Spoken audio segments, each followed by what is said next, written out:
think I set up everything correctly. Hopefully.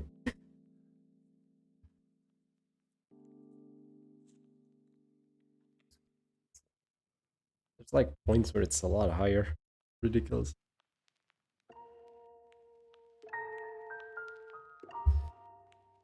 Okay. Once my phone wants to pick up that I am streaming would be amazing. Per usual. Good. Yeah, should have left it as is. There we go. Perfect. That should have done the trick. Let's hope.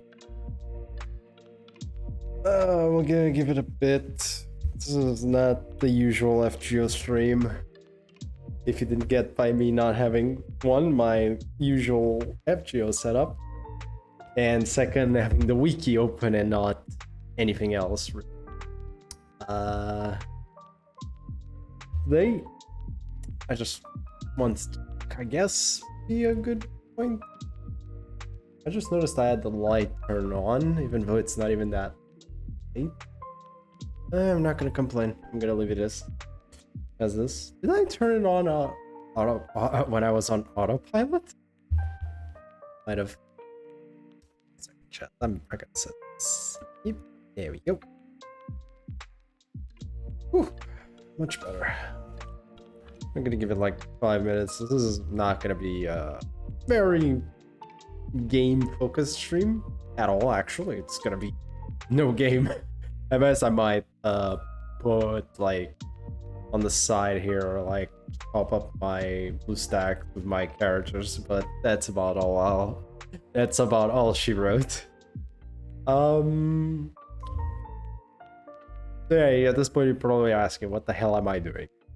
If I'm not actually gonna be playing or anything, what the fuck am I doing on an FGO streaming on the FGO channel? Because technically I'm gonna be talking about FGO, so I don't think just talking was, I mean, technically we're just gonna be talking, but it doesn't feel correct in a weird way, because I'm still talking about that specific little detail of FGO, but I'm not gonna be playing the game.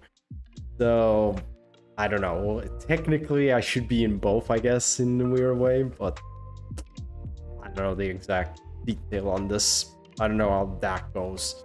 We're gonna leave this out on the FGO part, just because it's more normal and just fits the theme of what I'm about to do. Also, I forgot to lock in. So, there we go. In theory, there shouldn't be no problems anymore, and in theory, we should be good. So what am I even gonna be talking about? Well, if you see the wiki, I'm gonna be talking about the servants, and you know what? I found it an interesting idea, and probably a terrible idea at the same time, to kind of just give my thoughts on just about every servant that FGO has ever released. Talk about that, talk about future events on NA, and other characters I want to get, characters I don't want to get, stuff like that, just general. This time without the gameplay behind, and I can just focus on talking about this stuff, basically. Maybe give a tip here and there. People that need it, not so much people that don't need it. There are people that have much more knowledge, much more knowledge than I do about the FGO. I have decent knowledge about the FGO, and I don't have all the answers, nor should you take whatever I say as fact, because it isn't. I'm no expert. I'm no Miss Tocado Green or anything of the genre. I don't usually even use characters in solo, so my experience with solo characters is very bad.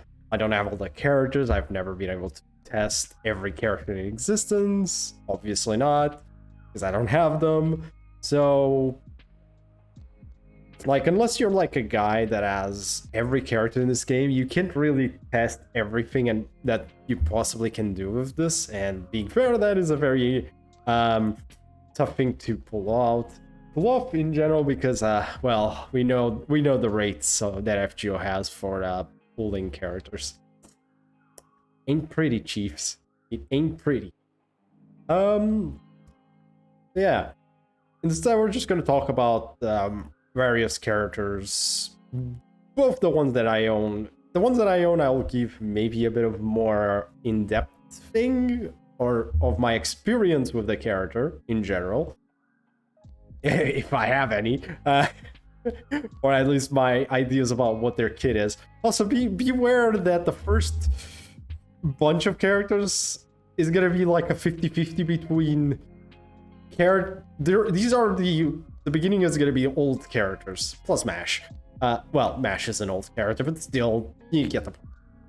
A lot of old characters. So if I'm about to say a lot of them are pretty freaking bad, mainly it's due to age and, you know, Lasengal hasn't really updated a lot of their kits. Like, and animations, by the way. Some of them are still on very terrible animations, which is a crime in itself. But yeah, like, you'll see comparing some of these characters, you're gonna see some kits that are ridiculously overbloated, especially the later on ones, and the kits that are meh. Also, we're gonna go over art a bit as well, if you want. And we'll just go over the character in general. So, without further ado, chat, I think we'll just start this little shit show. Also, feel free to give your opinion on any of what I'm about to say, and obviously have it all with a caveat. Obviously, we might as well start talking about Miss Mash, the first ever servant, so to speak, you get, literally. In this case, it actually is true. This is the first servant you will always get an FGO, obviously, because you don't even 10 pull her, you just outright get her immediately, and you get her in an interesting state. Also, beware of anyone that cares about spoilers, because I'm going to be showing all the arts, as you can see there. So if you don't want that, and the costumes and stuff, we'll just go through these real nicely. What I have to say about Mash, first off, I think I'll just, I think I'll order this, like, we're going to talk about her art style first. Look, I'm no art expert, but I'm gonna at least say if I like the design they have and the sprite and stuff. The design they gave the character and stuff like that. Especially the final art. The final art is the one you usually like to see the most. We'll just talk about that real quick. Basically, what I think of the character in terms of just general personality and stuff. And then just go over, well, the kit, which is the thing I want to get through the most, probably. First off, then in terms of Mash's art, it's fine. I think she has a nice design. She's like a very like it's very simple, and we all know her as the eggplant. She's the eggplant character. But our Kohai is adorable, as you can freaking see. Look at that, adorable. And in terms of character, she's probably got the most development, like, in FGO overall, when you think about it, because you have her for every single Singularity and Lost Belt. Every single goddamn one of them, she's there. Without exceptions. Maybe not at your side in every single one of them, but she appears at least a bit in every single goddamn one of them. So no matter what you do, you will have development with this character, and at this point, as she risen to be a very fleshed out character, yes, obviously. Just come on, she's just basically just great at this point. Like, she's your Kohai. You like her or like her, you don't have a choice. You have to deal with her. I personally like her. I even got to at least like slightly the art analysis. I still prefer the old art she has, but the art analysis mode is like, it's okay. Her costume wise, her first costume is, I'm sorry, pretty underwhelming. Her second costume, just this. I have nothing else to say. And third costume is adorable. I can't even see it. It's adorable. Look at that. Look at it. So cute. This is great. This is okay. This actually might be the best one overall because of the even rigs the bag. Oh, it's adorable. But yeah, like she's cute. Now let's get also what do I think of the character? I really like the character. Now, if you can tell by the amount of HP compared to attack she has, obviously she's a tank. She basically is a tank character and a support character at the same time. She's a tank support. Mainly probably support, but still tank support. Who basically makes your team unkillable. Well, this version does at least. We'll get to the other seconds. The first skill she had was Transient Wall of Snowflakes, which then got upgraded to Exalted Impervious Wall of Snowflakes. The original version of this skill was kind of underwhelming. A 15% defense up is not that much for 5 turns. That wasn't that great. It was okay, don't take me wrong, but back in the day, nowadays especially, this would be like very bad. Nowadays, like, this is terrible. The second skill, on the other hand, with a 20% at the very least now, which is a more reasonable number, but with the reduced party damage taken by 2000 for 1 attack, this little extra might just be for 1 attack, but that 1 attack is barely gonna hit. This is actually a much better version of the skill, obviously, and it's actually still really nice. This is not the reason you run her, but it does help a lot. Then you have Obscuring Wall of Chalk, which is the literal earliest ability you get with invincibility, obviously, for any character of your choice, which is very nice. Invincibility is great, obviously. It's better than evasion. Okay, maybe I should explain why evasion is worse. So there's evasion and there's invincibility. They both technically do the same thing, which is make you impervious to damage.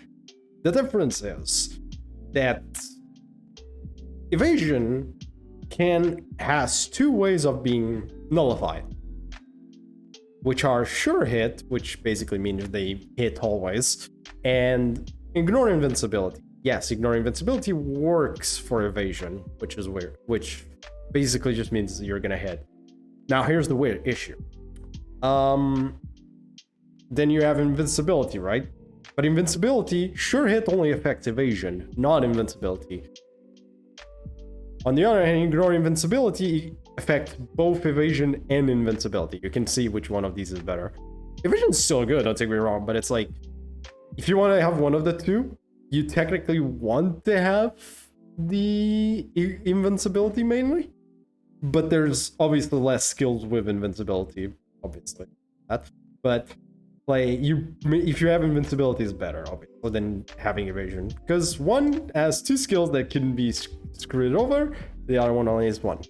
Also, sure hit is obviously worse than ignore invincibility, if you can guess already, because it only affects one of those, while the other one affects both. If they only affected the one, then I'd say sure hit would be more valuable than it is. Unfortunately, because of that, sure hit it's nice to have against the characters that have evasion, obviously, nonetheless, but not as valuable as ignore invincibility outright. Well, there is still a skill that just ignores all of this ignore stuff. Thank you, Castoria, by the way. Or screw you, Castoria, by the way. It's all our fault.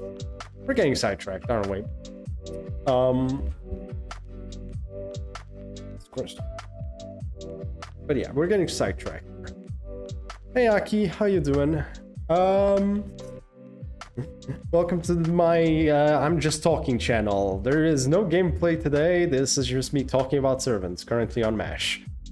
So yeah, feel free to talk with me as well and ask any questions you might have about a character, if you have any. I'll just be talking about skills, NPs, shit like that, characters in general. Just my thoughts on them and what I think about them in the general sense. I can even actually, let me grab this. This is not a tier list proper, by the way. This is just me putting this just to help me out. Give me a second, I have to reset this. Reset that, and we'll just grab the characters from here And I'll give you a general sense of where I usually would put. Also, reminder, I'm no expert on this game, so this is just take it with all the grains of salt. It might help you, it might not help you, what I'm about to say. If it does help you, great. If it doesn't help you, sorry. Either way, back to the skills. Second skill's pretty good. Also, it got an NP charge. Probably the earliest NP charge on a character again. The 20%, which is not amazing, but no expert. How many years have you been playing this game? Hello, Poggers. How you doing? How many years have I been playing this game? I've been playing this game for 5 years. So ever since it came out on NA. 5 to 6 years? Still not an expert, definitely not. I'm no Okado Green at all. I am no Okado Green or Mist, so take it that with all I'm about to say with a grain of salt. The only issue with the second skill, by the way, it's the cooldown on a 7-turn spree. You've been playing GP for... See? He's more of an expert than I am. He's been playing for 7 years. See? You'll do fine. See? Progress better than I am at that already. And finally, Mash's third skill, which is Shield of Rousing Resolution, which is a taunt skill. She taunts herself and increases NP generation rate. Now, this skill is... I scared my luck is gone. My condolences, my man. I hope you get your luck back. I'm having a good month. I'm hoping I get the... I'm fine. Hey, Sonic Random. I hope I'm getting my Tyrant no Kagekyo soon. Hopefully I got my Tyrant no Kagekyo soon. Shield of Rousing Resolution. This skill is low-key amazing, not because of the taunt, but because of the NP generation rate. If you have an arts card, you got NP Cruise. Nice! Holy shit. Damn. Goddamn. You're on a roll, my man. Holy shit, that is amazing. That's a roll and a half. And I'm getting distracted again. What was I? Yeah. The NP generation is ridiculous, because if you hit with an arts card of hers, well, she's gonna charge up her NP. Basically. She basically charges her own NP just by using this skill and hitting with our arts card. It's ridiculously because 400% NP generation rate. Who the hell made this? That's amazing. It's actually overbloated almost. Nowadays it might not be as amazing as it was before, but I mean, with her NP, which we do have to talk about, yeah, it probably is. So, remember my point that she's a tank support? This is why. She has an NP supportive ability that reduces party damage taken, increases your party's attack except hers by 30%, and party's defense even further. This, plus the first skill, plus the point that you can technically charge her up really easily, is what created a very, very scary, a very, very annoying team. And a very broken one in a weird way. Which is why we kinda can't use her anymore because of it. So... her... if I'm not wrong, if you have her, plus... what was it? I think it was Merlin? And I think Waver? Or double Merlin? Either that or double Merlin. You basically have a team that ain't gonna die. She gives the tankiness, and the Merlins give all the HP regen and the invincibility if required. Which meant that you could technically, it would take you a lot of turns to finish a battle, but you weren't gonna lose the battle. Very, very, very difficult for you to lose a battle if that happened. Kind of probably the reason why we can't use normal mash anymore, because of, you know, this combined with this up here. With all the survivability possible is probably kind of the reason. There probably is more than that, but yeah. Yeah, that technically also works. Hans also works, yes. Not as optimal, but, you know, works. Hans, either way, you get the point. Anything that gives you survivability. You can even go with Emiko, for fuck's sake, if you have Emiko. Actually, Emiko is still part of that, of a really annoying team. Very, very annoying. Well, but yeah, this is partially why. So instead of that, we get, well, Ortinal Smash. And anyone that has used Ortinal Smash knows the pain this is, how painful this is of a character that, of a change. We went from absolutely amazing mash, extremely useful in 1,000,000,001 situations, kind of like the character you could always grab and use for a lot of your teams and make good use of, to a very, very niche character. First off, for Black Barrel. Now, you're gonna see something weird. So, first off, she gets, for one attack, 100% Buster buff.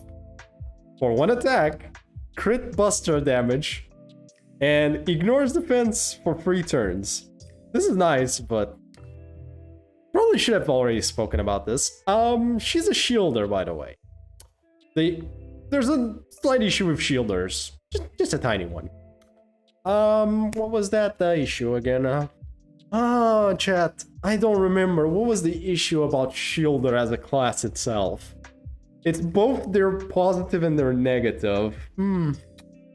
I wonder what it is, chat. Would you enlighten me why her being a shielder and having a DPS ability is an issue? Just enlighten me, chat. Take a guess, if you can. Take a wild guess. Because, I think we can all know, I think we all know why that's bad in its own way. Well, since nobody's saying it, I'll just say it for you guys. Black Pearl is a big step up from Welcome Bolt, at least. That is true. It is a big step up from this. It still doesn't solve an issue. So, it is indeed a big step up. At least she does damage with this. But Bunker Bolt was terrible. You cannot deny. When it came out, Bunker Bolt was terrible. And it's still, even then, the main issue still sticks that she's a shielder. Because she's a shielder, she has always non-effective damage, but she also never has someone that's effective against her. So technically perfect for a tank in a weird way. Outside of you being a ruler and having resistance to everything except Avengers. So, except that one, but outside of that, and Berserkers, because screw it, it's Berserkers what you want to say. Outside of that, I'd say rulers would have been the best tanks if they ever made one. If they ever made a fucking tank ruler. Okay, Queen Shi Huang is kind of one. Queen Shi Huang is the closest thing to a tank ruler you got. But he's a solo servant. Either way. No, I'm getting... Now, Black Barrel, at least you can get one good attack in. And at least you get the ignore defense. But you're still doing neutral damage. Second skill, Amalgam Road, is her third skill plus her second skill, but you take out both the invincibility and the NP generation rate. So this is just either A, a taunt, or B, you're charging your NP. What do you want me to say there? Generally, I'd say this is more of a taunt nowadays because of her third skill, which also has a taunt. Another one, by the way. She has 2 taunts this time. However, her invincibility was put on one of these. What about OG Joan of Arc? OG Joan of Arc is like a support, I'd say. More so than a tank. You could theoretically make the point that she might be a tank. She's more of a support, in my opinion. Like, you could make the theory though, like, if I go grab... he's right there. OG Joan of Arc. Just so we can get a little comparison. The main point I don't say she's a tank is she lacks the one skill that usually is in every tank's character. Which is any kind of taunt. Any goddamn kind of taunt ability. She has none. We'll talk about Jen in a sec. I'll talk about her next, since you asked about her, so we'll talk about her in a sec. We're just gonna finish this up. What do I think about Paradox Cylinder, though? or Shield of Rousing. This was very sad. Also, it dashed the merit for some reason, even though it's not even that amazing of a skill. It's good to delay, but it's like not amazing. Paradox Cylinder, which is the newest version, is something. Like, Ignore Invincibility is nice, but again, if she wasn't a shielder, I'd be a very much happier person about this. Gaining crits, this is nice. Gaining crit stars, I'm not gonna complain. Though, if I'm not wrong, JP nowadays it's really easy to get crit stars. This is not even that good, amazing anymore because of how easy it is to get crit stars in general nowadays, especially in JP. But this is nice. It's just a shame that it's on MASH. I'm sorry, I can't live. And then you have Mold Camelot. Okay. I've bashed everything about Urkin until this point. But this one, you cannot disagree on one point on this one. This is just the worst version of her old NP. Like, just generally, Mold Camelot is literally just worst MASH NP. It's just worse. Like, they changed the party damage taken from 3 turns to 3 attacks. Which in itself, it lasts longer, but only 3 attacks is not that great. And obviously we lost the party attack damage up. So, in general, Mold Camelot just worse. As much as I like to at least give MASH a point or so, like, also this is not a tier list, this is just me giving you a general idea. If I have to put MASH somewhere, I'll put it, she was very useful in general, she's like an A in general, A+, somewhere around here. Ortonau's MASH is a lot more niche, if I freaking can find the goddamn list. This is not by order, unfortunately, so this is, actually, would she be considered Ortonau's MASH or MASH? Because if she just has MASH, she'd be considered Ortonau's. Okay.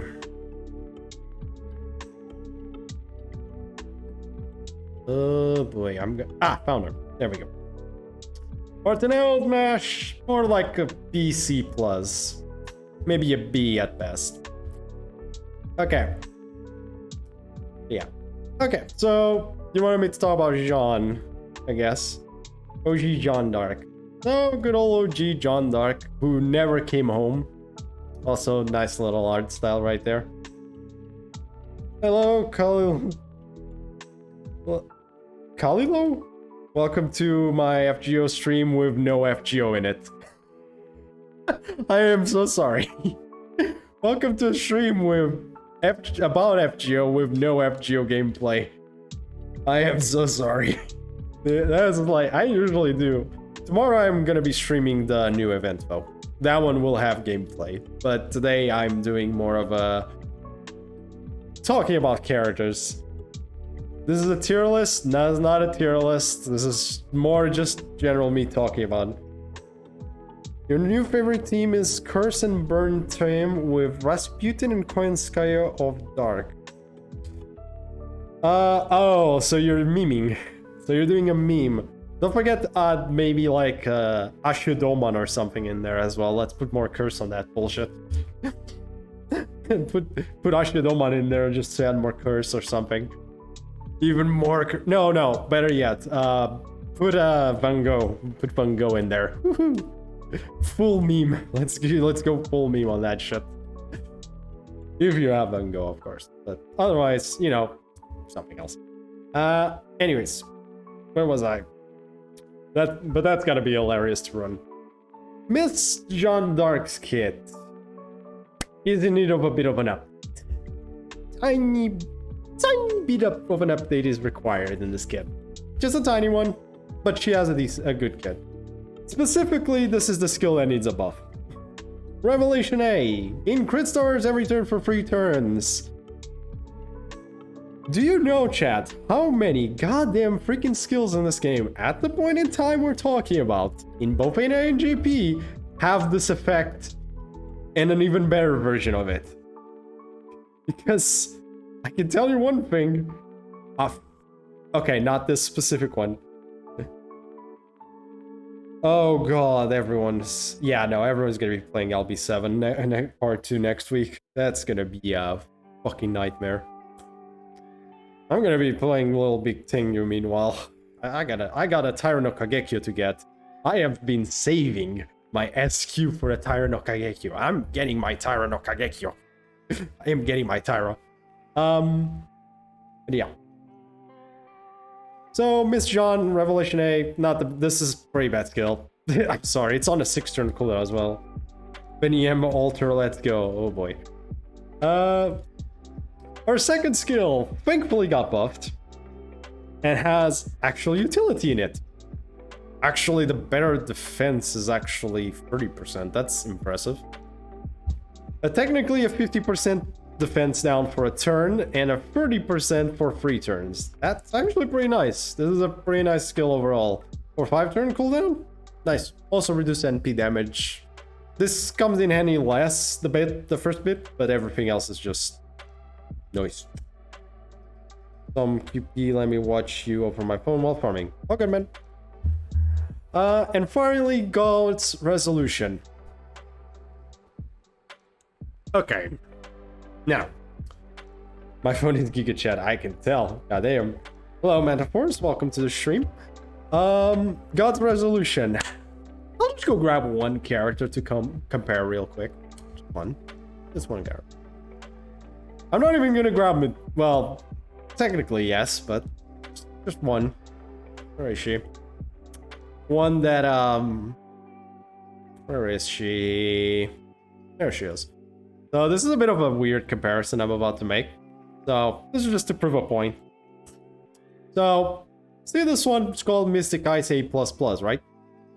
Just a better 5 for 1 turn with 105%. Now, chat. I know this says 120, but the restriction? Come on at this point in time, please. I know it is. Doing like stun effect, ignore stun, which this one also does. I'm not shitting too much on this skill. This skill is still good because you fight a lot of servants. And I mean a lot in FGO. So this is as good uses. This is still good. But I would like to use it in more than just servant fights. That's the only thing I'm asking. This one I can use against just about anything I want. This, I can only use against servants. You were expecting a Makuza.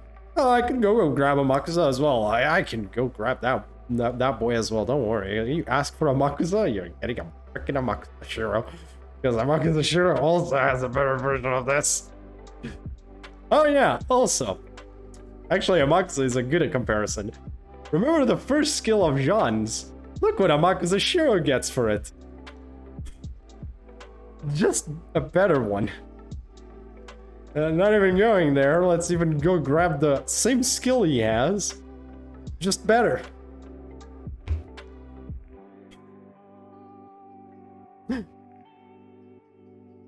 If you didn't get the point that Jeanne d'Arc needs an update to her abilities, I'm not sure what else I could do about it. She does have magic resistance EX, which is neat. Finally, her NP is the eternally useful and surviving NP in the game. I don't think this NP will never not be useful, just... Well, this version of it is.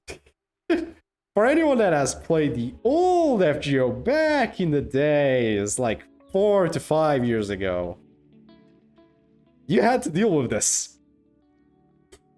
Her NP used to have this in it. Oh boy. This is their old NP, people. This used to be your old NP. But yeah. Thankfully they buffed it very quickly, I think. And they gave her party debuff removal. That's nice. It's good. This is a good NP. Always will be useful, just mainly because of the invincibility. Also cleanse. It's also a cleanse with invincibility. This is basically what makes your team a little bit tankier. She was also, weirdly enough, she was almost essential for some boss challenge quests back in Narrow Fest days. Using Jung against Gyaro on the first run back in the day pre-buff. Yeah. Those were some days, people. Those were some ridiculous days. So, how is Jean comparatively these days? If I have to be fair, Jean is still useful, still has good uses, but she's fallen off. You can't... Unfortunately, she's in need of an update to her kit. Actually, I'll probably do this. She's more of a B than Mash Artenaus. It's like, okay. Like, she has her niche uses in general, and can do fine. She's good. She's a good support. But being fair, there are much more wide-used characters in the game.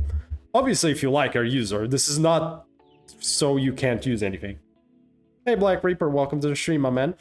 We're just talking about characters. Yeah. And she's overshadowed by Castoria, exactly.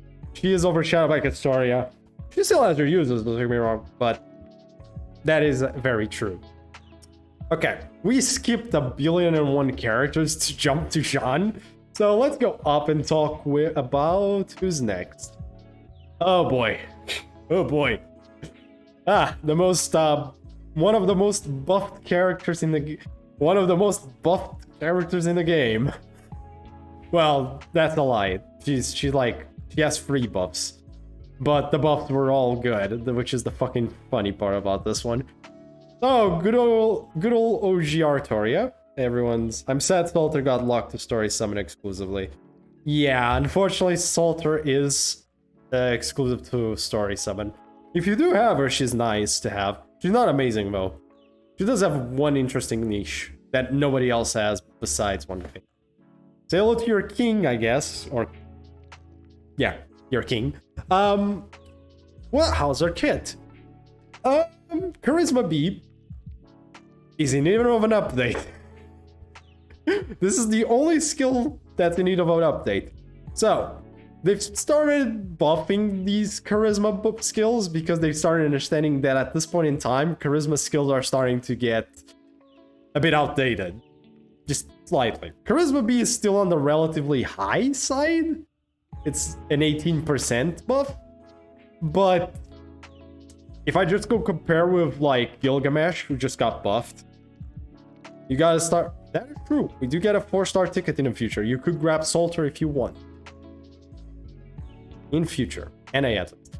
But like, if I compare Artoria with Gilgamesh's version of it, like... This is like... Being fair, this just got buffed. So...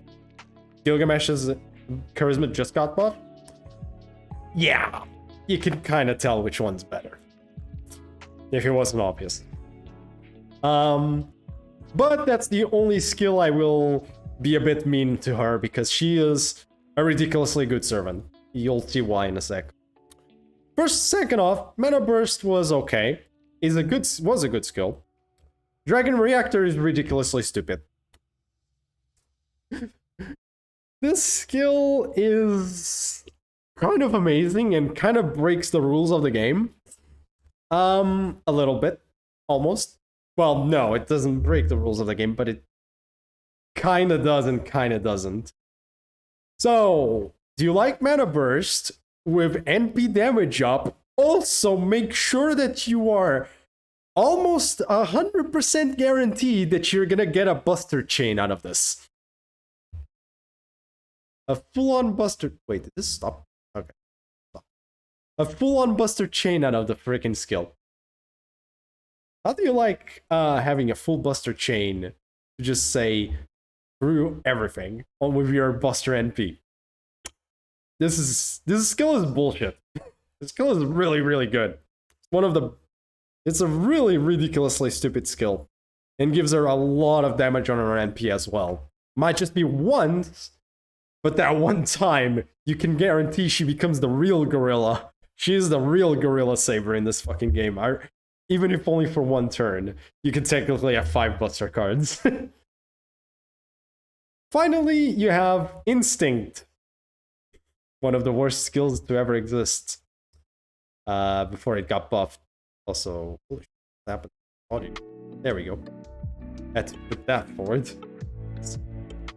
So, Instinct, one of the worst skills in existence.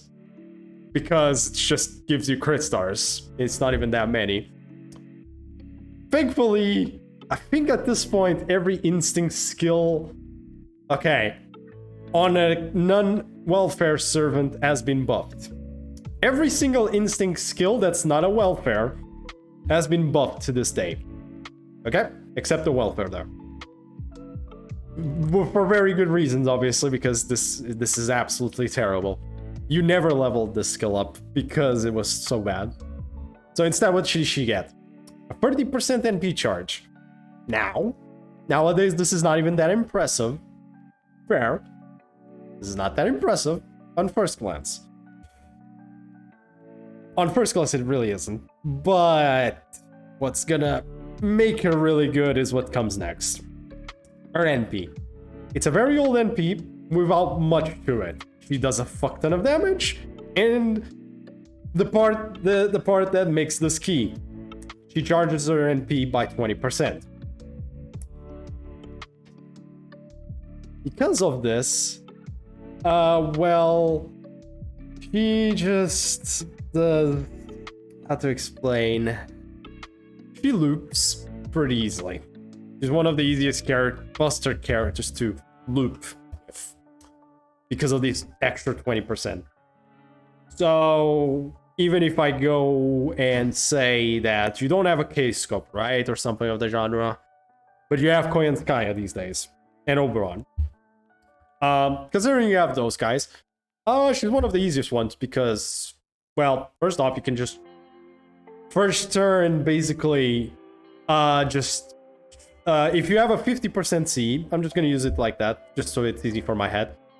Charge her up with one of Koyanskaya's abilities, NP. Next time you come around, you already have 20%. You activate her third skill and the other Koyanskaya thing. NP. Another 20% back. Then you just go grab Oberon to put the 70%, if I'm not wrong. And we're missing 10%. Brain cells stopped working for 5 seconds. Okay, maybe not, but maybe 50% is not enough, but at least 60% NP. Okay, 60%, my bad. Either way. I think Oberon only charges 70%, not 80. Nonetheless, she's one of the easiest ones to loop, and because of this extra bit. If you actually have more levels of her, even easier it gets. Either way, how is she comparatively to a lot of other characters that are bursted AoEs? Well, did I accidentally close the tier list? You make it for this. Oh yeah, the CD skill reduction. That's true. Koyanskaya's. Yeah, that's how you do it. Right, my brain. Thank you. Yeah, so the way is, this is on a 5-turn cooldown, and you have Koyanskaya's with cooldown reductions, so you have to use this on the first turn, unfortunately. Okay, you have to use this on the first turn, my bad. So you cooldown reduction this until you get this back the next turn, and then you plop it again, and there you go. Yeah, there you go, thank you. Brain cells stopped working for a good solid minute there. But yeah, she's still one of the easiest ones to use for looping, buster-wise. So how good is she? In terms, like, freaking A. She's like one of the best. She's not the best AoE buster saber. Not anymore. But she is one of the best ones. That is like an A. A solid, very, very solid A. Dear character. She's one of the most reliable characters in this game. She's just reliable. I wouldn't say and also because of, you know, this bullshit. So yeah, she's just very good. A lot of the 5-star buster AoE sabers I'm gonna be talking about will be very good. So prepare your bums for those. Next up is Salter. Well, good old Salter is a story locked 4-star. And a character that, again, is in need of better skills. Prepare yours. This is a lot of the talk. Unfortunately, what I'm about to say is true. This is a lot of the things about all the old characters. A lot of them need an update to 1 or 2 of their skills. And she still only has Mana Burst. Yep. On contrary to her 5-star version, non-alter 5-star version. She don't got mana burst upgrade yet. Oh, 50% buster up is all you're gonna get. Obviously, not as good as the Dragon Reactor 4, nor a lot of other buster ups that have come out ever since. Next, she gets Twilight Star, which is a technically worse version of Radiant Road. I say technically, and basically yes it is, because it's only 20% charge, and you get 20 crit stars. Also, just to put out there, I love this character. I am an absolute simp for Salter. Just specifically this version, Salter. I'm an absolute simp. But I cannot deny, I would, if this was 30%, it would have been better. This is technically worse because 5 extra crit stars don't really matter as much as the 10% extra charge. Unfortunately. Her third skill is, what's the good word for this skill? What is a good word for this charisma skill? Oh my god, it's on the tip of my tongue, like, what is a good word for this skill? It starts with, oh right, trash. This trash kind of a skill. Okay, maybe not trash, but it's a really, really bad skill. This is terrible. This is 12% damage up. Like, this is sad. This is very sad. Like, this is literally the lowest level of charisma, by the way. Only shared by 2 characters these days, because that one got buffed. So this is the best one. This is the worst one. That's a big... That 8% is pretty detrimental. 12% is terrible. It's not even over them. If it at least had like a cooldown of like 3 to 4 turns, like I at least kind of excuse it a tiny bit if the cooldown was lower. But it's on the same cooldown as a Charisma A Plus or a buffed up version of Charisma. So, yeah, this is bad. Finally, your NP. Now, never got buffed. Why did it never get buffed, chat? I'll show you why. This is Artoria's NP buffed modifier. This is Salter's NP non-buffed modifier. Yep, Artoria Salter, technically, it's harder. This is her shtick. Her shtick is she hits harder than... Basically, NP2 this is the equivalent of this. Exactly, has a bigger default modifier. Exactly, bigger default modifier.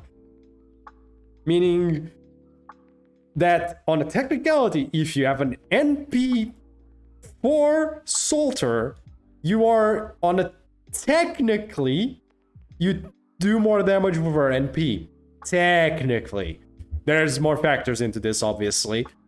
Obviously, attack stat, the attack stat up here, and other attack ups, buster ups, stuff like that, obviously. But on a baseline level, of nobody gets buffed or anything, she could technically do more damage than Artoria. What's the comeuppance for? She charges up back less. She has the same overcharge, just for less. And 10%, unfortunately, is too little. It's unfortunate, but it's a little too little.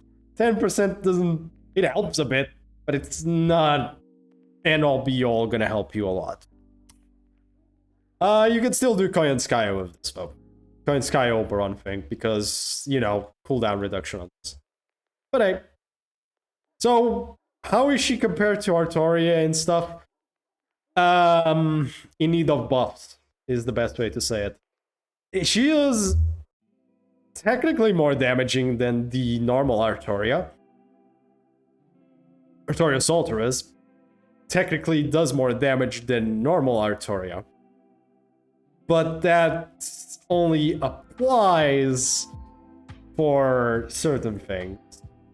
Unfortunately, she suffers from her skill set being very bad at this point. Also, being a story lock doesn't really help her case.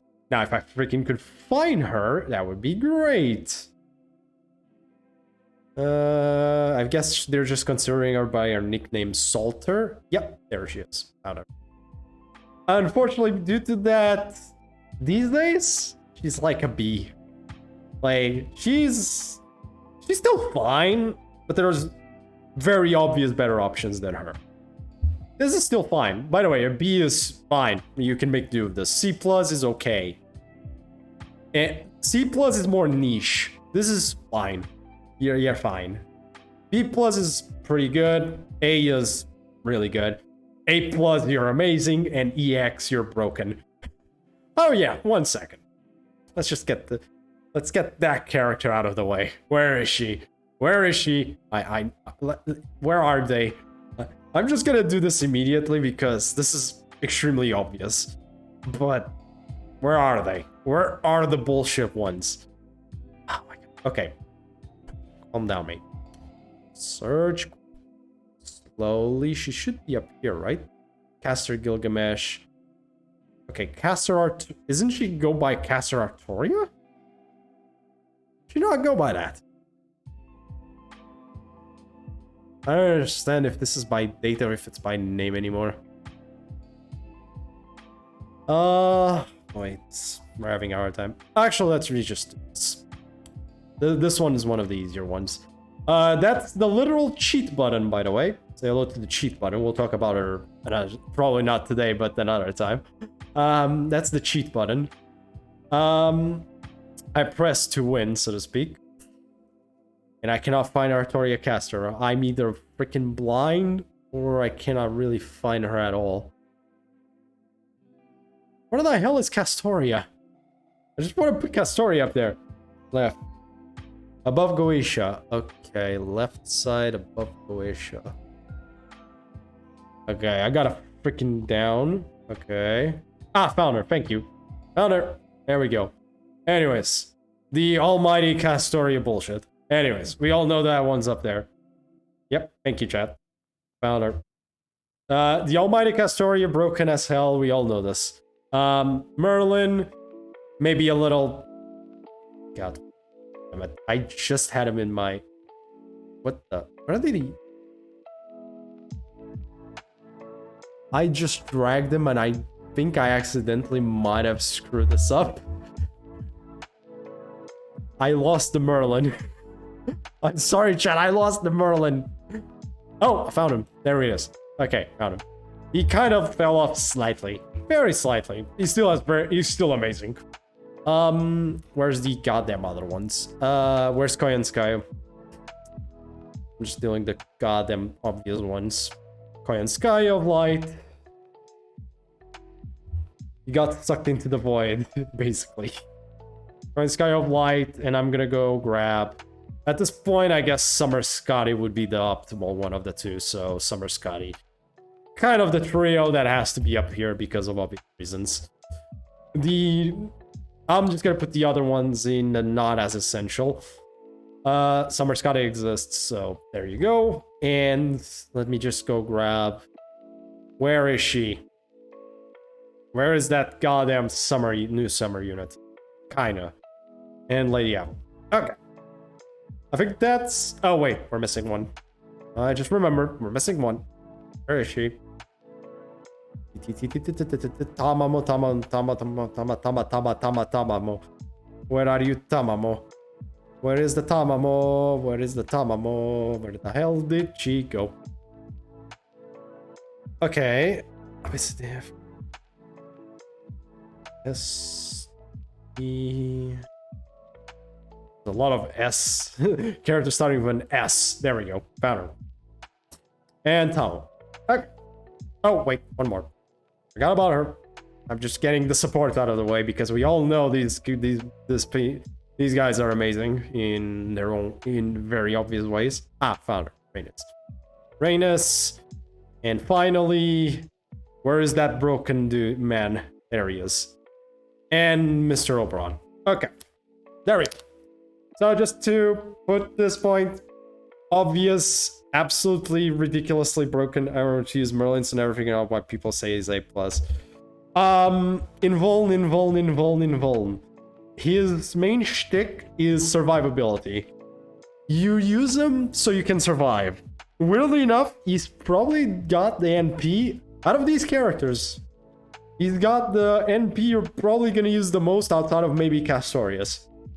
Outside of Castori NP, he probably is the support you'd use the NP the most.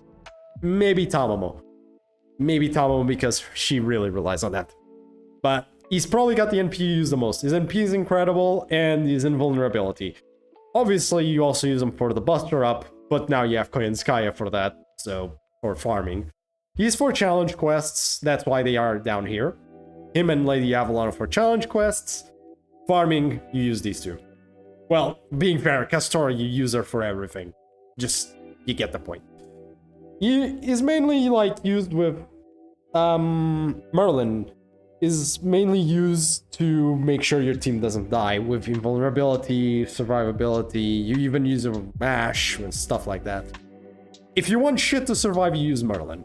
If you want stuff to burst your way through a node really quickly, you use Koyanskaya or Castor. Anyways, back to where we were. After Artorial Altar, we have... We have, Lily. Artoria, Lily. Yeah. The freebie that is on the friend point gacha these days. Technically was an event server initially, and then became a welfare that you can grab from friend point gacha. She's still less rare than Angry Mango. Still less rare than Angry Mango. Angry Mango just doesn't appear. Well, it appears for me because fuck me, basically, but it doesn't appear for a lot of people. Thankfully, this character has been buffed a lot. Also, while it technically says she's a 4-star, she has the stats of a 3-star. So, she's too wholesome. She really is. She really has come a long way. She still has the stats of a 3-star. That's still an issue she has. However, positives. She has come a long way ever since she started. They buffed her NP and her first skill. And that's about it. She still has Meta Burst, which is good, which is fine. Journey of Flowers, which is an interesting skill. Not inherently a bad skill at all, actually. It could actually be considered good, even. But Castoria exists now, and unfortunately hers is just a better version of this. This is still a decent skill, by the way. I'm not actually shitting on Journey of Flowers. This is actually still decent. Her first skill was terrible. It's Instinct. What you expect. Her modified version of this is a lot better. 20% NP charge, 15 more crit stars, and heal rate. Which is actually slightly better than you might think. Okay. It's not that amazing. Heal rate isn't amazing. But when her NP heals her, you know, you'll take those. Also, she does have one thing. Now, one more thing you might want to know about Lily. So, remember Salter's modifier baseline being 650 at NP5? Look at Artorial Lily's at NP5. Yep. Artorial Lily has the highest modifier on a Buster AoE goddamn NP. On the NP5. I'm pretty sure this is the highest AoE Buster NP modifier on an NP5. Salter has the highest on NP1, but this woman here has the highest on NP5. This wholesome little bundle of adorable. So why the hell do people not use her? So why the hell do people not use her, you ask me? Well, her stats kind of suck. She is a glorified. I think Arash might be higher. Yeah, Arash is higher. Probably. Actually, that's a good question. Arash might be higher. I mean, but for Saber, she's the highest. Arash might be higher. Actually, not sure on that one. Let me actually check just in case. Rank. Okay, no, Arash says the highest. I take it back. No, Arash wins. For Sabers, she's the highest. For Sabers, Arash is higher. You are correct. My bad. We'll get there when we get there. But still, why do we not use her? Or people don't use her as much. Unfortunately, she's a glorified 3-star. She is a 4-star with the stats of a 3-star. Which is a bit of a shame, because if she was a 3-star, I think people would actually use her more, weirdly enough. Which is kind of sad. Yeah, nicely done. I bet NP1 base Artoria does more with her crazy high buffs on S3. Yes, basically. Also that is also the point. Her buffs are fine, but realistically, she kind of fails in the way that she's both a support and a DPS, which is weird. Her third skill entitles support, but the rest of her kit is DPS. And she never really goes one full way. There's just better farmers than her. She doesn't really NP charge as well as any of the other Artorias, because she doesn't have the overcharge NP charge. She doesn't really do as much damage as our Artorias because she only has mana burst for an actual DPS buff. She doesn't really even gain more crit stars than the other Artorias, so that's out of the way. The only thing she has is the MP gen for the party, and there are 1,000,001 servants that can do this. Kind of an unfocused kit is probably my issue with this. The main issue might be unfocused kit and glorified 3-star. Unfortunately, as much as I hate to say this, she's like a C. She's meh. Or if you get Stalter, she's a bit better on the department that she is easier to get charge out of. But Artoria Lily, while she has some nice things, and she's not useless. C is not useless, she's just a bit underwhelming. She's just underwhelming compared to a lot of the other characters. You could technically put her in C+ as well. You know, let's put her in C+ for now, and we'll see later. I might put her down or up, depending on some of the other characters that come around. But I think, you know, nah, C. I think she's like a C. So yeah, that's poor Lily, but she has come a long way since she was released. Nero Claudius. This one is a weird one to rank. Also has the characters with the most fucking amount of costumes, with 3 of them, by the way. Jesus freaking Christ. She has some of, I think she's the character with the most costumes that are, you know, not the simple ones, just actual proper costumes. So, points on that. Now let's get to her kit. Now, Migraine used to be a skill. Not the worst skill I've ever seen. Definitely not, but it's not amazing. Goblet of Wealth B, on the other hand, is much better. It is a 30% NP charge now. Also a heal. Also metal debuff resistance. Whatever. But the main bit is still the NP charge. But if you, for some reason, are fighting on waterside battle or city battlefield, or you have, or you decided to use her with, where is he? With Mr. I put all battlefields down, or you decide to use her with this man, basically. That just puts every battlefield in existence, maybe.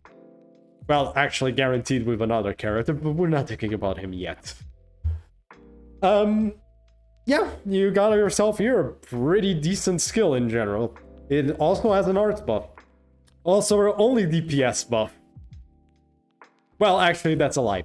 I forget. The only kinda asterisk reliable buff skill. Now the unreliable one. Imperial Privilege EX. Really good modifiers. On attack and defense up for 3 turns. On a 60% chance. Now, slight issues here basically is if you want to reliably use the skill, you kinda need a character like Ozymandias, or a character with at the very least a 40% buff success chance.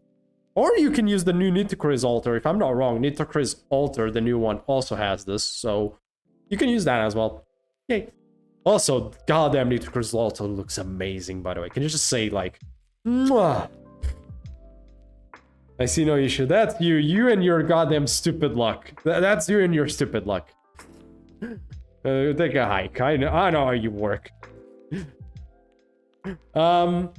Either way, the skill is amazing on a 5-turn cooldown. If you proc these. If you don't proc these, well, sorry. You get an NP, you get HP recovery. Did they confirm that Nito altar is coming? Buddy, more than the confirmation that it's coming. It's already out. JP got it. Like, it's already out, but my man. She out. It's already a character. Like, she's out. JP got her already. We're getting this woman. We're getting that woman. Look at that. Look at that fucking design is amazing. Yep. Yeah, see? Right there. Fucking amazing. Look at it. Adorable. I'm not gonna show the 4th one because otherwise not hacked is gonna kill me. But yeah, this result is out. So there you go. You can go grab her if you want. On JP. So yeah, we're getting her in 2 years on NA. Anyways, NP third skill. Probably the best skill she has. Hear me out. It doesn't... Usually a gut skill would be shit. If it wasn't 3 times for 5 turns. Permanent AoE Art Avenger. Oh yeah, also... oh yeah, that is true, by the way. She's not limited or story locked. You can get her anytime. She's permanent. Yep. She's not story locked. She's not limited. You can just get her. That's a freaking 10 out of 10. I will fucking finally. And she's arts as well. Yep. I'm not gonna show her kit because I'm showing it much later, but still. Where was I? Yeah, triple guts. Do I have to explain why triple guts is really good? Like, do I really have to explain why this is good? Just put her in the last slot on your team if you're fighting Lancers. If you're having trouble and you have 3 lives.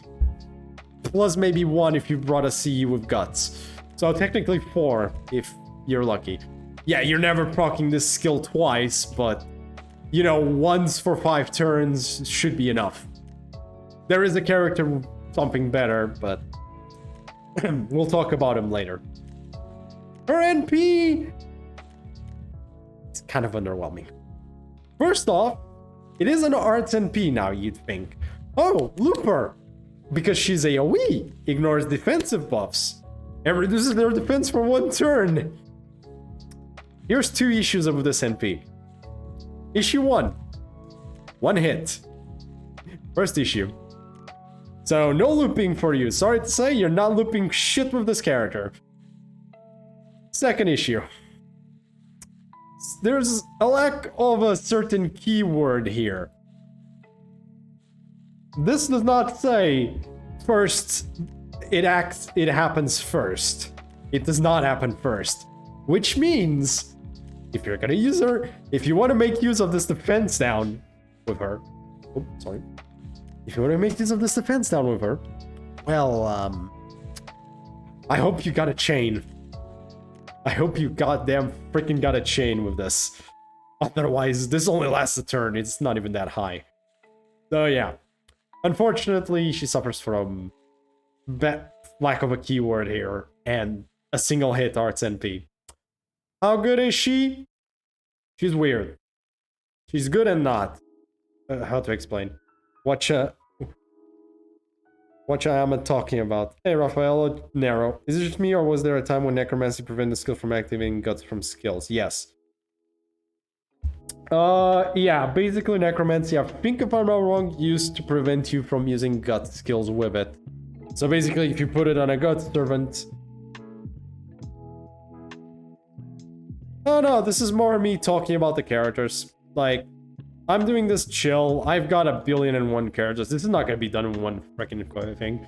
This is just me kind of ranking characters. I'm putting them in the ranking, and I'm not caring. I'm not taking this seriously. I'm doing this because I felt like it. Some guts can stack. Yes, some of them can stack now. But they will have a tagline that says, can stack. Stacks with other guts. That one doesn't. But, like, an example... A good example would be Vlad, I guess. Vlad would be a good example here. Also, Kane is voice actor bore first child. Congratulations. Goddamn. Also, congratulations to both of them. This is an example of a guts that can stack. It would have the keyword right there. See? Stackable with other guts. There you go. Anyways. Narrow. Narrow's weird to place. Unfortunately, if I just... Or as a new one case which stacks. Yes, exactly. Now, this is not me deciding she's a C+, by the way. She's not. She's a weird one to rate because on the one hand, as a farmer, she is not very good. She's pretty bad as a farmer. As an arts farmer, especially. There are better arts farmers. On the other hand of the spectrum, she has triple guts and is one of the most survival-heavy characters in the game, with 2 heal skills and triple guts. So... Potato, potato, tomato, tomato. If we went by pure farming category, she'd be down here with Artoria Lily. If we go by pure survivability, she's like a B+. Maybe an A, depending. How good is she versus bosses? She's AoE. She's an AoE art servant. She's fine. She's pretty decent. I would say she's like a B. Probably a B as well.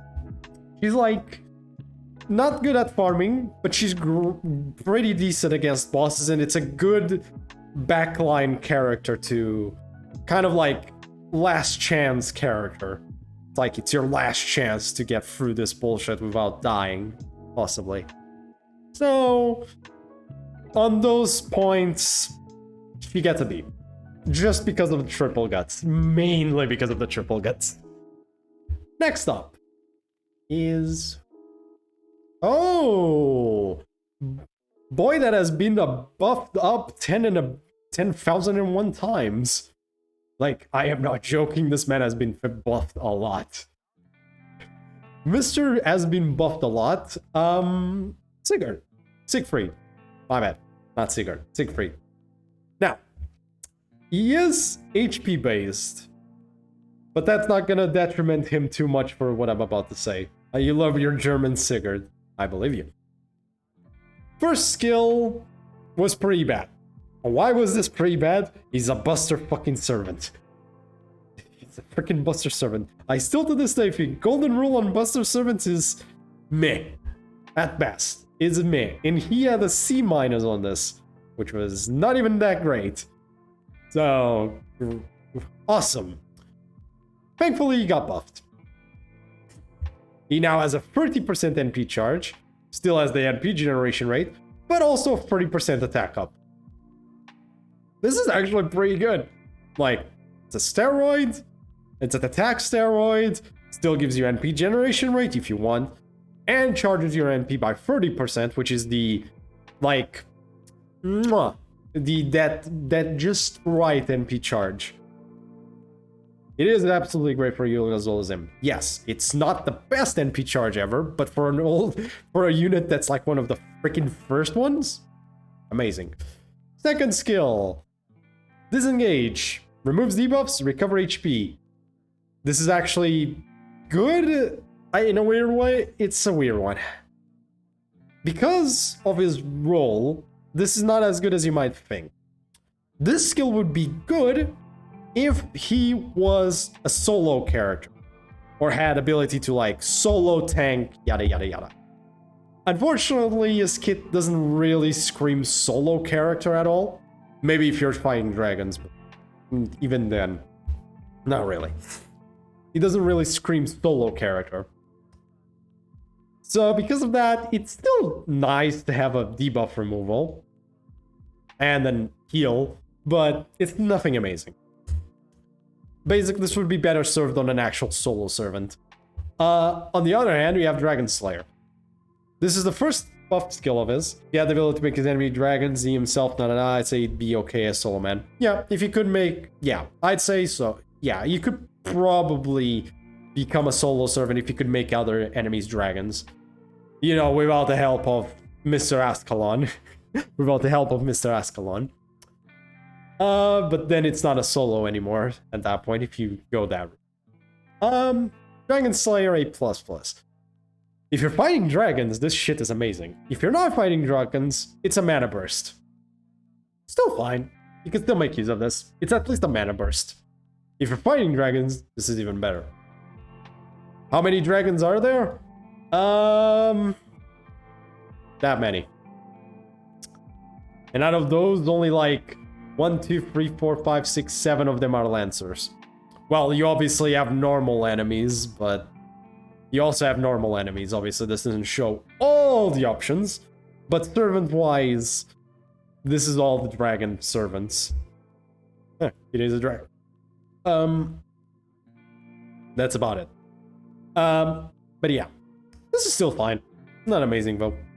And finally is NP, which, again, I don't know why he needs more NP generation rate, but there's 20 extra %. Technically, if you art attack with him, you actually get a lot of his NP back. If I'm not wrong, he actually has a decent charge. Yeah. As well. You actually get a good chunk of his NP back from his basic attacks. With this plus the first skill, I mean, if you do get to do that. And if you're fighting dragons, well then, you hit like an absolute truck. You buff it and give it 150% versus dragon damage buff like Cream Hill. But if they did that, plus the NP, oh my lord almighty, he'd be hitting like an absolute truck. Hey Iberian, welcome to the stream. You're blind, yes. Like, he would be hitting dragons for like, just ridiculous levels of damage. But no, don't give him any more, please. No more dragon damage. So, what I have to say to him, he is an AoE Buster Saber. Prepare for me to say that a lot of times, by the way, because there's way too many Buster Servants. Especially from back then. How good is Siegfried? He's, weirdly enough, because of the buff he got to his first skill, and because he also has a mana burst, and generally speaking, on a general sense, he actually has better buffs and skills than Salter. He's basically technically a better option than Salter these days, without the extra baseline modifier. He might be better Sigurd, maybe. Yeah, he might actually be better Sigurd. Not gonna get there yet, but eventually we'll get there anyways. So Mr. Siegfried these days is probably better than Salter. Is he a B+? You know what? I guess I'll consider him a B+ for now. I guess I can see it. He's very solid. He's very, very, very good. He's good now. He used to be bad, but after all the buffs he got, my man just like... Goddamn. I wish I had him. I never got him. I never get this man. He's not even limited or story lock. I just don't get him. I wish. I'd also getting a lot of SQ if I had him. But oh well. But yeah, Siegfried's pretty good. He's a very good servant. Pretty good servant. He is better than Salter these days. Yes. Unfortunately for mine is NP 3 or 4, I don't remember. Hey man, the man hits. If you're fighting a dragon, they dead. Oh yeah, and if he's fighting dragons, he's even better. This is me even considering he's not fighting dragons. Like, if he fought dragons, oh boy. And you don't have Salter, yeah, then use him. Or, you know, use your 5 stars. I guess, probably. You're gonna use your 5 stars, I know that. Yeah, exactly, you're gonna use your 5 stars. I freaking knew it. Okay, Mr. Julius Caesar. Big boy, or the big boy of the game. Look at him. Look at him in all his glory. In a kind of like Japanese, one of those goddamn weird actors. Extra thick boy, yes, indeed, extra thick. With the extra. Okay, I've said extra thick one too many times. I'm gonna stop now. So let's see his skills. Oh boy, this started off bad. You like them chunky? God damn it! God damn it, Raphael. Oh boy. So military tactics. This is. Yep, so unfortunately, Caesar's one of the few characters that is in need of quite a few skill upgrades, unfortunately. Yeah, Kabuki pose. There you go, thank you. This is terrible. Obviously, this should be buffed. Hopefully, soon. He's like one of the only 2 characters that still has this. Needs to be buffed. Obviously, this is terrible. We'll move on from my... Mo is kept on dying, so I removed him from my team. He needs... Yeah. They recently upgraded Guild Charisma, so yeah. Yeah, fair. That is true. Mine is kept on dying, so I removed him from my team. My condolences. He doesn't have a lot of survivability, especially if you use this on himself, so be careful. Be careful with his first skill. Second skill, Charisma C. Yeah, it's in need of a buff. It's pretty bad. This is not good. His third skill. It's technically still his best skill. It is his best skill. But also, why? Just why? It's not even that amazing these days because there are characters that can give you 50% crit damage. Like, for 3 turns without the merits at all. And this is for 1 ally only, by the way. This is only for 1 ally. There are characters that can do this shit without the demerit. Like, this demerit really sucks that it's there. It's really sad. And you can't really stop it either. You have nothing to cleanse this on him. Me or Lily is kind of sleeping. We are on late January. We still don't get an event. You guys, JP, yeah, I guess they are because NA we're about to get Little Big Tengu. That one you can do. Early December, yeah. Don't ask me. I guess they're working on the Lost Belt. That's the only thing I can see is because they're working on the Lost Belt and trying to finish it, the second part in time. That's the only thing I can see.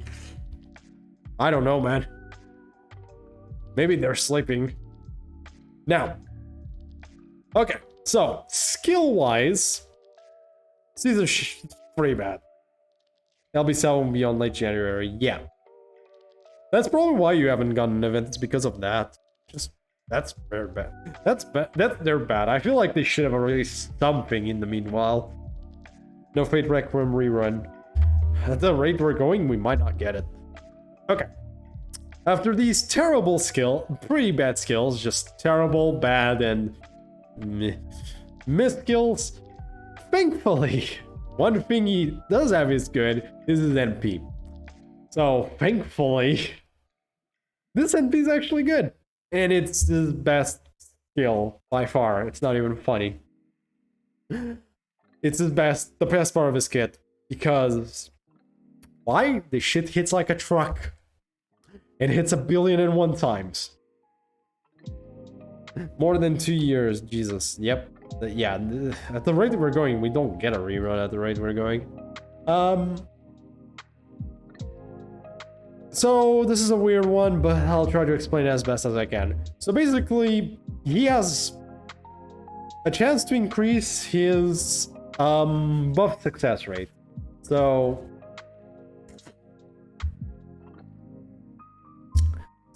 in this way, it's a weird thing. Up to 40%. Weirdly enough, I think if he's max health, he just activates these, right? I think that's how it works. 40 times 1 minus current HP divided by max HP. So if your current HP is the same as your max HP. Who's that NP? Mr. Caesar's. Gaius Julius Caesar. So technically, you have a 40% buff, which means guaranteed at least one of these. Up to 5 times. Actually, no, you probably guarantee that you hit all 5. So, a 50% attack up if all of these trigger, and you do damage to one enemy. It hits like a truck, mainly because of the buffs he gets from this. Plus, I guess the 12%, 16% from this. It's a very good skill. This is NP. It's actually a really good NP, especially with the amount of hits it has. You're gonna get crit stars out of it. And, well, you're gonna get NP charge out of it. No. Never cared about him. Yeah, you probably should. He's actually better than you might think. 2-week pre-release campaign for LB7 Part 2. Yep. Hey man, it's fine. There's a lot of characters. Unfortunately, his skills are pretty underwhelming. He's in need of buffs on his skills. His skills really need buffs. What do I think of him? He's a C. Like, the main thing that keeps him afloat is his NP, right? Because of his NP, I can't put him too low. I'm not gonna put... He's not this bad. But, like, his NP kind of keeps him alive compared to his skills, which are pretty underwhelming, to say the least. What do you think about Dion? You'll see in... I'll tell you what I think about Dion in 1, 2, 3 characters. I think I'm gonna give him a C. He's... Am I judging by NA standards or JP standards? Mainly NA standards. I am judging it mainly by NA standards. If I go by JP standards, yeah, we're putting this shit down. Oh wait, no, I'm considering with JP standards, my bad. Yeah, I saw the buff. I still don't think it's amazing. I still think it's a C+. His fourth attack is decent. It is. Oh, Caesar's fourth attack? Oh, you mean the extra? Meh. 3 hits is not that amazing. The hard hit with Buster. Yeah, I am considering it with the JP. Even with that buff, I still don't think she's more than a C+. I'm sorry. I don't know. I don't think it's good enough to... What do you think? Who are the S ones? The obvious supports. The obvious supports and Ibuki Doji Summer, because she's the little cheat button. Like, obviously. Why Ibuki? Oh boy. I was gonna do this by order, but we'll go there real quick. Here's why.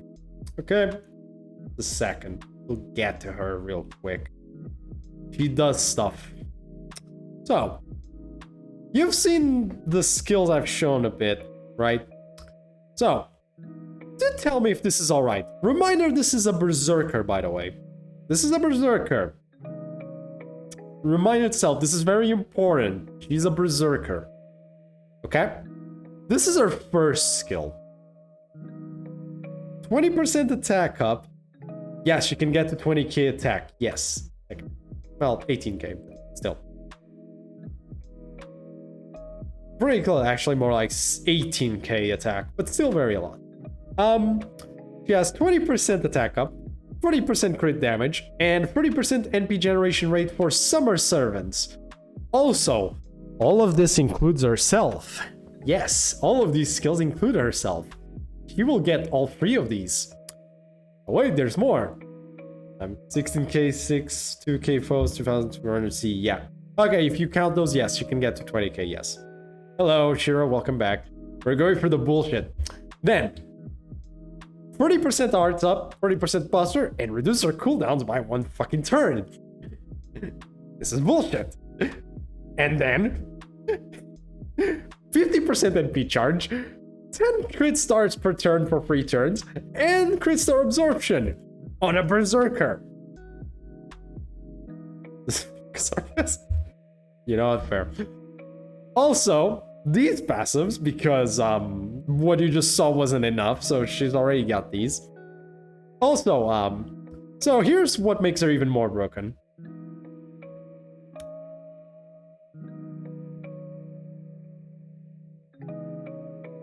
Five hit, Arts NP, that removes all enemies' defensive buffs.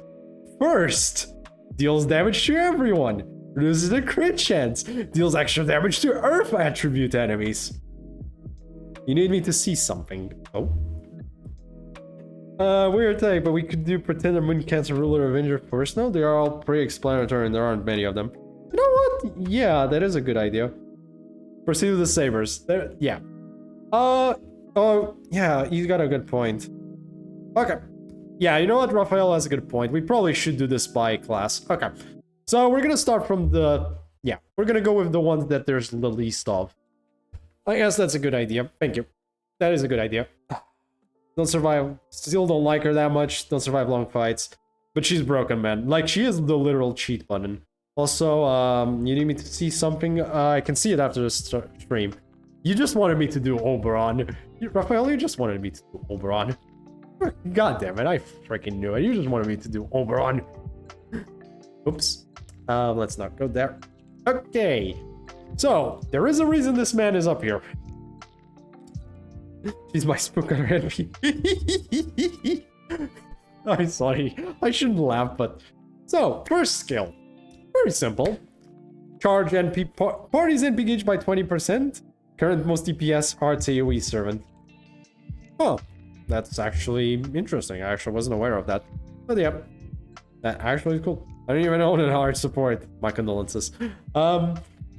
Increases party's NP damage for 3 turns by 30%. And charges party's NP gauge by 20%. DM'd it. Okay. They won't see.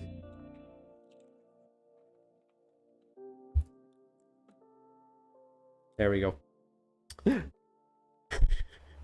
Anyways. Charge MP gauge by 20%, increase MP damage by 30. This is pretty decent. On a 5-turn cooldown, it's pretty nice. Massage Masita with this fairy boy. Oh yes! I haven't even shown you the rest. Second skill. So, my brain. Your brain's gone, yes. Fog. Indeed. Also, congratulations, Iberian. Nice. You got personal. Nice. Congrats. Morning Lore KX. 50% NP charge with a demerit plus 20 crit stars. The demerit being that it reduces their NP gauge by 20% after 1 turn. I'm gonna tell you, this shit really don't matter. This shit don't matter. I'm gonna tell you right now, this demerit might as well not be there. It's there, but it might as well not be there. It makes no difference. It basically makes no difference. He has 70% charge for 1 character. He can charge by 70%. The server may get useless. Yeah. It doesn't matter. Because you only use him for 1 thing. The final boom, as I like to call it. Use him for this. Oh boy, how am I gonna start with this shit? Mission Oberon's weakness is capable to work with Mel and his passive skills. Yeah, okay, fine. The one weakness he has, you can't use him with Merlin because Merlin just doesn't work with him. Anyways, you can't use Merlin with him. That's it. My bad. This is not just NP damage bonus. Yep. This is 100% NP damage up boost. Multiplies by 100% whatever NP damage up shit you have. Temporarily. Every single goddamn NP damage up shit you have. Up you go by 100%. Musashi go brew. Yes. Also is a 50% buster damage up as well. However, obviously, the negatives. Ignores immunity and debuff resistance, and at the end of the turn, that character is useless. Permanently. So this is literally the big boom finish ability. You use this to end it. Whatever you're trying to do, this is the last one. This is the last attack. Boom. Dead. And then you have his NP, which is actually pretty decent as well. He actually has a decent NP.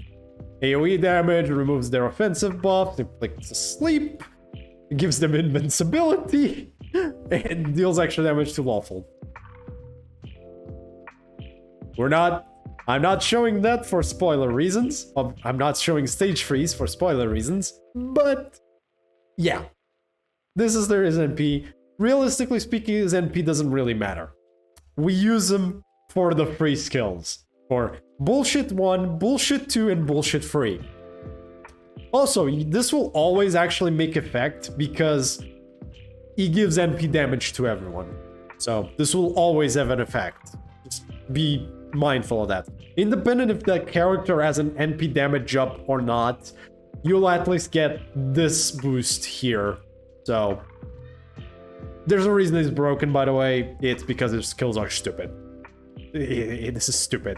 He's the X. Unquestionably, probably the best servant skill-wise in the game. Like, skill-wise, he's probably the best servant in the game. Is he the most reliable servant? No. No. No, no, no, no, no, no, no, no, no, no, no. Here's the thing. If you have to prioritize getting one of these two here, I would still say grab Koyanskaya first. Because Oberon is like the icing on the cake. She's the fucking cake. And Koyanskaya is the fucking cake. In more ways than one. That was fucking terrible. I am so sorry, chat. She's much more reliable. Yep, she reduces cooldown on skill. Exactly. He's the icing on the cake. He's the cake. That's not fair. I know. But she is the farmer. She is the one you use to farm. Aki got what I said. Aki understood what I said there. One sec. I don't know, man. Why is she? Okay, Miss Ephiestion. Miss Ephiestion. Oh boy, let's get to this. This is a character I've never used, by the way, so this one is gonna be a bit on just what I can see.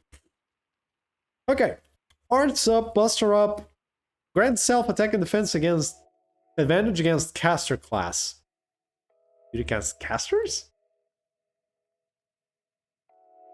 You feel try Oberon or Kita this year. Well, Oberon's the better one, but it's on you, whatever character you prefer. You technically don't need Oberon. He very much helps, but you don't need him. Koyanskaya, you might actually need it more. She fakes herself as rider class, like a scanner. Yeah, fair. That's fair. So yeah, she's also good. Interesting. This is cool. This is cool. It's a pretender with more usability beyond dealing with the knight classes. She can actually deal with also a caster class. So that's interesting. This is nice. This is a good skill. Second skill. Full charge. What can I say here? I have summons enough to kill anything. I just tried Oki twice and didn't get her. My condolences. I mean, we all do. But at this point, well, unless you're new to the game, like in general, a lot of people that have been playing this for a long while have basically a lot of characters to work with. You just grab whatever you want, man. At this point, it's like, it is on you. If you've been playing this for a long time, grab whatever you want. I'm just putting it out there, what they do. If you have been playing this for a lower amount of time, you might want to grab these ones to build up your team and then start getting what you want. It also depends, yeah. You could technically live with just the low rarities as well. I mean, Onako Green is a good example of a person that has been playing and uses just about any character. Again, it depends on what you want. As Iberian said, there are people who don't get more than one SSR per year. That is true as well. I was in that group. Tao and the other guy I forgot. Merlin? Waver, Tamo, and Merlin? Which one? Lower rarity? Elena Blavatsky. Hans Christian Andersen? Shakespeare. Oh, okay, you don't remember. Fair enough. All good. Anyways, let's keep going. FIS Jun is a full charge. Oh, Langling. Oh, that's an interesting one. Very fat Langling. Okay. You know what? Hey, if you can make good use of him, I'm not gonna complain. He's good. He's fine. Okay. Anyways, where was I? Right. FIS Jun. Full charge. It's obviously good. It's a full charge. I don't have to explain why this is good.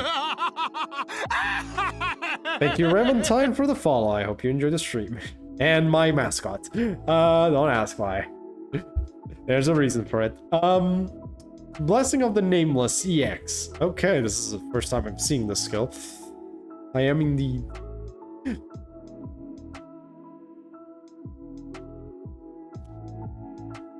Oh, for fuck's sake. Okay, well, that's ban. That's nobody click this link, I guess. That's probably a bot. I'm gonna consider it a bot. You didn't even ask for my permission on this, so Iberian, do your job as a mod and do me a favor. You know the drill. I don't like these. I don't want stuff like this in my channel. Thank you. Thank you very much. We don't want that stuff. You personally like Tamos. That's fair. Hey, go grab your Koinskaya then. Go grab your Koinskaya. That is technically a Tamo. Blessing of the Nameless. My freaking goddamn. One turn taunt. Increases defense, NP generation rate by 30%. Absorbs party's curses to self. What was that? Thank you. Thank goddamn. If free servants have curse, this is interesting, but the Dark Koya counter we all need. She takes out.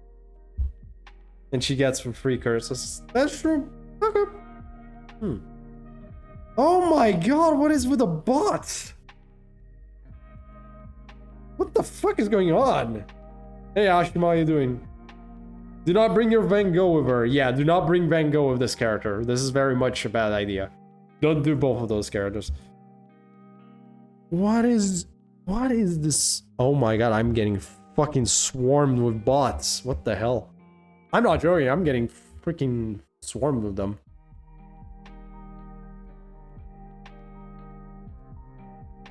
Where did they all come from?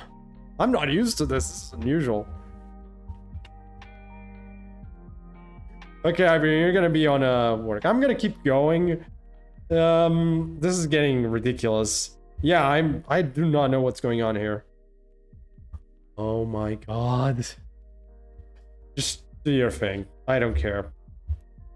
What is going on? What is this? What the fuck happened?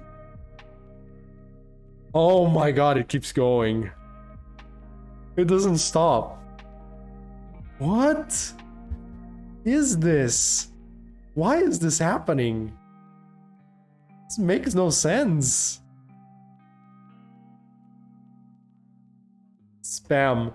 Yeah, I'm more confused because this just keeps happening. Yeah, I'm just gonna keep going. Thank you, Iberian. I'm sorry for what you're gonna have to do for this one. Anyways, Blessing of the Nameless.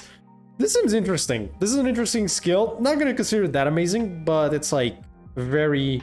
Why am I talking? I don't know. I'm not even that big of a streamer. It doesn't make sense. But yeah, this is okay. Nobody click the... Don't forget, people, don't click the links. Whatever links that come around, don't click them today. Anyways. NP. Deals damage to one enemy for a time. Art NP. Ooh, nice. Reduces Buster art resistance and increases own NP damage for one turn.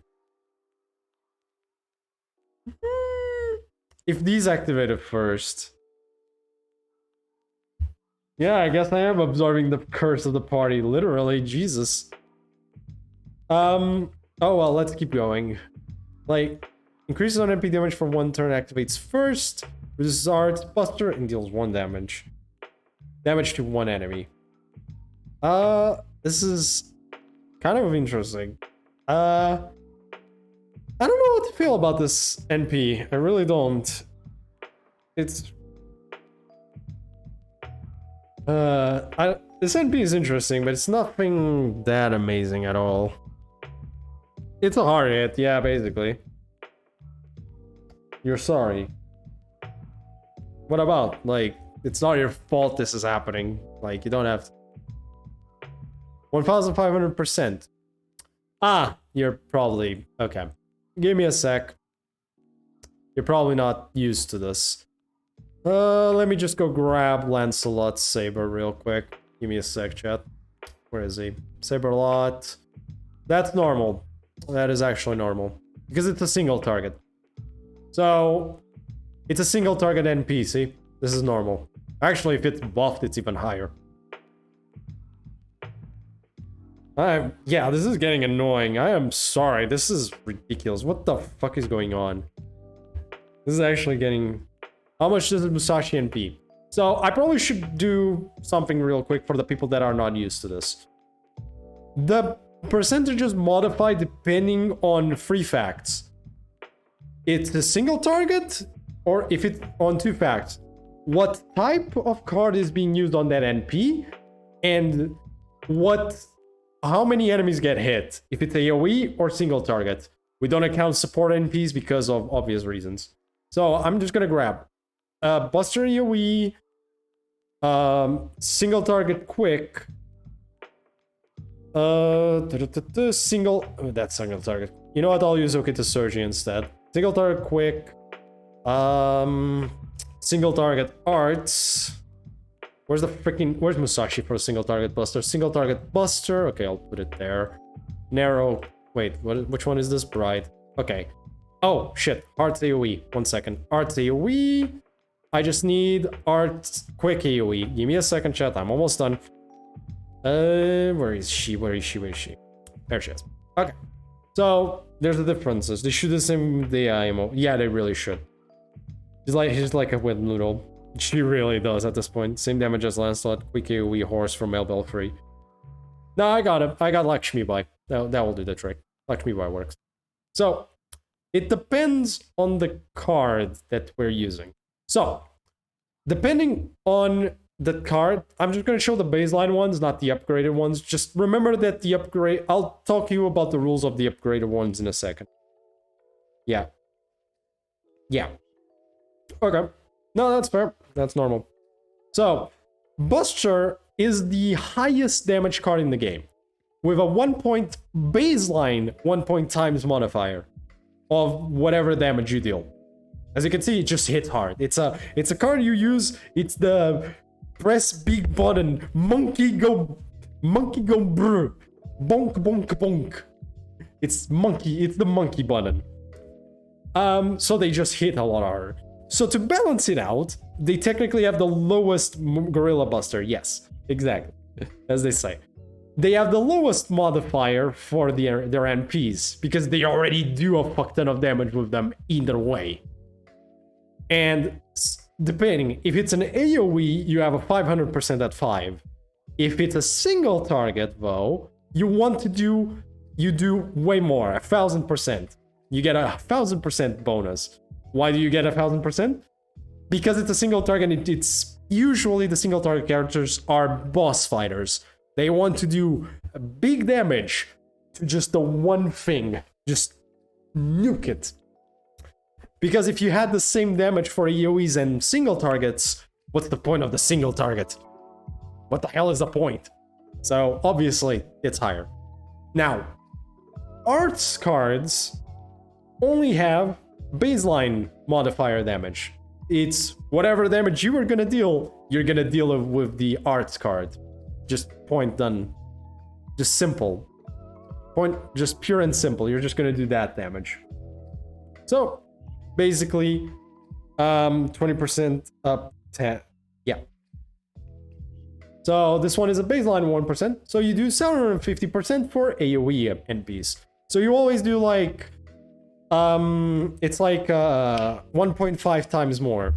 So if you did 500 on the Buster, you're gonna get up 1.5 times more modifier on the arts card in this case. So 750. And if it's for single target, well, you get 1500, which is like it's 1.5 times 1000%. Or 1000 plus 1.5 times 1000. So it would be 1500. Simple as that. It's just you do 1.5 more. You have 1.5 times more percentage.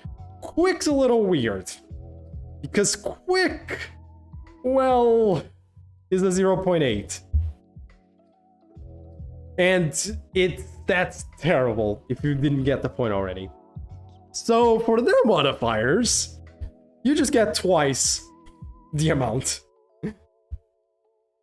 If you want to do Bonkers Buster, exactly, simple as that. If you want to do big boy damage, Buster, and if you're masochistic, you use Quick. Yeah, basically. Quick is the middle ground of you don't do the most damage, nor do you do the most looping. You're like the middle ground. She gets bonus damage against Alter Ego and Moon Cancer with that. Yeah, she does. That's what it works. Maybe I should pursue Musashi even more. Please no. But yeah.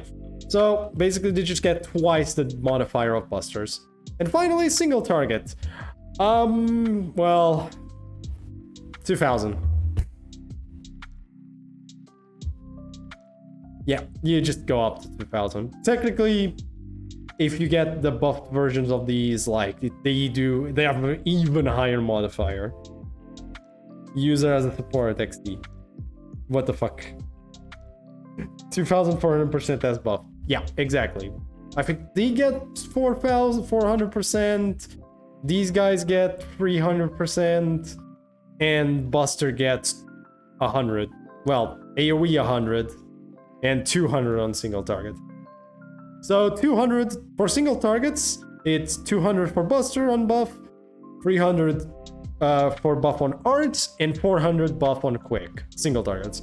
For AoEs, well, you get 100 for Buster, 150 for arts, and 200 for quick. There you go. That's about the shtick, how that goes. Anyways, back to character reviewing, I guess. Bastion's fine. She is a pretender, so that should go into my consideration here. Yeah, Musashi, it's really hard. Yes, really hard. Very, very, very, very, very. Also, kind of glad it's over already. Whew. Are we good now? Also, it seems we're good for a while. We might finally have a break. Hey, Reventine, I can see you. You're free. Yeah, you're fine, you're free. No worries. Hey man, just ask. Any questions, I'm here to answer. Or at least as best as I can. As best as I possibly can, at least. Okay, Miss Sebastian. Where the hell do you go? You are interesting. How many did you block? I lost count. I actually lost count. You blocked so many. It's actually ridiculous. I do not know how that happened. That was impressive. A 500 attack deals 2000 damage. Yep.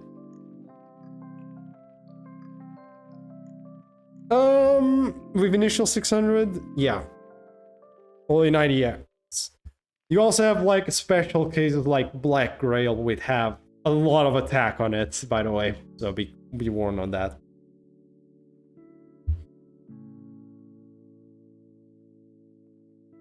Like 500 years obsession. Wait, how much attack the 1300? Oh, let me see. C's, right? Real quick. Craft essences. You want examples of this? Okay. Let's go by. I go by ID. I'm gonna be here all day because there's a lot of them, as you can see. I gotta go by effect. So by effect is probably best.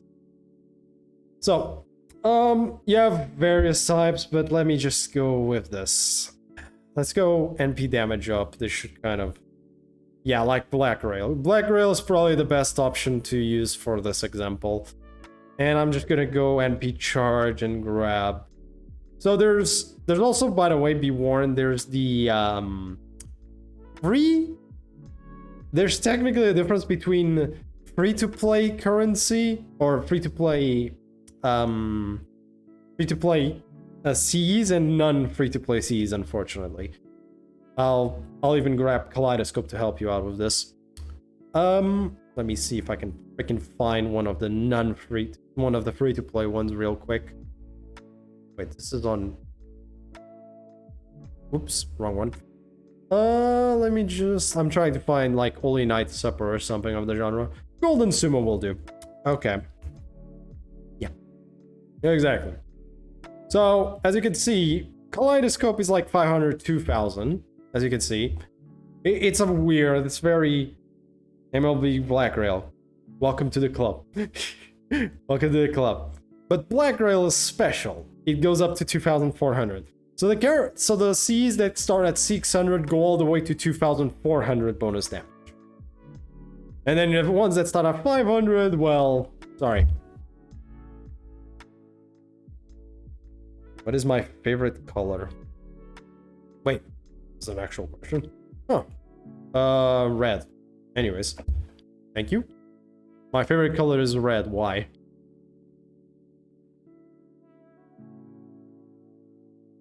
More. You scare me. It's red. If you're wondering what favorite color is, it's red. That's my favorite color. Even though I don't use it that much. It's funny. I use blue more than I use red, but my favorite color is still red. Also, sorry, Pixie, we kind of got scared because I've just been pinged 1,000,001 times by bots a few minutes ago. So I'm like, we're all on like edge, on the edge. Iberian already had to ban 1,000,001 bots. So we're all on like on the edge here. Anyways. Okay, thank you. It's if it happened, thankfully it didn't happen this time, and it was just an honest question because holy shit, we are all on edge here. Anyways, where was I? FIS Xion. Now that we've resolved that one question, FIS Xion. She goes into... She seems okay. Like, she's fine. I feel like her kit's okay. Like, she's like a tank, single target DPS with a full NP charge. I mean, she doesn't have a full NP charge. Okay, she's a bit better than these characters. She has a pretty nice kit. On P based on type. Well, now you do. It's just to make it more equal, even though it still isn't, because Quick just suffers overall. Quick servants still suffer from other departments. She's still like, she's like a B plus to B. She's hard because it's like, this kid is so weird. That's like, she got good skills. Who is the girl with white hair on Merlin's side? Oh, this. Oh, that is an alter ego. Oh wait, my bad, not an alter ego. She's a foreigner. No, she's a pretender. She's the next pretender we'll be talking about. We'll get there. Proto Merlin. It's Lady Avalon or Proto Merlin. It's the other Merlin. Merlin prototype. Yeah, exactly. Booba Merlin. Yes, Booba Merlin. Okay. FIS's a B plus, I think. Her kit's good enough to be a B plus. She's nothing. I don't think she's that amazing, but she seems pretty solid. She's also a pretender, so she has very good bonuses against other characters, against all the knight classes, plus the caster. So with that, yeah, she's a B plus. She's very good, pretty good. I wouldn't say she's an A, but she's like very good. She's a succubus. Yes, you are correct. On the Department of Lady Avalon. Here we go. Obviously, we have to talk about this woman. So, you know Merlin. If you know Merlin, this first skill shouldn't surprise you. This is Merlin's Buster Up arts. But arts. Yep, this is just his Buster Up, but arts. There's no difference, actually. 50% arts up, max HP up, crit damage for 1 turn, and cooldown of 6 turns. Yep, basically arts Merlin. But, except for 1 point. Next up, better charisma skill. She actually has a better charisma. She has the normal charisma like Merlin, plus this. With a little like, neat. Here you go, an overcharge. You get 1 overcharge. Yay. It's good, it's good, okay? You take the overcharges, okay? You take these. It's very nice. Overcharge actually is a really nice... It's a thing that we found out it's a very nice thing to have. Because, you know, she can then get 10 crit stars per turn instead of 5. Basically. when you NP with her. And finally, the skill that is hard to say if it's better than Merlin's or not. This is a weird one. So, I'll go for a swim with the alligators. Have a nice talk. Have a good one, Black Ripper. See you next time, man. She has invincibility like he does, with a bonus because she can charge herself with this, because she charges on NP gauge based on a number of enemies. So you can technically get 60% charge for herself. Plus she reduces every enemy's NP by 1, basically. However, on a higher cooldown. So this is the part where it's kind of hard to say if she's better or worse. Because the lower cooldown on Merlin is very, very, very, very useful. Being on a 7-turn cooldown is amazing. 8 turns is very weird. It has more effects, but because it's on 8 turns, it might actually be worse. It's hard to say. This is a weird one. You could technically consider it better or worse. This skill is better. This one, question mark that. Oh, her NP? Pretty much the same. Not really. In my life. She trades the NP gen with NP up. Yep. So, she gets max HP. 5,000 max HP for everyone. Charges parties NP gauge for 3 turns and crits. So, for comparison, well, it's not as good as Merlin's, in my opinion. I think Merlin's NP is still better. Normal Merlin. Let me just go grab him real quick, because this needs comparison. Yeah, she's more of an NP. She does give more NP gauge, but it's based on NP level.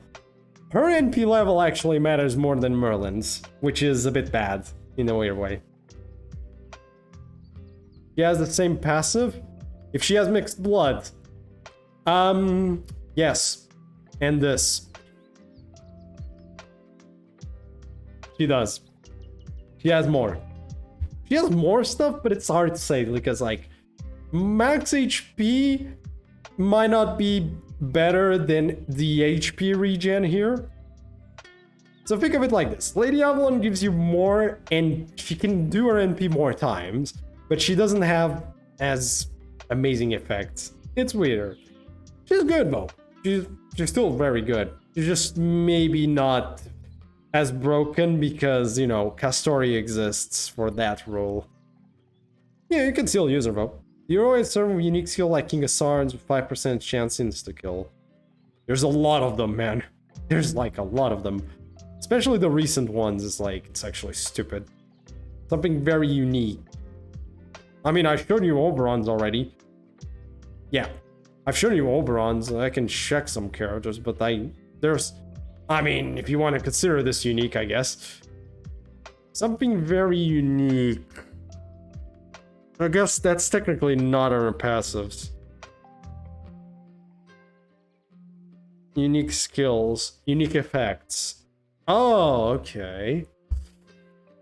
Let's see if I can remember something. I think Iron Sky of Darkness has some interesting shticks.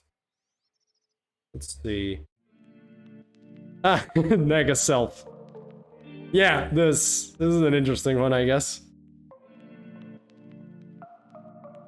Oh no, nothing else like that.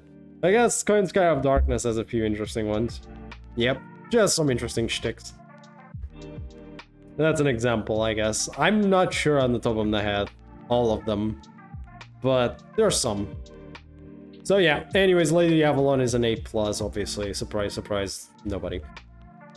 Archetype Earth over NP. Oh, Archetype Earth. Yeah, that's true. Let me show you Archetype Earth. Yeah, it's self-buff on burn. I wish. So, all normal until this point, right? This all seems normal.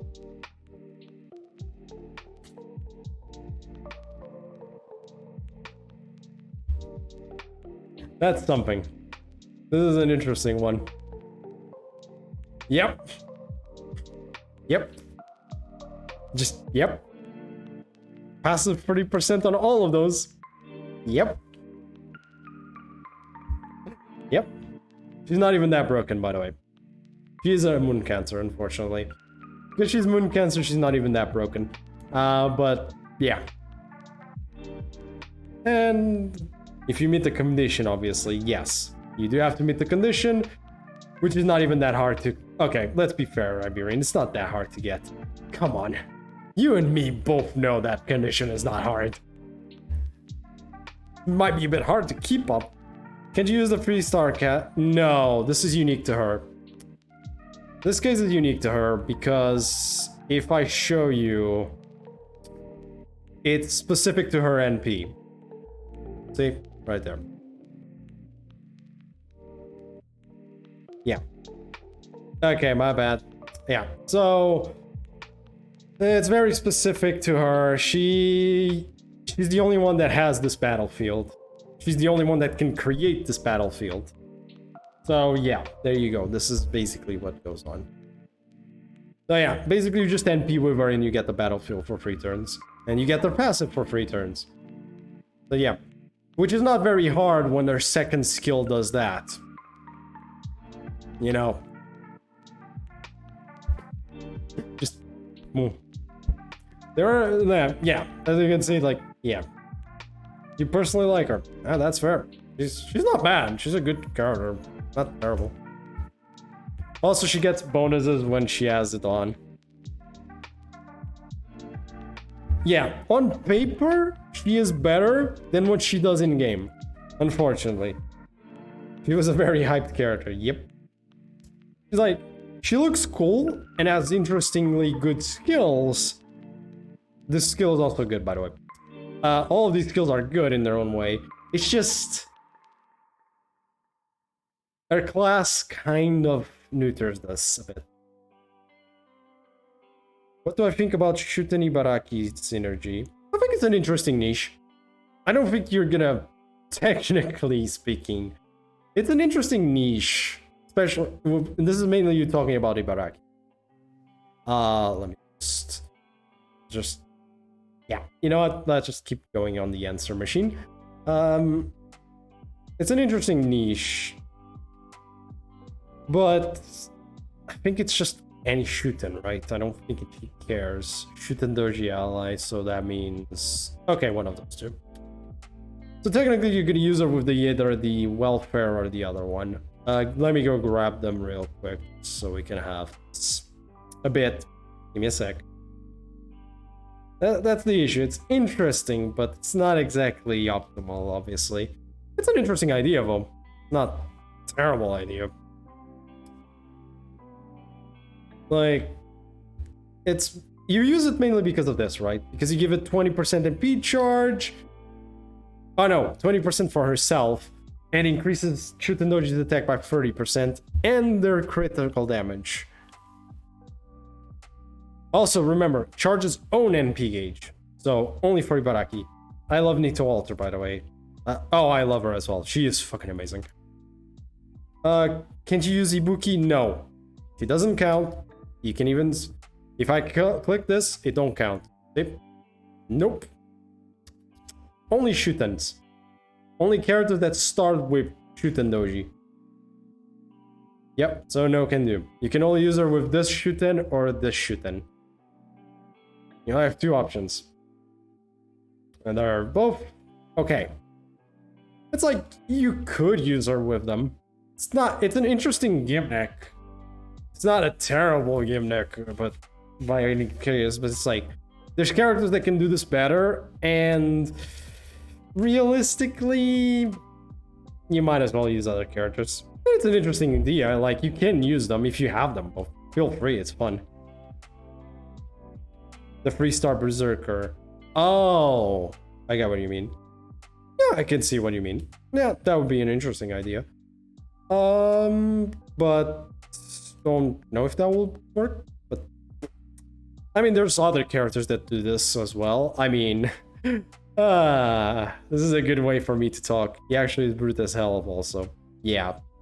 You're talking about, I guess you're talking about Mori Nagayoshi, aren't you? Mr. Mori here. I imagine it's this boy. But he's an absolute glass cannon. Ilya and Chloe. Also Ilya and Chloe. That one is weird. That's a weird one. My condolences, man. I actually got lucky with him, thankfully, but like, my condolences. Ilya and Chloe. It's just Chloe, and you know, it's just because of this one. It's just because of this. This stupid shtick that's like, here's the most success rate of Ilya. That's it. That's like, it's fine, but it's like, how many of them even need this? I'm actually curious, actually. It's like, does this one even need it? Oh, wow, okay, yay. Amazing. She needs it, I guess. Nobukatsu, oh no, Nobukatsu Nobunaga is a really cool one. I guess she needs it for... Okay, this one is a bit... This one, fair. Fair enough for this one. Sitonai... I don't know if she has any. Okay, you don't even use it with Sitonai. Okay, moving on. You don't even need her with Sitonai. Ignore Sitonai. Who are you talking about? Nobukatsu Nobunaga. Oh no, that's great. That's probably the best way I've done that done. I think that Nobukatsu is the best one at supporting the specific character that you're trying to support. Yep, I think he is the best one. In terms of this whole shtick of like being a support for one type of character. I think they do the best job of them. Shufu is also nice. Shufu also does good with Concert U. Well, maybe not as good as the Nobukatsu one, in my opinion. Okay. The only other character, only another character that technically works, though in a more wide sense. In a weird way. Technically, you can charge it for an allies NP. By 30%. I just wanted to put Jilderay out there. Come on, give me a break, people. He's the mascot of the channel. Of course I'm gonna take my freaking chance to just talk about Jilderay Caster. We'll talk about him later, though. I have tentacles go brewer. Yep.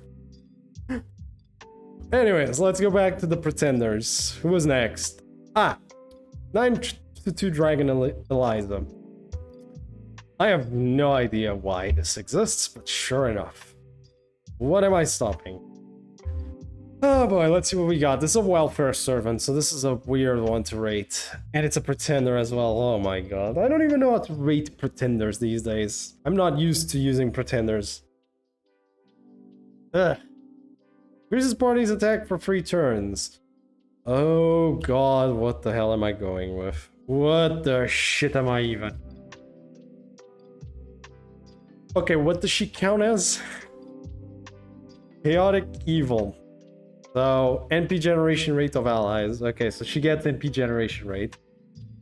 NP damage with neutral. Critical damage for lawful. Increases own crit star absorption. Grants Mount Liang trait. It's okay, yeah, that is true. Yes, Reventine, what's the matter? Hey, what is Mount Liang trait? What the hell is Mount Liang trait? What is it for? Who's your favorite not that good servant? Okay, the summer vlogs are pretty solid. What is my favorite not that good servant? Well, my friend, my not that favorite not that good servant has to be Medusa. She's my waifu. I can't deny that issue.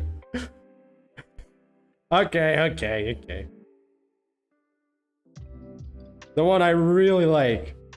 This is the one I really like, but it's not that great. Not the best one either. It's mine. Thank you.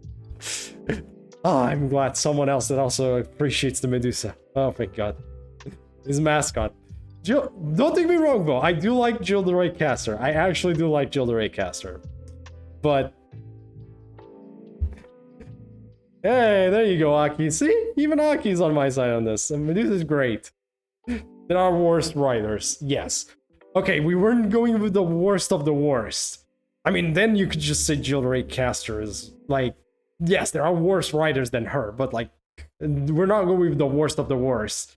My favorite worst of the worst, like, what do I even... I can't even say Jilderay Caster anymore. He's not even that bad. Like, what do I say at this point? Angramanyu? I guess it would be Angramanu, I guess, if you want to put one that's actual terrible. But that's about it. Anyways, back to this girl. Angry Mango. Yeah, basically. Angry is actually the worst. I would like to say that, but... I'd like to say the same, but with the existence of this and... Where is he? This? But with the existence of these two characters, it's arguable. This is on his bio, I know, but even then, these two are technically worse. I know. Angry Mango Kirei form or Angry Mango original form? For the Ascension. Yep, Jilderay Saber exists. Yep. One of these two is probably worse. Maybe. It's hard to say. Angramanu is shit as well. You personally like Jekyll and Hyde, my condolences. You're free to like him, like, that's fine, right? You're free to like a character, but you can't deny his issue is very obvious. Like, he has a very big issue. He has good lore. Okay, yeah, fair enough. That's fair. But the pretender prototype, yeah.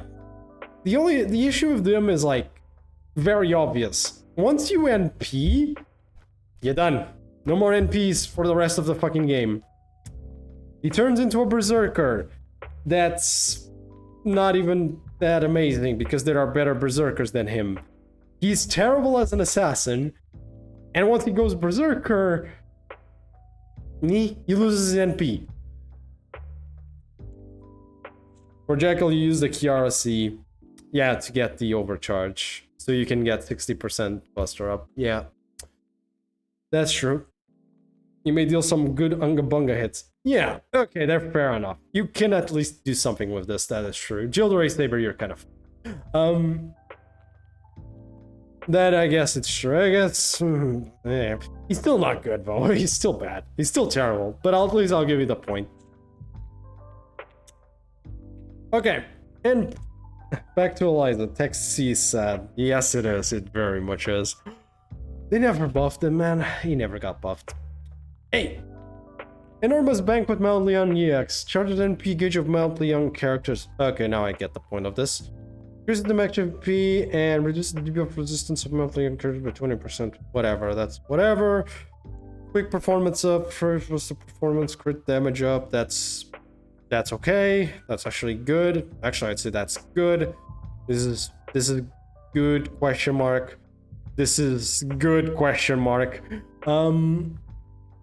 And our NP is a Buster AoE NP that reduces their defense after, but has an NP damage increase and a crit star absorb generation rate increase. This is fine. It's offensive. Like, it's okay. Fine. It's like a B. Fine. It's a fine kit. There's nothing amazing about this. It's just fine. Not as good as the Fiestions or, you know, Mr. Oberon up there. It's fine. Okay. We'll go with Moon Cancer next, just because they have the least amount of characters. So let's get going. Yeah, it is a very basic kit. It was a very basic kit. BB. The B to the B. The big big. She's okay. She's fallen off a bit. BBCCC news. Yes, basically. First skill. This was actually used to be very useful, and technically still is, by the way. 4-turn cooldown on a remove, debuff, recover HP, and give them immunity for a turn. Haven't I just seen this skill be released recently? Like Jack and Shiki Saber. Yeah, basically. Like Rasputin, for crying out loud. This is like Rasputin.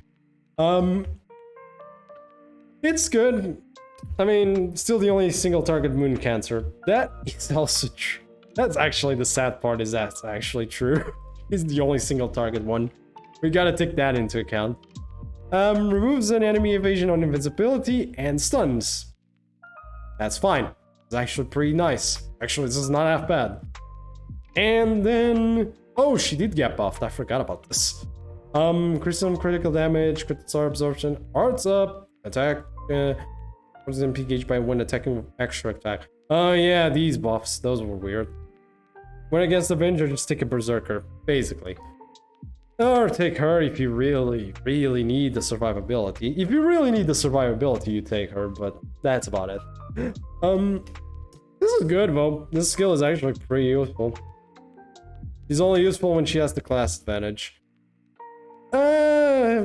She is useful in very niche situations as a support for specific challenge quests. There are places to use her. They're just very, very cute. She was good against Amakusa Shiro and Shimosa. Yep. But against one, Essien... You could use it like against Essien Lobo, for example. Yeah, Essien Lobo is a good option. There you go. Like, you could use it against Amakusa Shiro, Essien Lobo, as you remember. As he said just now. You could use it against Sholter if you ever fight her. Against any Avenger, basically. Tiara as well. Oh yeah, not... Taira no Kagekyo. Yeah, also Taira no Kagekyo. Another one. NP, well, does damage to an enemy, charges the party's NP gauge by 20%, and debuff resistances. Yep, her skills are cool. She's a fun character, I'd say, but like... Tiara.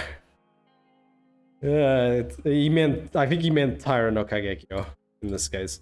I think. BB is one of the... I remember she was considered one of the better welfares back then. She really was considered one of the better welfares that you get just for free. Plus, she's a moon cancer. You don't get a lot of moon cancers. Very low instant death. Exactly. She had very good uses. She had very good uses. These days, well... She's like, fine. She's niche. She's a niche character these days. If I have to be fair, she's very niche, these characters. She's still the only single target moon cancer, but like, she's very niche, I'd say. These days, unfortunately. She's a bit of a niche. Mineral Sabers. Well. Boy. But yeah. BB's weird. BB Summer! Oh boy, fuck's sake, another one. Well, here's the other one. Here you go. Cute. Cute. I'll talk about that one later. Actually, let's just talk about this now. Sometimes it's worth using AoE even against single bosses. Yes, it is. So, this character actually has a use. This one is weird to rank again. So, first off, crit damage up, critical star absorption, 30% attack buff, and on extra attack, she gives 20 crit stars. This is actually pretty nice. Definitely one of the better welfares everyone gets her. You know what? She really is. Okay, there we go. She is one of the better welfares. Everyone gets her because she has uses. That is true. You know what, B? Yeah, I said she's niche, but no, she has uses. She has good uses. No way BB is better than MASH. Oh no, the Dow MASH is up there. Or Tanao's Bash. Me. It's hard to say with C+. You know what? Fuck it, C+. Yeah, fine. Niche. 40 key crit buster mash with 2 target. Meh. I still don't think it's that impressive. I'll still say it's C+. Alright, Pourquoi Golden Picture Grail A. Yeah, this is stupidly overbloated. DPS mesh. Never fought the... Yeah, exactly. DPS mesh is a weird one. Look, neutral damage isn't that bad, but... There's better characters, man. I'm sorry. Well, when I think about it, there's always better ones. Okay, this skill is overbloated as hell. You can see this is really good. Just move on with my life. This is the reason you use this character. This goddamn skill. Obviously. Super Orion, cough, cough. Yeah. Super Ryan, Jesus Christ. You're going right for the bullshit one, huh? Directly there. Oh boy. Okay, so why is it Smash River most recently flying one step away from being half decent DPS for one attack? But yeah, not that great. Yep. For one attack. That's the issue. For one attack. Yeah. Look, set the old command cards for 3 turns. This shit is really good. Fuck RNG. In Mash's defense. Also, by the way, we are only talking about Artenau's Mash. We all agreed original Mash was ridiculously good. One of our hardest battles was against the Shielder. Yeah, fair. But still. Marushira Kamaru and Abaddon. Yes. But the one you used when you did that was this Mash here. There's 2 Mashes, man. That's the thing. Original Mash. Amazing. Also, that fight wasn't that hard.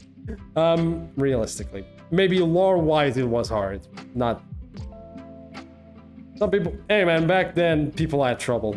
It happens. It's fine. Look, people back then had trouble. It happens. Not everyone has everything at the time when you do some of these things. Anyway. We're only realistically putting down his Mash Artenau's. Original Mash is great. I think we can all agree original Mash is great. This is just Artenau's Mash that's not very good. Ah, but why did I close that? Okay, anyways, back to BB Summer. BB Summer's stupid goddamn skill. And her NP is an AoE Buster NP that reduces NP gauge by 2. My condolences, yeah. Also, it's fine to have trouble with... Like, I've had trouble with some stupid fights as well. Don't worry. We've all had our trouble with some fights that's like... Other people just do this with them, and meanwhile we're like... Trying to get through that freaking stupid goddamn quest. It happens, man. Don't take it too hard. BB Summer. Her NP is kind of weak. Realistically, this is probably your worst part of her kit. Her kit is her NP is pretty weak. Her skills are great, but her NP is pretty weak. How good is BB Summer? Well, she's a moon cancer. Like, but she can lock your cards. Due to the mechanic of card locking, mainly because of that, I'm gonna give it an A. I think BB Summer is really good. Mainly, and I repeat, mainly because of her third skill. Okay? Mainly because of this. Not because of this. But this is really good. Not because of this. Even though it's also really good. Not because of her NP. Which is not even that amazing.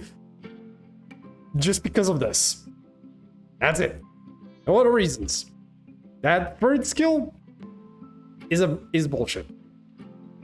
We're done. Anyways. Who's next? Oh boy. I still really like with no specific reason. Absolutely thinking he is Dion. You know, I'll talk about Dion after this one. Just because you did ask me to look into Dion. Is locking your car is a good thing. Yes. Okay. It's not so amazing for like farming, but do you want to guarantee that if you ever get, it's really good because it basically makes sure that you can like, yeah, exactly. You can just lock when you have arts cards or when you have a chain that you want to use with that character. It doesn't even have to be for herself, for the character herself. It could be for one of your other characters. And it's just really useful in general because it's consistency. You're giving this game a modicum of consistency. Free Buster Musashi, go brew. Exactly. She does need to stay alive. That is the only issue, is if she dies, the lock goes away. So just be careful with that. It's still ridiculously good because of consistency. It gets rid of a bit of the inconsistency. Not fully, but at least for 3 turns you don't have to worry about RNG. Exactly. There you go. See, Raven put it best. Now, Jinako. Oh boy, let's get this shit show done with. is that you need to get the right card once you do your set, but you might be waiting around for a bit in the meantime. Yes, that is the other negative. You might have to wait for the right cards. But being fair, the trade-off, I still think it's really good. It's still really good still. But there is that. Ganesha is underrated. I wish I could say that, but Iberian has a little bit of a bad time with this character, though. I'm so sorry. Okay, let's get this shit show started. So, first skill, 20% NP gauge, 20% attack for everyone, and 5 crit star regen, 5 crit stars per turn for 3 turns. Fine. I mean, it's charisma with an NP charge on a 6-turn cooldown. Why? Why is that there? Why is this here? Why 6? Ugh, it's fine. Severed Tusks. It's a taunt skill that reduces their damage taken and increases their attack by 30%. 6 is normal, 5 is broken. Yeah, exactly, basically. What's everyone's favorite welfare, personality-wise? Oh, that's an interesting question now. Favorite welfare? Let me just grab the welfare just to make sure I remember all of them. My favorite welfare personality-wise. Probably BB. Probably just BB. Yeah, I think it's just gonna be BB outright. Yeah, it's just BB.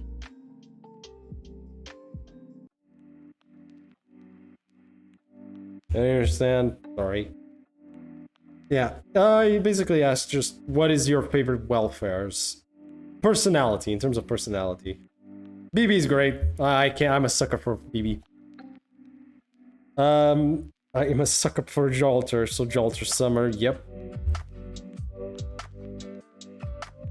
Yeah, he means the ones you get for free, basically. Shiki Saber. You mean Shiki Assassin. You mean Shiki Assassin, because the Saber one is not welfare. He means the ones you get for free.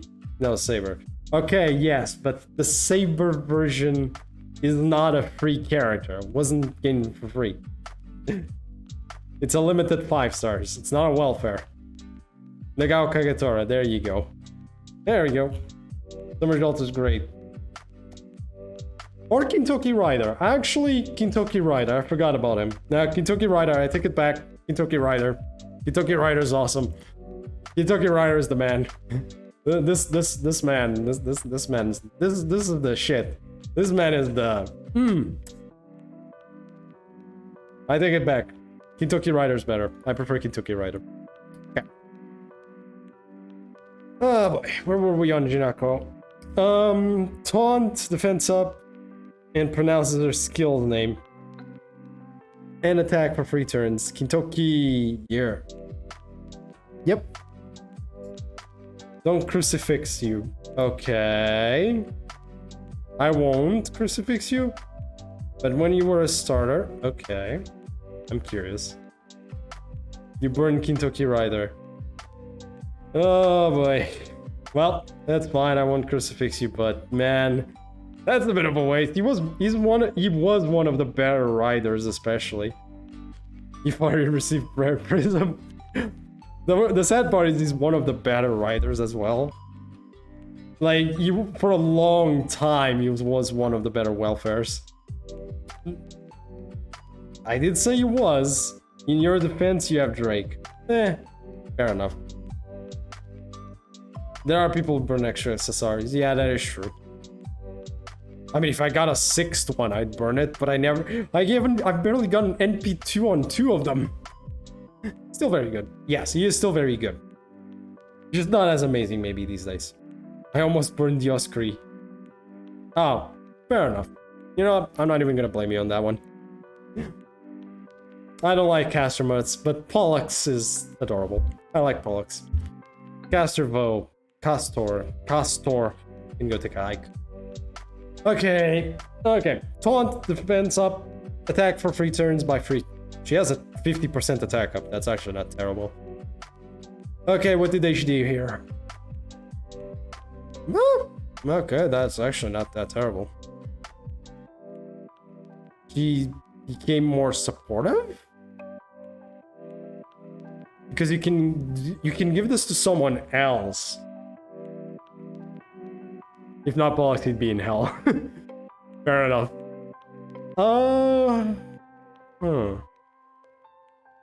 No, I know. Use these two first. Or the skills of the ally first, and then use this, yeah.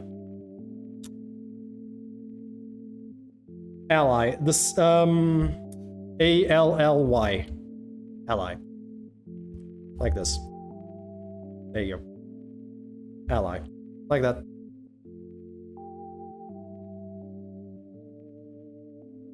No worries. Yeah, use the other character skills, then you give them this, basically. Okay, I can see what you mean. She's a bit more useful, yeah. You can also give it to herself if you want, but I feel like this is more support. This is also this is support, obviously. This is tank, and it's a shame this is for herself, the attack up, and this is support / for herself. You can technically choose. She's more good on solos. I can see why. She has a lot of ways to tank. What about NP? 30% defense reduction for free to... That's actually pretty nice. Deals damage to all, grants self-invincibility. Yeah, you know what? She actually sounds like a pretty good solo servant. It's actually pretty decent. He is a support tank with some heavy punches. I told you. Yeah, he did. Underrated. It's actually better than I thought. I mean, for team play, it's okay. She does not have attack for shit, though.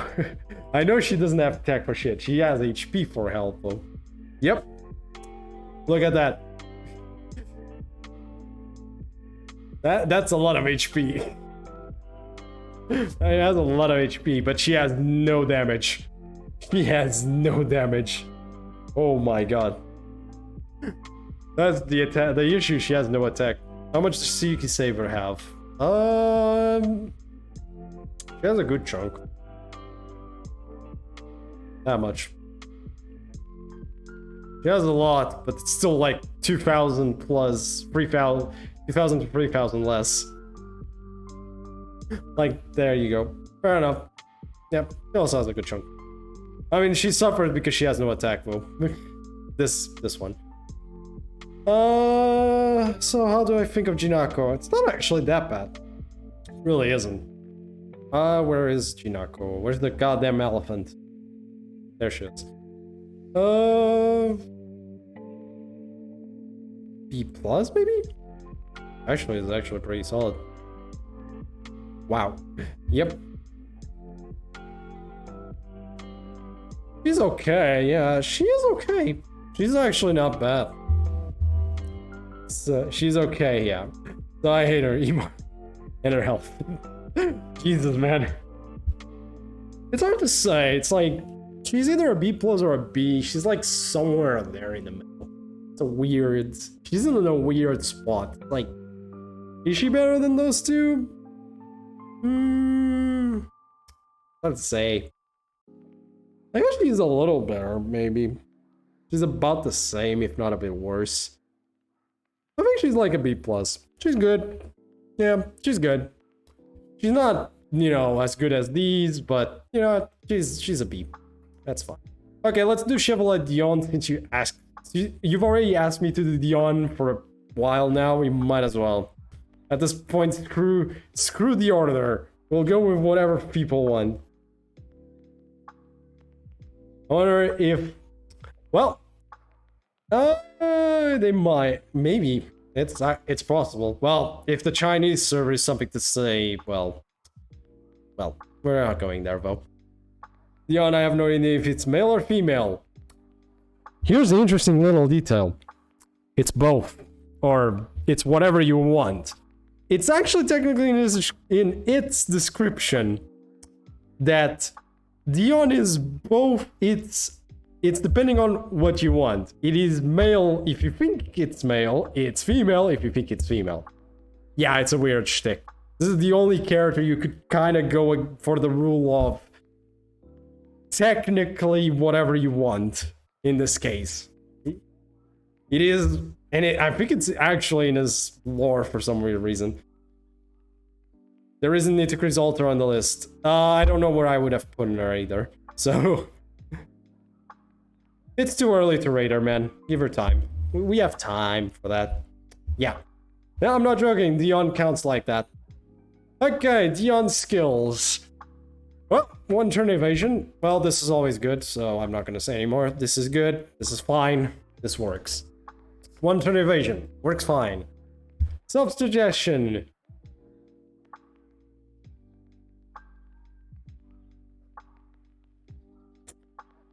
Okay. Okay. Remove debuffs. Damn. Man, I'll try not to be too harsh on this. It's gonna be a bit, but... This skill is... Well... I'm sorry to say, this is, It's good against big ghosts, yeah. That's a very, very, very niche, sir. That's a very niche. This is extremely niche, man. I'm sorry to say. She's a very old servant, yeah. This is very, very, very niche. They even removed her from the starting pool, yeah. And, well... Okay, it's a taunt. For free turns, actually. It's a free turn taunt. That's actually very good. That's actually impressive. It comes more often than you think. Yeah, you wanna know how often this shit comes up? There you go. Gender unknown. Anyways. Yeah, you can't get her. Yep. Yep. People, I mean, she can still spook you out of the goddamn normal gacha. Just at any time, but... Okay. SR ticket is reserved. Yep. Fair enough. You can still get her. Well, free turn taunt is good. And she also recovers her HP, which is not a bad thing. It's not very useful on the taunt, but at the very least it's a free turn taunt, so this is good. And then, well...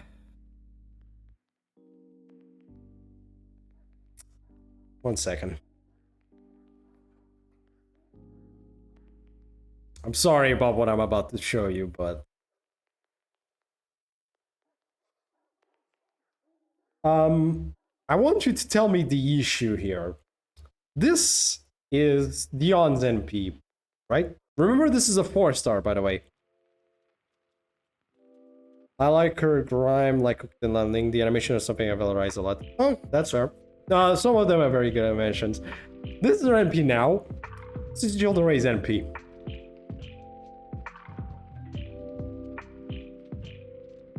You see the issue? She's your favorite bat servant. Yeah. Unfortunately, at this point in time, her NP is very, very, very underwhelming. Fuck it, Gilda Ray does her job better than she does. She only gets charm, I guess, if you... She does have taunt. I'll give you this. Good taunt. It's a good taunt. She has a skill level like NP, yeah, exactly. There are characters with goddamn skills that are better than that. I'm sorry about what I have to do to this. This is, I'm so sorry about this. I'll give the points for the free turn taunt. She gets points for that. But I can't go over, like, some of the very bad parts of this. This is bad. She's not the worst character, but... I can't really put her very high. Like, even between these, there's like a gap, I feel like. There are characters that are slightly better than she is, at least. Unfortunately, she really is a bad character. She's in need of a kit. Maybe even rework, almost. Like, she just needs a lot of stuff. She's very niche use. You can use her as a tank, but that's all you can do with her. And there are better tanks for cheaper. That's the worst part. Might be the worst 4-star. Nope. Nope. No, no, no, no, no, no, no. She is not. Well, she almost is. Almost. There is, a certain welfare servant that has never been buffed that is basically been completely replaced by a 3-star servant. If you catch my drift here. But yeah. Anyways. Question? Okay. Go ahead. I can't think of anyone else right now, but one of my favorite 3-stars is Ushi. Oh, she's great. Oh, she's great. Oh, Christopher Columbus. Yeah, Iris Field. You're forgetting that one. Christopher Columbus. He's good. He's fine. Well, might as well talk about him since we're on this. Said Iris noises. Yeah. Okay, since we did this by order, we're going Ushi, then Christopher Columbus, since Kalilo just talked about Ushi. So let's go with Ushi next. We go from a character that gets no love to the character that probably gets the most love. Seriously, like this might be the low rarity that gets the most love. I'm not sure Scoopus is better. Scoopus is better, buddy. But you can use her while you don't have him. Yes, that is what you can do. Yeah. This might be the most beloved character I've probably seen from the people that make this game. You'll see why. First off, on a 5-turn, she gives whole party NP generation rate and also increases her own quick effectiveness by 20%. Not that amazing, but this is good. 8 autocorrect sometimes. It happens. It's alright. Autocorrect sucks. I know, man. It's the worst. Next. Now, she had Charisma C+. Repeat, she had Charisma C+. Now, 20% attack for everyone, 50% crit damage for herself, and 20 crit stars. Also has Tango on the name, so gain points. On a 5-turn cooldown, by the way. This is actually pretty good. This is pretty good. And the first skill, Part of the Swallow. So, she gets evasion for the turn, and it's an evasion skill. Use this for survivability. You're not gonna... She's going to Melty Blood. Exactly. She has Writing A+, and, well... Now... There's not a lot to this NP. She hits hard as hell. Yeah, she hits hard as fucking hell. He only hits once, but then it's like a truck. I don't really understand the point of this realistically, but sure. Also, she gets a really cool skin. Just a real cool skin. I don't know why I clicked that, but like, look at that. Look at that! Mwah. It's amazing. Caster Berserker, yep. So how good is Ushima Kamaru overall? Well, she has good skills. Like, what can I say? Realistically, with how much the... If we're comparing against the whole cast, if we were just comparing the 3 stars, she'd be up there. Obviously. 3 stars, 2 stars, 1 stars, I mean. But since we're comparing everything in a giant mosh pit, well... She's still good, don't take me wrong. She's like... Probably a BB plus still. Not the best, but probably a B, I'd say. Even with a simple kit as like B plus, probably. Probably still a B plus if I can fucking find her. Where is she? Ah, I found her. Jesus Christ. Yeah. She's probably still a B plus. She's still fucking great. Like, there's no reason not to consider her great. She's still really good. She's a really good 3-star, probably the best 3-star single target. She hit started the Malter. Yep, with love. Yep. Yep, I'd say she's like a B plus, and this shit stopped. 1 sec. Nope. Wow, we've been going on for close to 3 hours. Holy shit. Okay, next up was she hits harder than Bedivere on NP. Yeah. I think so because I don't think Bedivere's NP has ever been buffed. I don't remember, but I don't think he got an NP buff. Did he? Oh no, he did. He did. No, I think she still hits harder, probably. Probably. Don't forget, he is story locked, though. Don't forget, he's story locked. She ain't. One of these is easier to acquire. 90% busted in overcharge. I mean, if you get that. If you get that, yeah. Good luck there. Good luck. I mean, 60% doable. 90? Jesus. Not even Musashi gets that. That's true. Being fair, he might actually hit harder. We don't know. Well, I know one person that hits harder than all of that. Anyways. Mr. Christopher Columbus. Cristóvão Colombo, Cristobal Colon, Cristoforo Colombo. You have a bunch of ways of saying this. She just doesn't need it. Yeah, exactly. You don't need no extra buster. Okay, first off, Voyager of the Storm. This is meh. It's okay. Cristóvão Colombo. Isn't that Portuguese? Wait, is that Portuguese? Question, is that Português? Ah, é bom conhecer outra pessoa que fala português então. How are you doing? Como é que estás? There you go. Another person from Brazil watching goddamn my stream. There you go. Well, you're the second one. Good to see. There you go. So yeah, I'm also Portuguese. From Portugal though. Pleasure's all mine. Let's stick to English though. We'll stick to English for now, though, buddy. Never guessed it, but just so others can understand. Otherwise, we'll be here. Okay.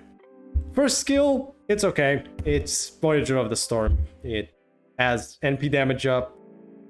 What did you say? Basically, I asked him how he was, and he said he's okay. Very well indeed. Pleasure to meet me. Yeah. Something of that. Yep, there you go. Something like that. Anyways, first skill is okay. Second skill, Unyielding Will. Has a Guts and an NP charge. I like this skill, but at the same time I don't. Because it's annoying, because you're using your survivability, but to NP charge. It's nice. It's a good. It's not a bad skill, but it's like I wish the charge was somewhere else. Yeah, 30% NP charge is nice. I'm not saying anything against it. I just hate that the gut is attached to it. That's the only thing. I hate it. At least not 20%. That is true. Conquistador EX. Crystal Buster performance for 3 turns by 20% and gain 15 crystals. It's sorry to say this is for 3 turns for only himself. This is kind of weak. Man, you love my accent. Thank you. Thank you very much. Very appreciated. It's nice talking with you as well. 20% buster is too low. Like, I'm sorry. This is kind of on a 6-turn cooldown as well. Oh my god, this is bad. This is actually kind of weak. I'm sorry to say, this is kind of underwhelming of a skill. Like, I have seen better skills on lower rarities. In your head, he is bad. Yeah. There's like a lot of... Let's just see his NP. Maybe we get something out of this. Eh? In your head, he is bad. I mean, he was technically evil. Let's be fair. He was evil, so... In that department, he is. He really never got anything. Like, this is kind of underwhelming. Like, it's not the worst kit I've seen, but this isn't, like, actually underwhelming. Wow. Well, Christopher Columbus, my man, I can't even give you a C. You're not even that good. Like, You're not terrible. Like, okay, D minus, D plus is too little, but like, that's a C. Christopher Columbus is just underwhelming. That's like a C at best. And it's also story locked, yeah. Santa Maria Drop Anchor. Wasn't that from Pedro Alvarez Carvalho? No. This case he's talking about the boats. This is Christopher Columbus' boat. I'm pretty sure we're talking about the... No, this is talking about his boat. His boat was called the Santa Maria.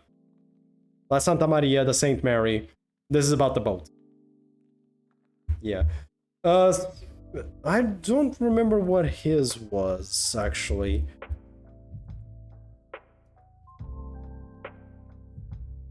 I don't think it had a name. I don't remember if it had a name. Not at the top of my head, I got now at this point. Either way. Okay, that's that. Christopher Columbus is kind of a sad story. It's still not terrible, but it is a C, I guess. Just for pure meh. Pedro was the guy who discovered Brazil. Yes, I know who Pedro was. I don't remember the name of the ship.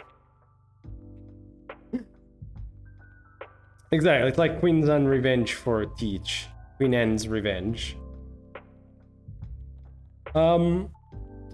Anyways, let's keep going. Where the fuck were we? We were dealing with moon cancers unless anyone wants to mention a character. And Revenge is classic. Yep. Okay. Oh god. Well, Liberian's gonna be happy about this one. I'm gonna try not to be biased against this character.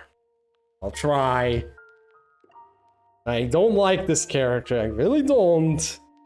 The character itself, I don't like, by the way. I mean, not so much the kid. The kid's interesting. I don't like the character.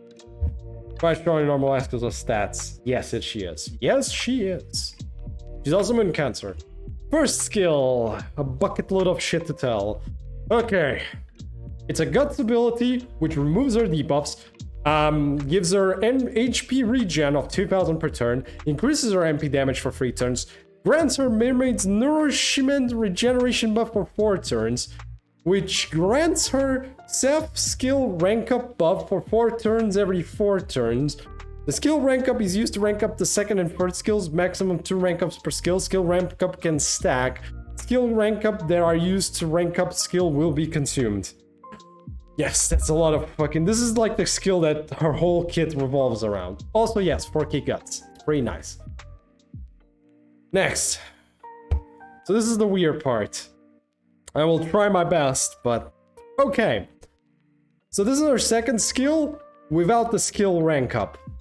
So baseline, it's a 30% NP charge where you get 20 crit stars. So kind of like Radiant Road for Artoria. It's kind of nice, but very clunky, yeah.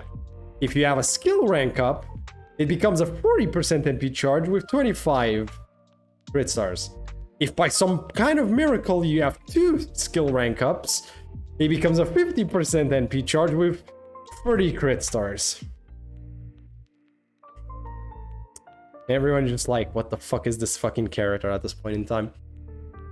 And then her third skill. I'm not even done. Oh boy. She gives party evasion for 1 attack for 3 turns. Removes all of the enemy's ignore evasion and inflicts bewitchment, which is just reduces the critical attack chance by 10% on a completely different modifier. It's just pop her first skill right away. Yeah, basically. Reduces their defense for 3 turns and reduces their art resistance by 20% for 3 turns. What would happen if they buffed her for real? Please don't. I think she's already like a really good looper. I think she's like an A. If you rank this up, you get 2 stacks of Bewitchment, even further defense down, and even further arts resistance. If you go one further, 3 stacks of Bewitchment, 30% defense down, and 40% arts resistance down. God kill me. Actually strong, yes. Oh my god. Jesus Christ, the skill is a mouthful. Also, look at the passive. This is fucking stupid. She has way too many freaking passives. Very high passives. And finally, our NP. Just AoE arts. Complicated servants. Yeah. Deals damage to everyone. Plus 20% extra damage to enemies with mental debuffs. Up to a maximum of 10 stacks. So if somehow you get 10 of these. Of 10 debuff stacks. Somehow. If you somehow get 10 debuff stacks, she actually deals 300% extra damage. Somehow. Also chance to insta-kill, but nobody gives a shit. Shoot and doji. And Serenity. Yeah, we'll do those two next. That's fine with me. So basically, what's the prerogative in this character? As much as I hate this character, and I do hate this character, his existence. She's A. She's really good. She's like a freaking A. She's A. She's better than BB. She drinks some water. You know what? Good point. I'll be right back. I'll be right back. Gonna go grab water.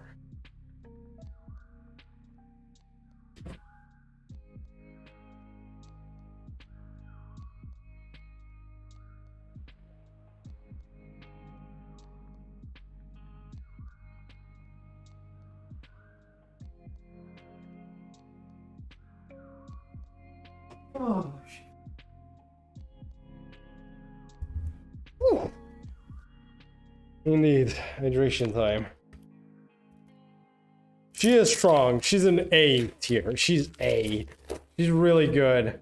I'm not ordering them inside their rank, by the way. It's just general. I'll just put her above BB because she is obviously better than BB. It's not even fun. It's pretty obvious.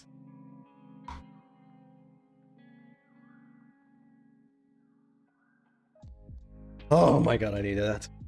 Whew. She seems better than Artoria. She is. She is better than Artoria. Like, I'm not gonna rank them up. I only put her above BB. She's technically better than all of them, but yeah, I'm not gonna order them within the ranks. I'm not gonna order them. Just beware. Just take it as is. Not even close to the cast supports. Exactly. She's not that broken. Maybe would you like rank like S plus? You know, I might need an S rank. You know what? I'm gonna add a row above. What is this? We'll just put this as S. So it's a little easier. Because she is a bit better than these guys. There we go. Something like that. That should do the trick. It's actually no, it's still an A. I don't see as an A plus. There are some characters that are gonna go into A plus. If Castor is EX, man, she's up there. Like I just moved everyone up a one. Like I'm gonna give this A plus for later. We'll deal with that later. Believe me, we're gonna need it. There we go. Obvious, and yes, Castoria's EX. She's broken, man. Castoria is broken. Finally, Archetype Earth. Yes, what do you need? I always put them are. Always put them are pretty good. It's pretty good if you ask me.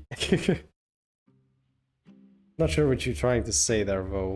Weirdly enough, but yeah, it's... let's get this shit show to Archetype. God, I needed water. I really needed water. Ugh. What I think. Okay, so we already took kind of a look at this character, but let's review. So, not sure it's still in school. Ah, fair enough. Let's go. So, seals enemy skills, reduces their defense by 20, and increases their attack by 30%. This is good. A fine skill. Has a bit of utility, defense down, attack for herself, also decent. 6 turn cooldown, not the best cooldown, but that's good. That's fine. Wrath of the Planet, 100% charge, 20% MP damage up. Obviously this is good. I don't have to explain why. It's a full charge and 20% NP damage. What do you think it's gonna be? And then Funny Vamp EX. Grants party invincibility for 1 attack for 3 turns. This is not that amazing, by the way. Increases the buffer resistance of allies with good alignment for 1 turn. This is good. This bit here. Who is the Blonde Moon Cancer? Archetype Earth or that? It's her. Or you know, yeah. We all know it's Arqueed. It's Arqueed, people. It's Arqueed. Anyways. And charging parties and engage except self on Millennium Castle by 30%. If this charged herself as well, I'd say this would be better. Or she would be a bit better if she charged herself. Finally, a very important part of Akira, and see the girl from Helsing. Oh god. Damn it, don't remind me of that. Come on, man, don't do this to me as well. I don't need to remember that. Being fair, Helsing was good, but I actually enjoyed Helsing, but still, god damn it, don't remind me of that. This is important because this passive kind of makes up a lot of her kit. And finally, your NP. Okay, so this is a weird one. So she changes the field to Millennium Castle, deals damage to everyone, deals extra damage to enemies with chaotic alignment, and charges the NP gauge of living human allies. I do apologize. Fair enough. Warning, there's not that many living human characters. 1, and 2nd, the majority of these don't really need our help. Pseudo-servants. In this case, they mean the pseudo-servants. Like, Rin is the... Because Rin is Ishtar like, has Rin as her thing and stuff like that. Yeah. Little detail, though. There is a note here.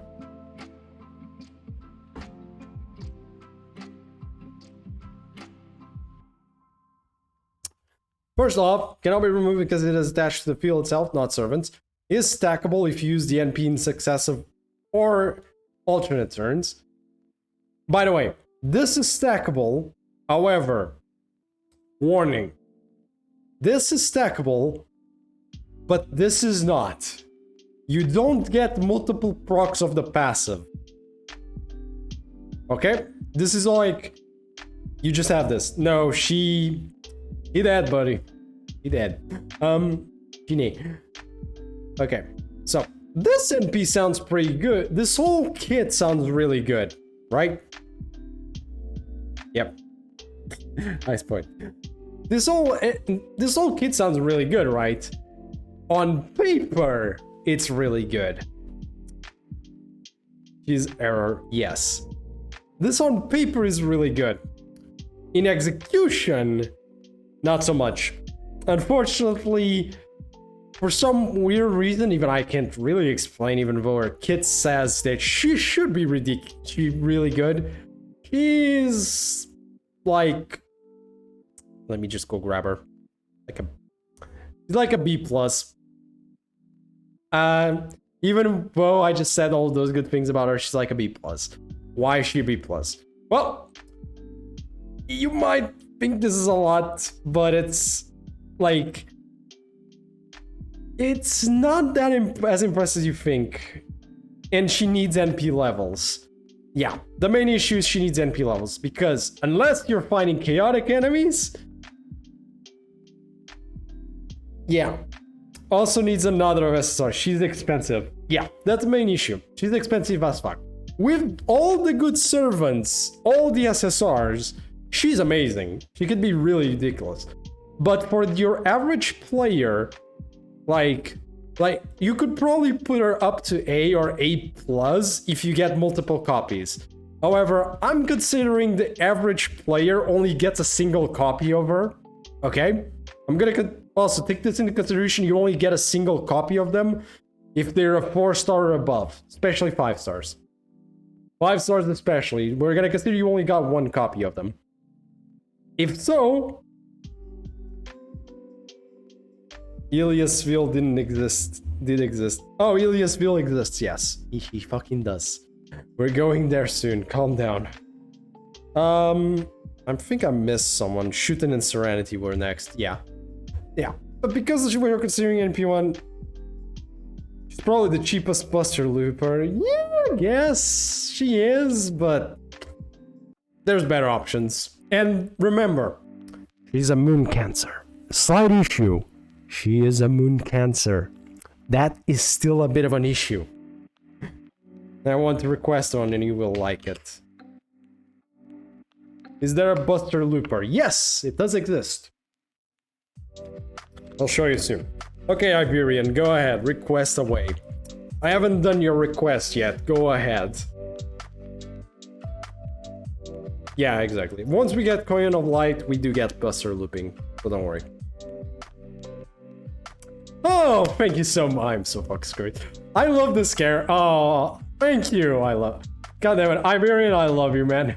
I love you already. Goddamn. Thank you. Charlie. Ah, Charlie, my boy. My boy Charlie. Yes. I love Charlie. Unfortunately, his kid is not that amazing. Okay, let's get the shit show rolling with. Oh, traveling the path of the king. I am extremely biased towards this character, but I will try to be partial on this. Carlos Magno. Indeed. You do Avengers for looping, there's no difference from moon cancers. There is a modifier difference. Avengers do more damage. There is a bit of a difference. Avengers have a better modifier than moon cancer. So even then you'd still use the Avenger over the moon cancer. There you go. There is a reason. Yeah, there's actually a difference if you're wondering. If you're wondering what I mean, you might wonder what I mean. That Avengers actually do more damage. And also they usually have higher attack, yes.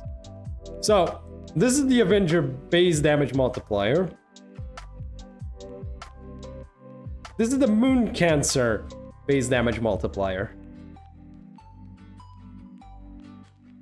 So, while technically yes, you could also use Moon Cancers.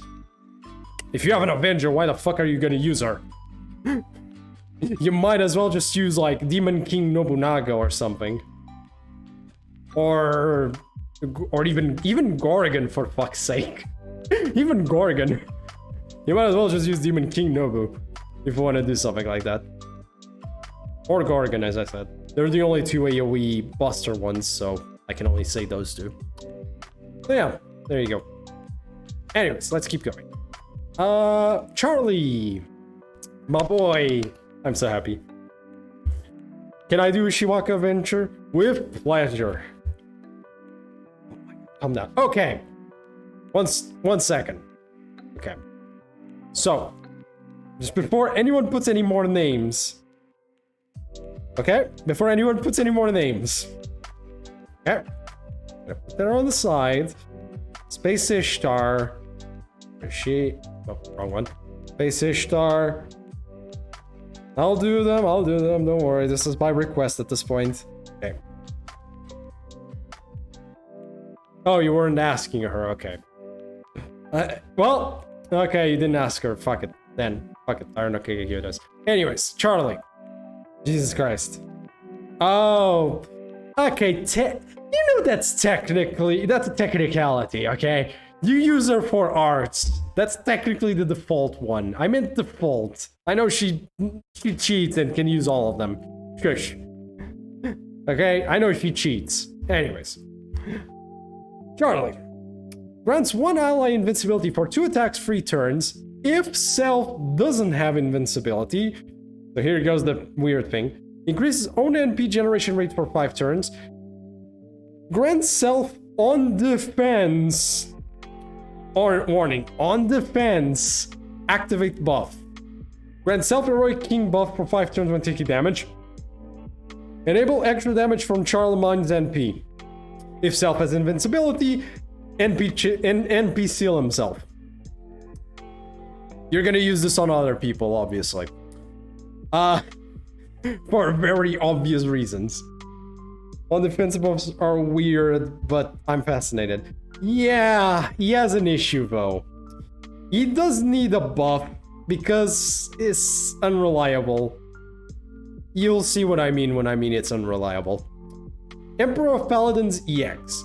Increases party's attack by 3 turns.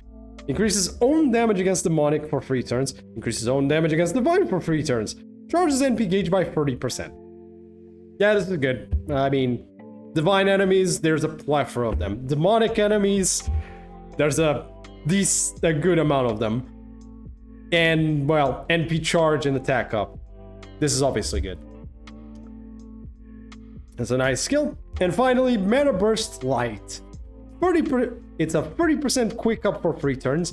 Crit damage up by 30% for 3 turns. Also increases his crit damage against evil alignment enemies for 3 turns. Yes, he's anti-evil. Kinda. On crits. He's anti-evil on crits, which is weird. Still, this is not that bad. This is still pretty decent. It's a decent skill, nothing amazing though. But this shtick is kind of hard to do. If you didn't notice, he's lacking one thing called taunt. He has no taunts. Sadly, Okita's Ultra has B to mean usability. Yes, that is the shame as well. I still like him more, but unfortunately that is true. Anyways, let's keep going. So, what the fuck are these heroic king stats? Well, so you do damage to everyone and 100% plus 100 plus 10% times n extra damage, depending on the amount of heroic king stack counts, up to 12. So you could do up to 220 bonus damage up to that point. Also reduces all enemies' quick resistance by 20% after ENPs. His NP also hits 12 times. É dois. Thank you. Got something to eat.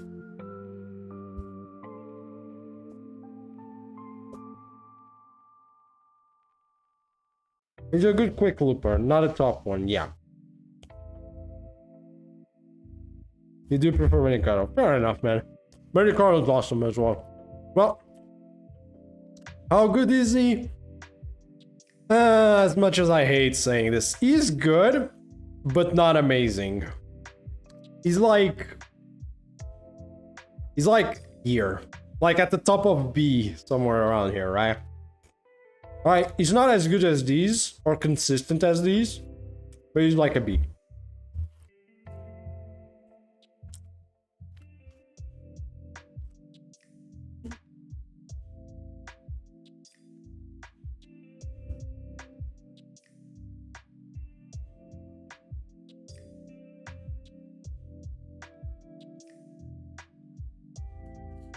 Sorry about that. Anyways, where was I? Okay, so that's Charlie. You don't know much about Saber Altar. Have a good dinner, Iberian.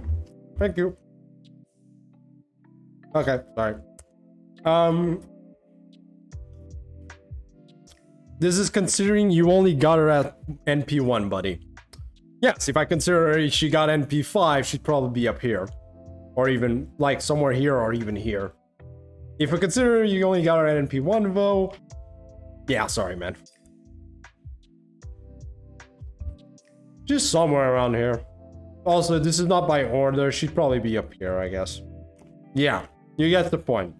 So, tidbit, NP1. So...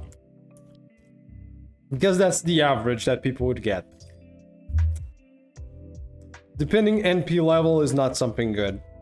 Yeah, exactly. It's not consistent enough, basically. If you need to have multiple NP levels, on a 5-star especially, well... sorry. Like, so here's a tidbit. If she was max NP, A+. No shit. NP1? No. Caligula gets nothing out of NP levels. That's the funny thing. Or not much out of it. Okay.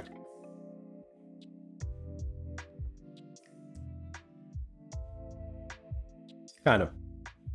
It's a weird one. Actually, there's a lot of things. It really doesn't matter the level. So Taruno Kagekyo. I love this character, by the way. Her design is amazing. Look at that shit. Look at this. Look at that. This is some art and a half. Goddamn. Oh yeah, he got buffed, so he might be better. I forgot about that.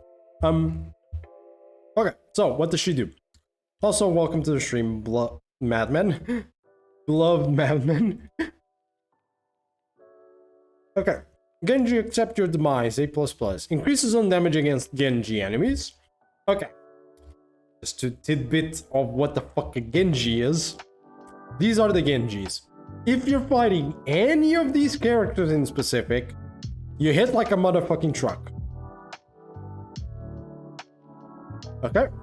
If you're fighting any of these. Okay? First point. Increases own crit damage by 100% for 3 turns.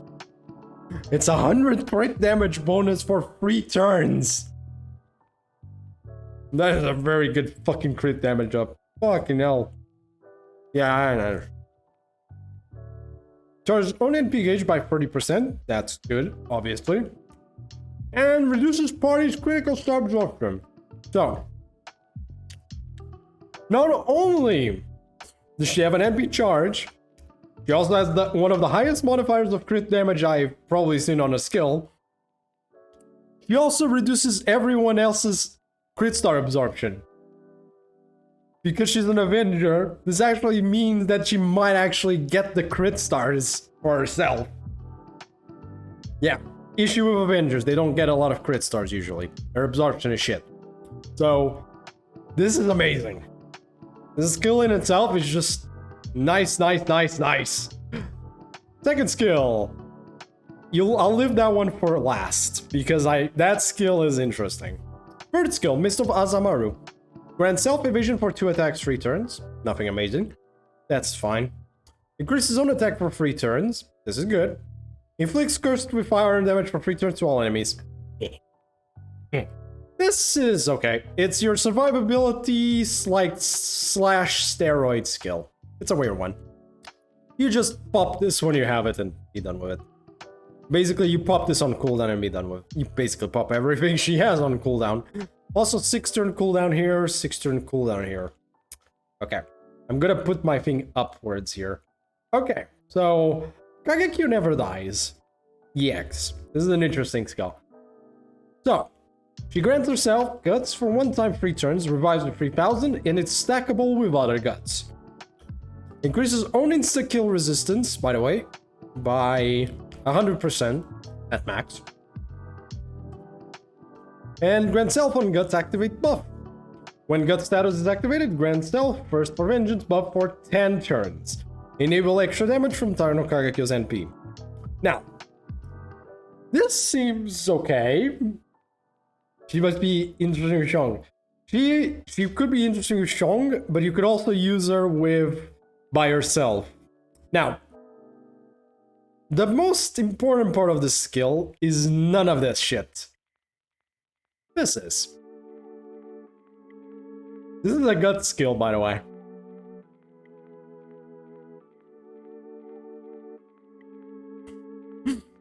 You see what I mean by this is...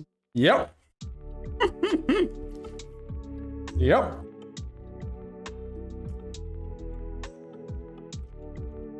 Yep. 4 turn cooldown.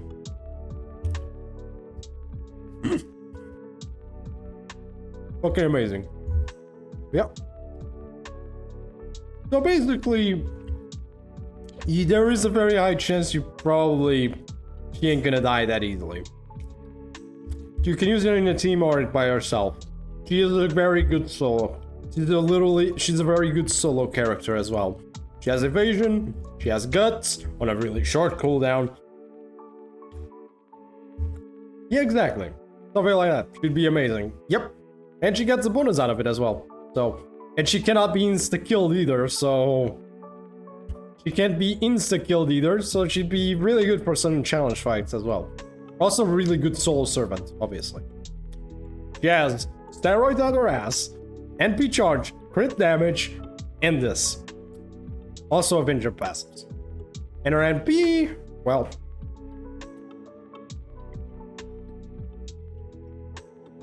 single target, yeah. She's a single target quick, removes one enemy's buffs, deals damage to them, plus 100% plus 25 times N, where N is the amount of First for Vengeance. Also curse, but curse. Nobody cares about the curse. This bit in itself is already really good. She's a really fun character. I think she's like one of the more interesting characters released. She's a really cool character in terms of design. Also really strong. So, okay, how good is she? How good is Taro no Kagekyo? 8. I'd say she's an 8. She is still a boss fighter, obviously. You're not gonna use this. She's not broken exactly. She has some restrictions. Yeah, close enough. Portuguese. Hello, Ryomen. Ryomen Sukuna. Portuguese. Close enough, I guess. I'll pull my tickets. Well, I guess good to know I pass up as an Italian. Either way. Here's here. Okay. But yeah. What was I? Yeah, she's like an 8 here. She's very good. Thank you, Beloved Madman and Ryomen Sukuna for the follows. Jesus Christ. I hope you enjoy the stream. If you're enjoying it, and come back for more.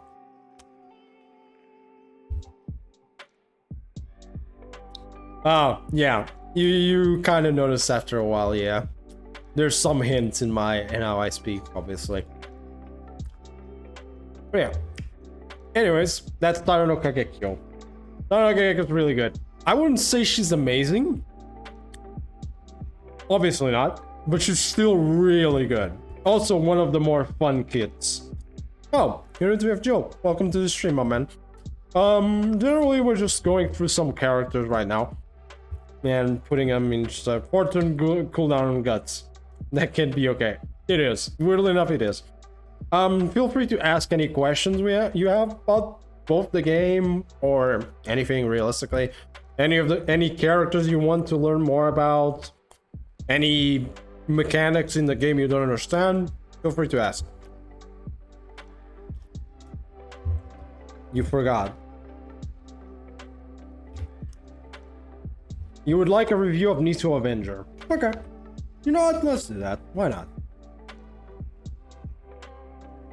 Just a warning, she's not here yet. I can't put her in the ranks. I'll just have to say it. This is just, like... God damn it. Fine, game. Fine. Not there. I'll go grab her. I'm gonna give... This is my first bits. There's still gonna be testing and stuff, obviously. I can't test this character. Didn't get her, unfortunately. But I'll see her kit and see how this is. Is Koyan Sky and Waver similar? Not exactly. Oh yeah, I forgot about Waver. 1 second. Give me a second, buddy. I'll talk about Waver in a second real quick. A difference there. Forgot this man.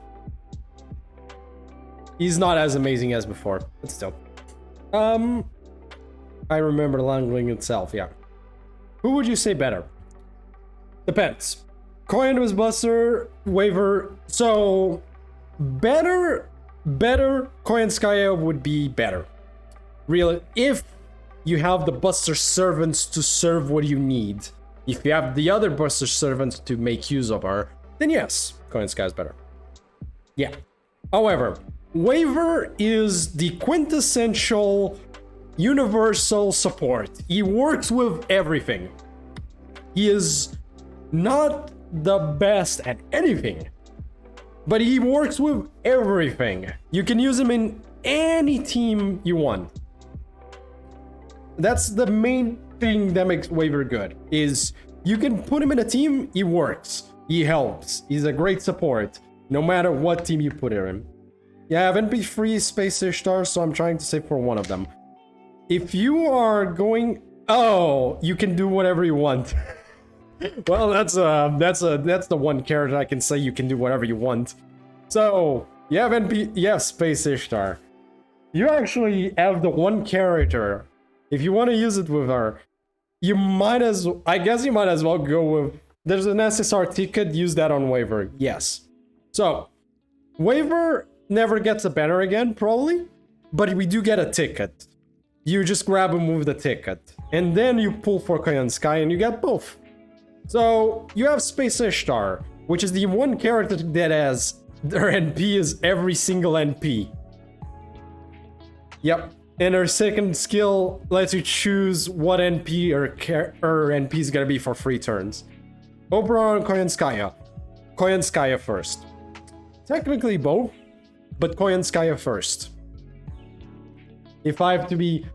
Because Oberon is... I used this analogy a few minutes ago, because Oberon is like the cherry on the cake of the Buster Tower. Of the Buster Cake. Koyanskaya is the cake. You're saving for Castoria first. Yeah, no, that's fair. Yeah, Castoria is more... It's more of a need, yes. Exactly. It depends on what you need. Like, I'd say Koyanskaya, Castoria first, since you're saving for her first, obviously, and you're doing the correct thing. Castoria is very obviously the first thing you should grab. After that, if you want to Buster meme, then the priority would be for general farming, Koyanskaya. If you care more about challenges, or Oberon. Oberon also technically worked with non-Buster units, but yeah, exactly. Buster is like a bug, which one turn. Oberon gives you produce turn very well. Exactly. So Oberon mod for my bad. Oberon mod for Buster for challenges. You can also use Oberon with the other elements, by the way. He still has a 70% NP charge to one character. You're just losing out on the bonus on the Buster up. You still keep the NP damage up though from his ability. So take that into consideration when you make your decision on that. Because technically, if you're gonna go more arts, you could still lose Oberon even there. Yeah, exactly. 70% charge is that good. Not only that, the Buster up NP damage thing is still worth. Who would I say the better option? Fine. Okay. If it's just for Buster, Koyanskaya. If it's for Universal, Oberon then. Okay. Obviously, Castoria number 1. Then, if you don't care about Buster looping, then Oberon. There. Simple as that. If you don't care about Buster looping, Oberon. There. I think that's the way I think I'm trying to see what you're trying to get. Then, but still go Castoria first. That is very much the best call. Who was I going to see next? Ah, Nichicris Altar, right. Yeah, exactly. Also, if you're okay with waiting, then yes, I'd say, like, grab Oberon first. Yeah, just go grab Oberon. Okay, let's review Nichicris Altar. The new character that just came out. Let's see how this shtick goes. It's gonna be interesting. Sorry about that, Madman. It took me a bit to answer the questions. So, Funeral Records A. Arts up for free turn. Oh boy. Thank you, Kalilo. Thank you, Kalilo, for the follow. I hope you're enjoying the stream. Keep going. Funeral Records A. Increases own arts performance for 3 turns. Increases own Buster performance for 3 turns. Recover HP every turn for 3 turns. On a 6-turn cooldown, 2000 HP, 30%. This is okay. It's fine. Thank you. I hope I'm glad you're enjoying it. I'm very glad you're enjoying it. That makes me very happy.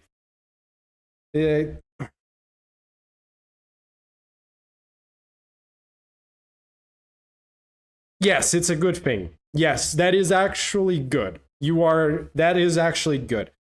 If you're using, especially with Space Ishtar, because Space Ishtar gets NP damage up on her NP, and she can stack that thing. Oberon's third skill is gonna literally increase that bonus by a lot. Even if it doesn't have Black Rail, it still works, man. Like, if you have any NP damage up C, it's still fine. It still works fine. Because it works, so... Because you're using Space Ishtar, right? But the NP boosts of Oberon don't stack. Yes, his doesn't stack with itself. But here's the thing. You're still adding 100% to how many percentages he's already adding from his other ones. So you're already... How to explain? Space Ishtar gets 20% NP per. We are not running 2 Oberons, by the way. Just 1 Oberon is enough. We're not running 2 Oberons. Oberon's bonus does not stack with itself. That's the only thing. 50% NP. Any NP damage ups you do have. Exactly. It multiplies any NP damages you have. That is exact. Just as Sonic said. So basically, think of it like I'm gonna go grab Space Ishtar. It's obvious I gotta go grab Space Ishtar for this. Oh boy. Let's just go grab Space Ishtar. Okay, she's not in this fun fucking page. The other page. There we go, Space Ishtar. 2 Oberons and some crazy guy dealing 5 million damage on Goetia. So, this is the easiest way to explain. Because... No, it's alright. No, it's alright. This is I decided to do the stream this way. This is my own fault. You have nothing to goddamn worry about. Okay. Let's go grab Oberon as well. Just so we can all be clear on this and be good. This is what his third skill does. It grants an NP damage up boost. Keyword here is the boost part. It does not give you NP damage up. It boosts the NP damages. Temporarily multiplies the value of NP damage up by 100%. Okay? So, let's count this. So this 100% times the 30% plus the 20% that she gets, which can stack on itself. So, thinking that you're going to use this on the third turn, right? That would be 30% plus 20% plus 20%, plus another 20, 90% times 100. So, you tell me how much damage that does. Yeah.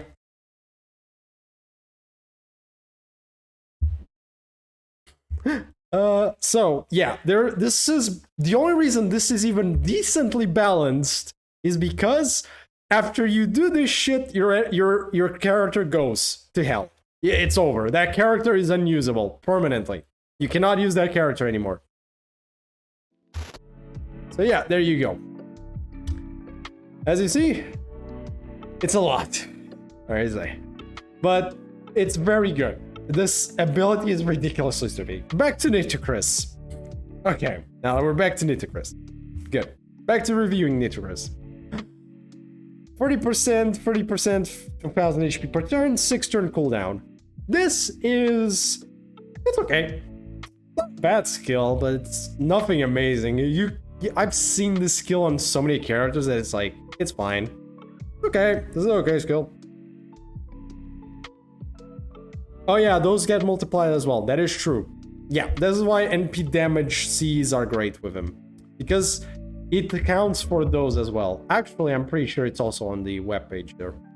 This is the last part. After that, I'm gonna review it. But it's down here in the trivia. Here it is. Oh, his third skill... wait, is it here? I guess it's up there. I know I've read this somewhere.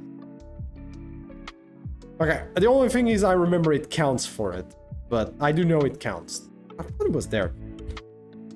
Does Oberon have NP gain? Yes, 70% for one character. Okay, more specific. 20% for the whole party, 50% for a singular character. So 70% for one character. So yes, he does have NP charge. Oh, my bad. NP gain. My bad. NP gain? No. He has NP charge, not NP gain. If you're wondering what the difference is.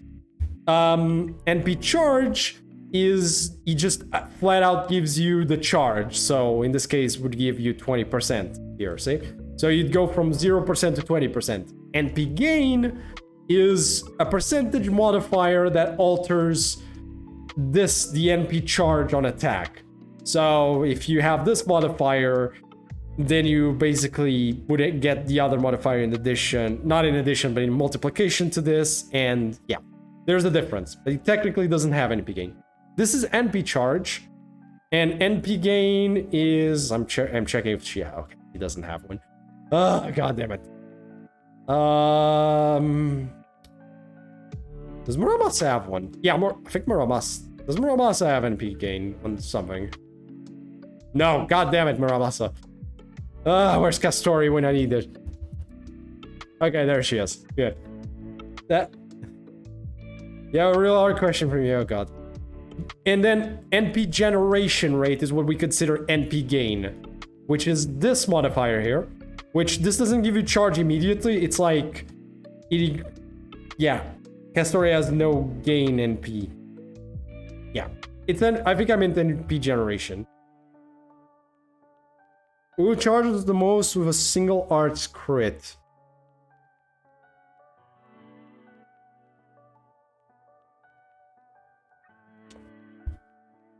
I'm guessing you're talking about Musashi Zerker, by the way. Imagine you're not talking about original Musashi, right? Because then it's not that, it's 0. Depends on crits. Wait, you're talking about original Musashi. Oh boy, let me go grab her. On the second page, really? Goddamn. Okay, Musashi, King Asan.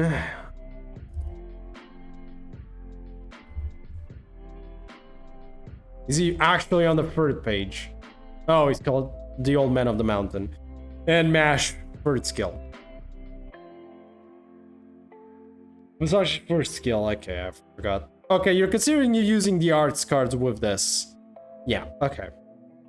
So it doubles the hits on her, so she has 6 hits on a 0.87%. Okay, King Asan with third skill, NP gain C. Multiple hits for 3 turns, so our NP is good on our arts cards, yeah.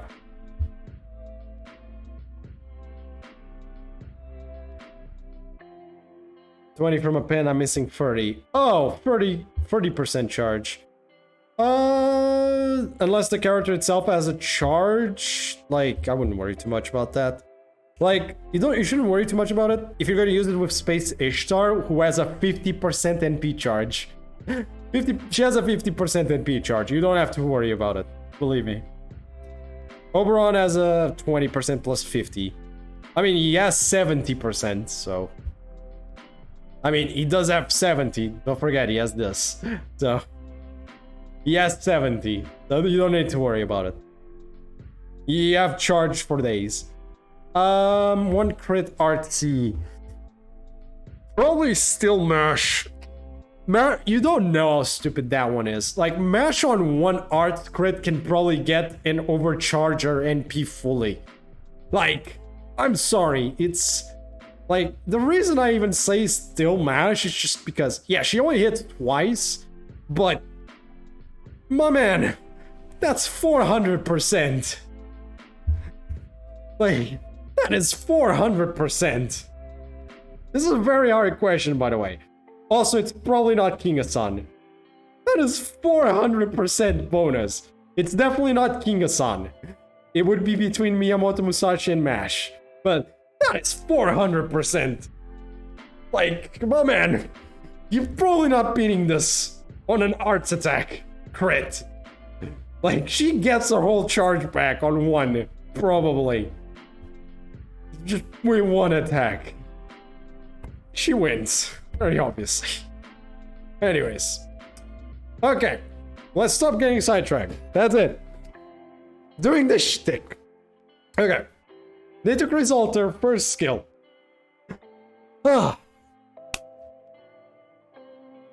So, yeah, 40% art, 40% plus of 4000 HP regen. This is okay, this is nothing amazing, it's okay. This skill is okay, it's fine. Next. NP charge of 100. Okay, that is freaking amazing already. That's really good. Oh, interesting. Good alignment for one turn. Okay. Increases party receive bug success rate for one turn.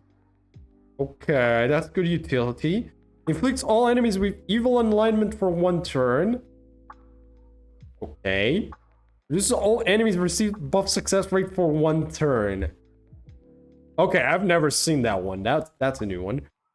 She might be absolutely amazing with Ashidoman, maybe. Do you get any reward from reaching high bond? Yes, you get a specific bond CE specific to the character. How to explain? Okay. Okay, fine. This is the last bit. Was irony. She might actually. Bond levels. So, here's what you get. So, from 1 to 5, you get nothing but the bio update. From 6 to 9, depends on their rarity. From 1 SQ, if they're a 3-star, you get 1 SQ on all of them. If you're a 4-star, you get 2 SQ. If you get 5-star, they get 3 SQ per bond level. Up to 9. 2 stars and 1 stars get golden apples like halfway there. Yep. At level 10, you get a bond CE specific to the character that must be used on the character in question. And if you get the bond levels up to one of these, you just get outright 30 per level. Do you get them automatically? Do you get bond points? You get bond points from using the characters in your team. There are some really good bond CEs, yes. You do get bond points just from them being in your team. They can be in the back line or in the front line, doesn't matter. Those guys get bond points. It takes a long time to get bond points, though. Be warned. And level 11 to 15 requires you to use this resource here. Requires you to use this resource.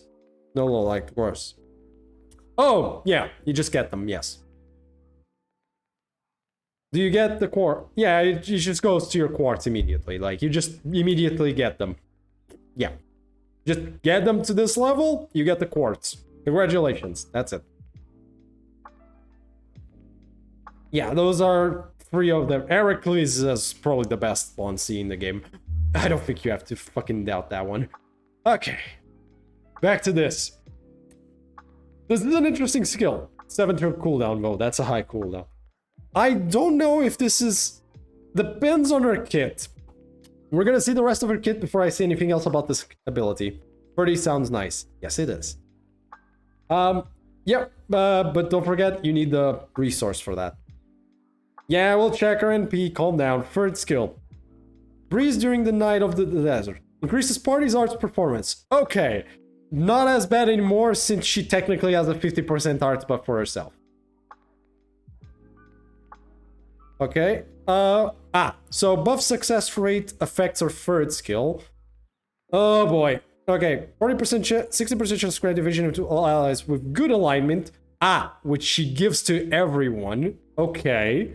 1 attack, 3 turns. 30% debuff unit to allies with good alignment for 1 time, 3 turns. Insta kill, good alignment, 1 time, 3 turns. I guess... Okay, this is just outright for 1 time. Okay. The 3rd one is not amazing, but the other 2 are useful. Debuff immunity is always useful, and evasion is nice. Though it's just 1 attack, which is a bit upset.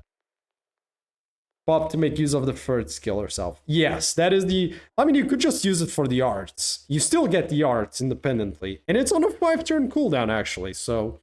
Depends. Her cooldowns are a bit all over the place, though, that's for sure. There are plenty of good servants. The altar thing started to become boring. If they want to alter someone, they should have made summon I alter Berserker. Fair enough. She needs her second skill pop. Okay, let's see her passives. She has Mad Enhancement? Yeah, okay. Fair enough. Avenger D++. That's one of the weaker ones. Though it doesn't matter too much. Crit damage apply 10. That's good. Yeah, this is always good. Oh, she has Divinity EX. Okay, that's nice. Okay, one thing I have to check, though. Ooh. Okay, she does hit 4 times on her art attacks, but that's low. Oh boy, that's low. 1 sec. That is low. That's very low, actually. Like, I'm gonna compare with the other Arts Avengers real quick, because I'm not wrong. That's low. Being fair, she hits 4 times on her Arts card. That's why it is low. That is very low. Holy shit. My S right now is 6. Yeah. Don't worry about Bond 11. It takes a long time, believe me. It's nice when you get there, but you got time. Don't worry. You have a lot of other sources of SQ for now. Not having Divinity X would be an offense. That's fair. Like, that is a low NP charge. And she doesn't have any way to get an NP gain. She better hit a lot of times with the... 4 hits.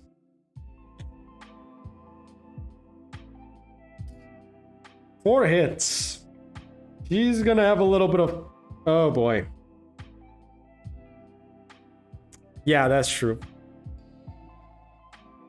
Okay. Deals damage to all enemies, deals 150% extra attack damage against man attributes. Interestingly enough, the most amount of sermons are in this attribute, so technically you have a higher chance of getting this. So in terms of servants, you have actually a good chance. Yeah, that's a good idea. Keep going, man. I believe. 50% chance. Oh my fucking god. This doesn't matter.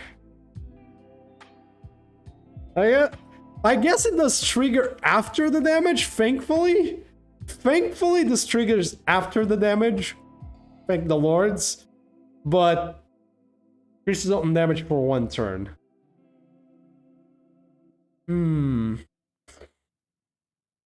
Nice. She might need plug, yeah. She probably could steal loot, but she might need the plug. What does she have here? Faster, okay. Curiosity. It's not bad. I think her second skill is the more interesting part of her kit. The third skill's okay. It's neat, but you need the second skill. Second skill's great, obviously. 100% NP charge. First skill's okay. She's okay, I guess. If you're fighting man attributes, she...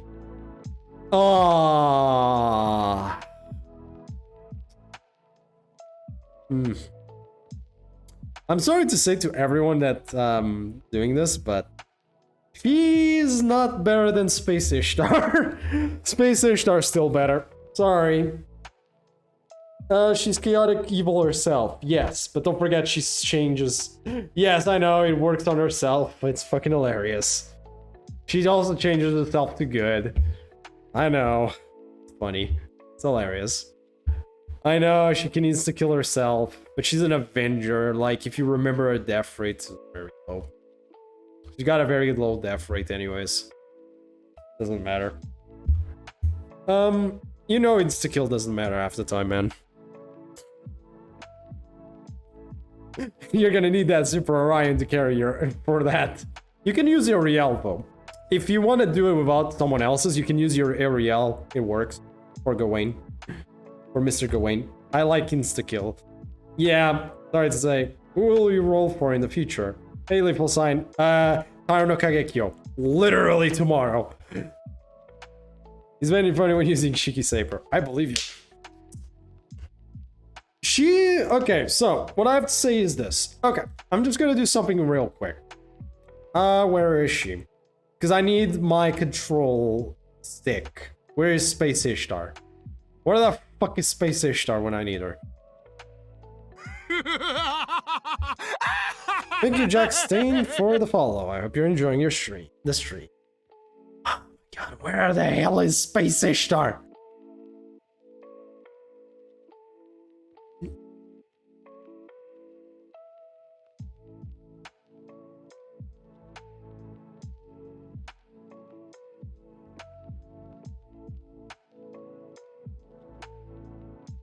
I've got to be blind, right?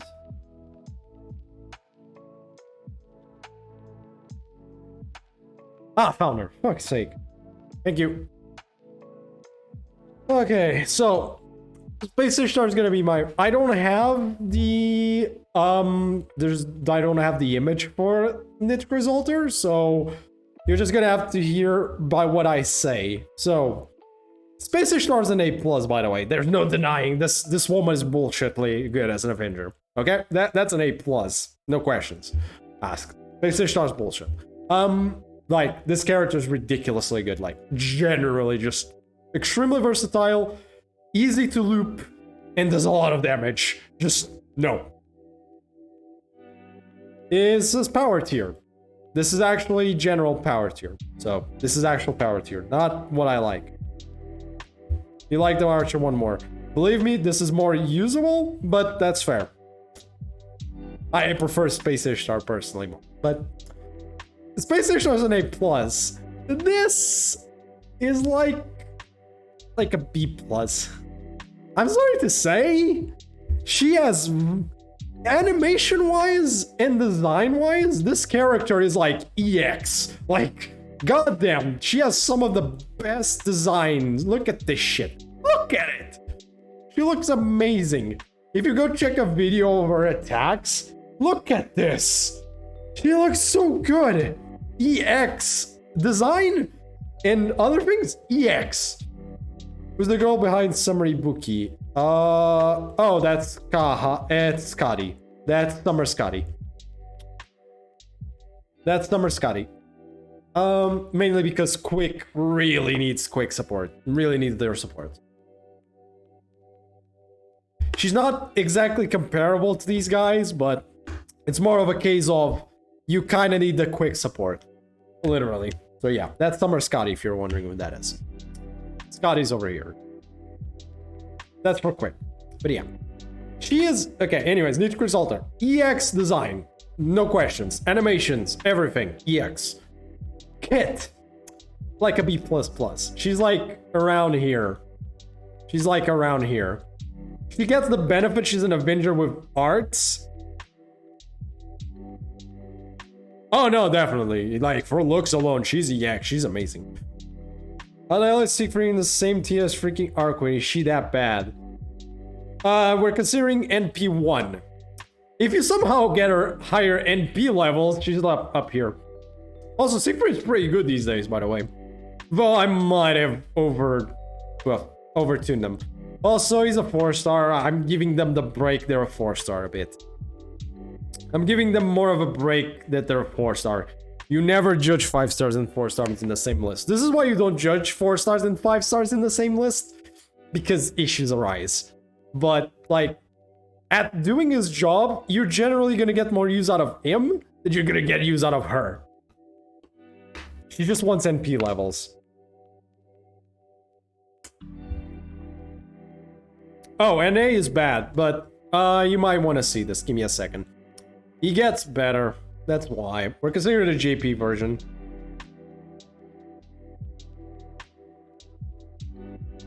She is the simplest. I guess that is true. Fine, I'll give it an A. Jesus. I don't want to put her much higher, but I'll give her an A there. Fine. I guess she really is easier to bust her. But Siegfried gets buff, buddy. Like, this buff was really good for him in general. Just this one buff here was really good for him. Yeah, there. I'll put her in A. Congrats. Congrats, Chad. You convinced me. Am I a whale by chance? No. Oh, fuck no. Hell no. Hell no, I'm not a whale.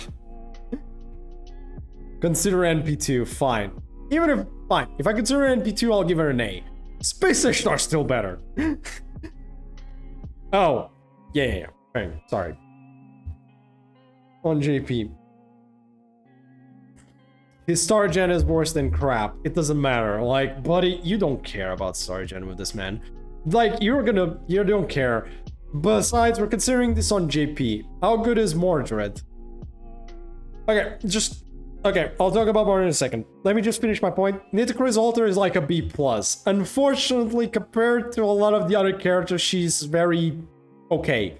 Compared to Space Ishtar especially, like, you can kind of see how okay she is. She's still good, don't take me wrong. She has a 50% arts buff on herself. So, I'm gonna say she's like B+ to A, somewhere around here. She's somewhere around. She's pretty good. How good is Mordred? She's pretty good. Unfortunately, she's overshadowed by every goddamn other SSR. The only issue with Mordred is she is overshadowed by every single goddamn other SSR that's a 5-star that is a Buster AoE. Every goddamn one of them has something better than her. She's overshadowed by Artoria. She's overshadowed by Altera. She's overshadowed by Ibuki Doji. She's overshadowed by... No, that's already enough, technically. Those 3 should be enough, but I was gonna say Proto-Arthur, but that would be lying. Even Altera, yeah. After a fuck ton of buffs, yes. Exactly. Like, if I go to Saber, she's overshadowed, as I said, Artoria, by Altera, by...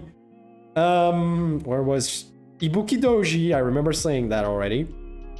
Yeah, and that's enough. The only one that doesn't technically overshadow her is goddamn Mr. Proto-Arthur. And that's because he never got... And that is because he never got buffed on his NP. If he ever gets buffed on his NP, he automatically is better than she is. The only reason that she is better than he is because his NP never got buffed. Okay? That is the only reason she might be slightly better than she is. Okay? There. Mordred is because she's every other 5-star Buster area does what she does, but better once they get their buffs. Exactly. It's like comparing Mordred to Arjuna Alter. Mordred to Arjuna, you don't compare those two. You don't go there. If we go grab the Berserkers, forget it. You might as well just forget the other characters a lot. If you want to beat the shit out of Lartori, yes. If you want to beat the shit out of an Arthur enemy, she's better. But that is a very specific shit. Like, there's a lot of Arthurs, but not as many as that. I kind of want to roll for Arthur, but he seems so weak. Here's a little thing to give you a reason to buff. He does have a better mana burst than she does. So, here's Mordred's mana burst. Here's his mana burst after the buff. That's coming this year, by the way, in like next month. It comes next month. This is his mana burst. Actually, really good. It's like the best mana burst they've ever made. Jesus freaking Christ. This is a buff and a half. This is really good. And he's still technically worse than the other ones because he has no way to NP charge himself. Well, he does. It's just not a lot, unfortunately. Can he use Koyanskaya's system, though? He has a 20% NP charge. That's the issue. If he had a 30%, yes. Otherwise, I'm not sure on that. I am not sure if he can use Koyanskaya's system. Okita is the servant I'm most hardly aiming for. Would you mind making a review of her? No, I would not mind making a review of Okita. Okay, let's one at a time. Is Arjuna a good looper? Yes! Yes! Wait, which Arjuna? God Arjuna or Arjuna the Archer? My answer changes depending. If we're talking God Arjuna, yes. Arjuna the Archer? I'm sorry, you might as well use another Archer. I'm sorry. Sigurd would like that type of buff. Pretty would have been better. Sigurd also sucks. Yep. For that, there is Ibuki Doji and OG Artori, exactly. Alter. Yes! Very much yes! Alter is amazing. He is ridiculous. Juno is literally probably the best Buster AoE Berserker in contention with Morgan Le Fay. In contention with Morgan Le Fay, he might be the best Buster AoE Berserker in the game. That's why I said it depends if you want 40% or not. Yep. Seeger's first skill might be worst skill in the game among SSRs. That is true on that. I'm not either. Side with Morgan, yeah. Exactly. Exactly. Godjuna, big boy numbers. Morgan Le Fay, because of the weird levels of supportability she has. She actually is very good as a kind of support character as well. Also, she has guts. So, more also survivable. They both have guts, but yeah. Okay. He came to me when I came here, because I usually use him. Yeah, no, he's really good. Just use him. He's amazing. He's like one of the best characters in the game. Like, overall, he's ridiculous. Where Morgan would be in your list? Whew. Okay, I am not putting any... Just gonna say, I'm probably not gonna put anyone else up here in the SEX categories. Because, actually, maybe those two might go in there. Yeah, you know what? Let me just get Morgan Le Fay done with. Morgan Le Fay. Oof. Where's God Juna? Where's that god? There he is. Oof. Just put him over there. They're that strong. A+ with Morgan and Juno. I'm like... I kind of want to put them here because they are a bit better. Even if just slightly, they are even a bit better than the A+. But yeah, you can put them somewhere around here. This is just the supports. It's just, they're essential. These guys are essential. So for beginner friendly, Morgan would be smart move. Morgan gets the benefit of 50% charge, though that gives her more options. S-. You know what? Yeah, no. God damn it. I'm adding another row. Jesus Christ. Because they are better than... Give me a second. That is true. Okay, there we go. Those two are S-. There we go. Problem solved. Because they are a bit better. Wait. S-. There we go. Actually, wait a second. I can just do it like this. One sec. There we go. Problem solved. Garun is better boss killer and Morgan has better NP charge. No, she doesn't exactly need her attribute. She still does a fuck ton of damage. But he does more damage. He does more damage. She just has better utility, if you have to be fair. Sumi, not S+. One of the essential supports is there. You could technically put her here, though. Yeah, you could put her Sumai here. She's still an S, though. Tamomo also would go down then, like this. Okay, this is more accurate. There. I'm not touching this anymore. This is as much as I'm going to alter this list. Oh boy. Okay, for God Jr. you just need Eddie debuff. Yeah.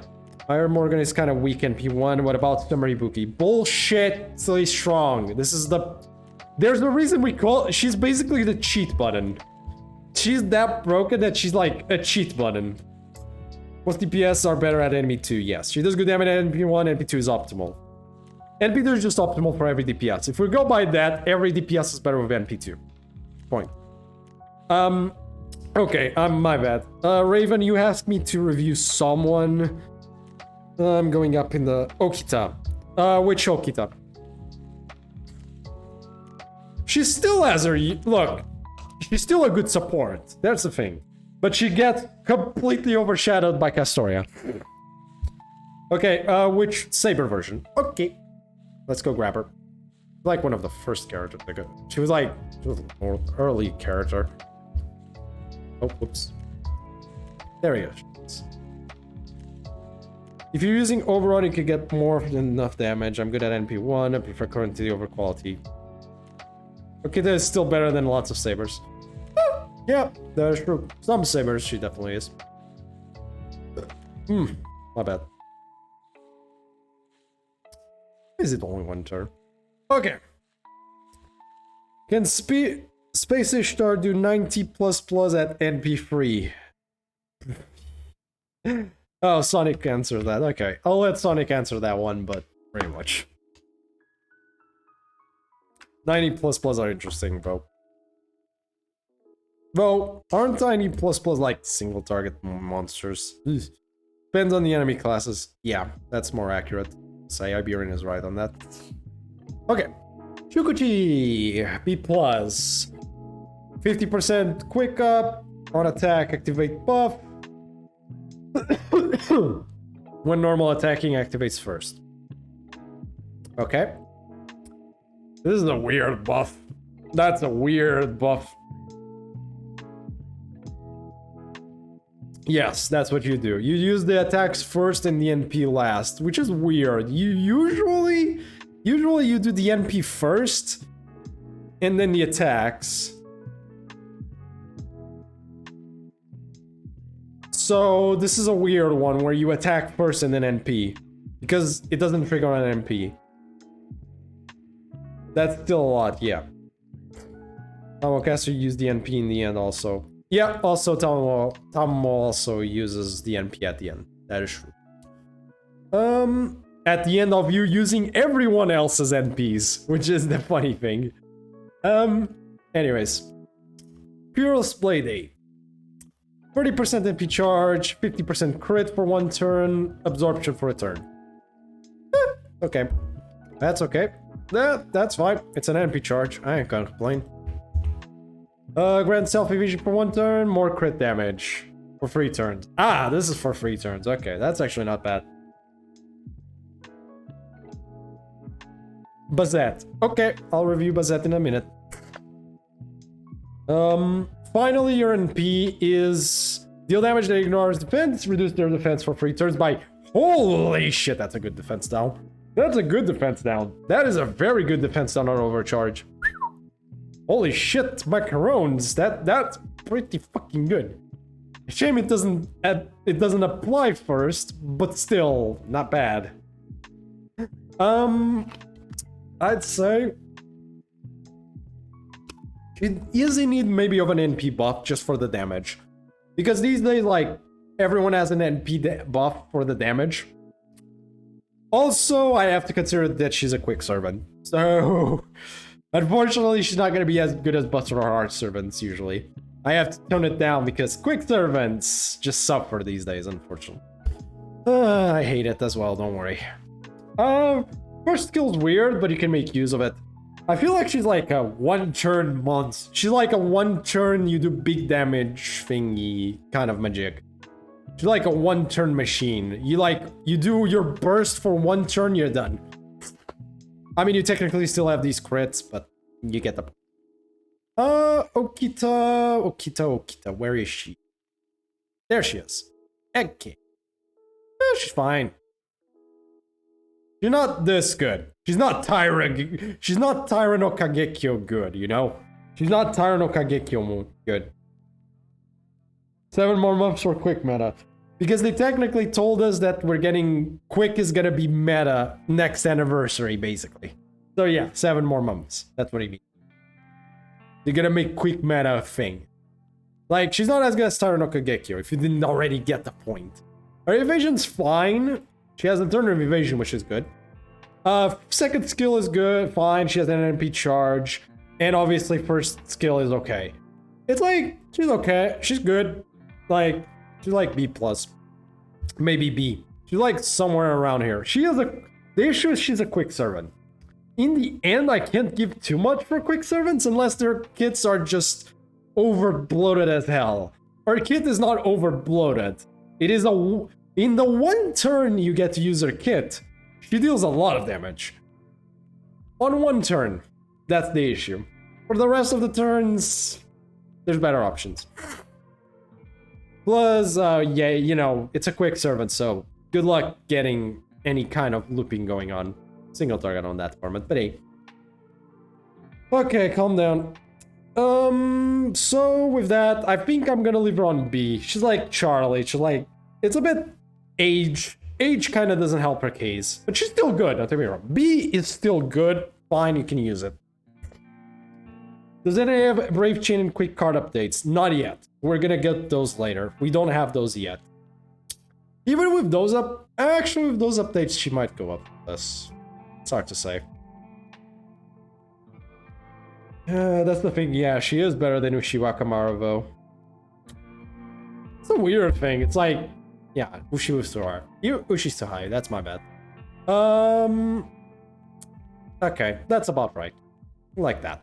Charlie is a bit worse, unfortunately, so yeah, you know what, B+. I think that's fine. I'll just put her in B+.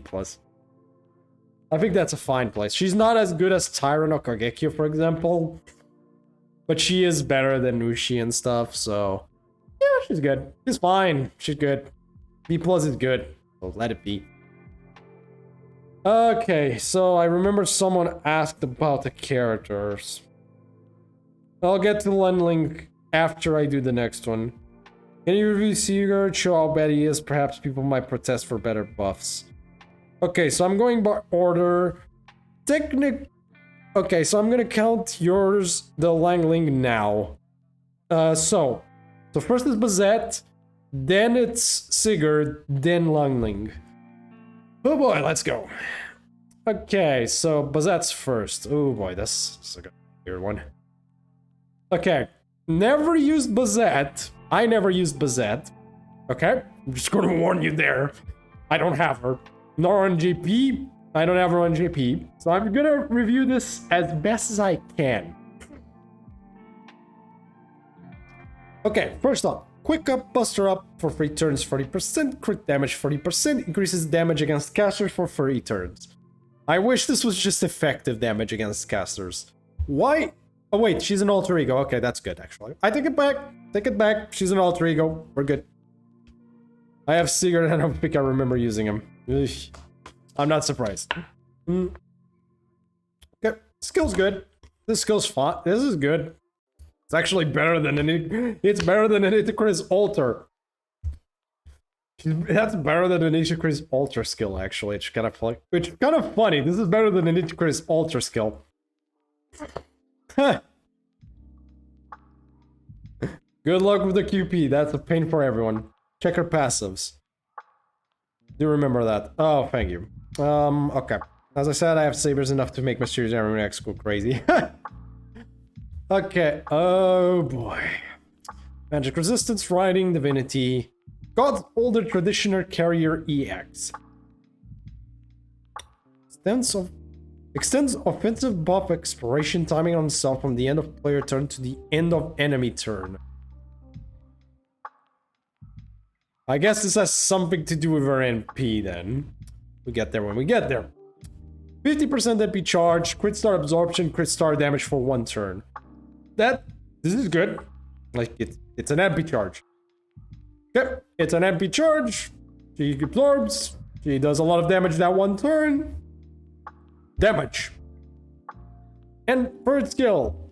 1 turn evasion, debuff immunity for a turn, gain crit stars. Yeah, it's evasion. What do you want me to say? It's fine. It's fine. Only 500% absorption. It's more than enough, buddy. Don't worry. You'll be fine. She's already got a good amount of absorption. She'll be fine. 500% is enough. That good? It's enough. Absorption doesn't matter too much, believe me. If it just says absorption, that's more than enough in itself. You don't need 1000% absorption, okay? That's enough. Believe me. That's how Angry Mango should have been. Let's see your NP, because this is the oh god almighty. Oh boy, let's just see. Okay, see it okay. Increases attack on first, so 10%. Only 10%, up to 30. Okay, not a lot, but can be worse. Draw attention to taunt. Grant self Ragnarok counter status for 1 turn. Ragnarok counter. 1 hit, quick type noble phantasm card. Ignores NP seal, buff removal, debuff removal, and buff block status.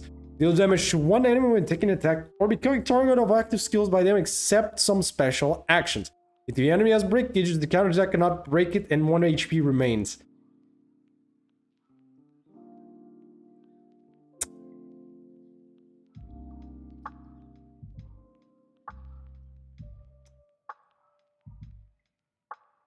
Oh,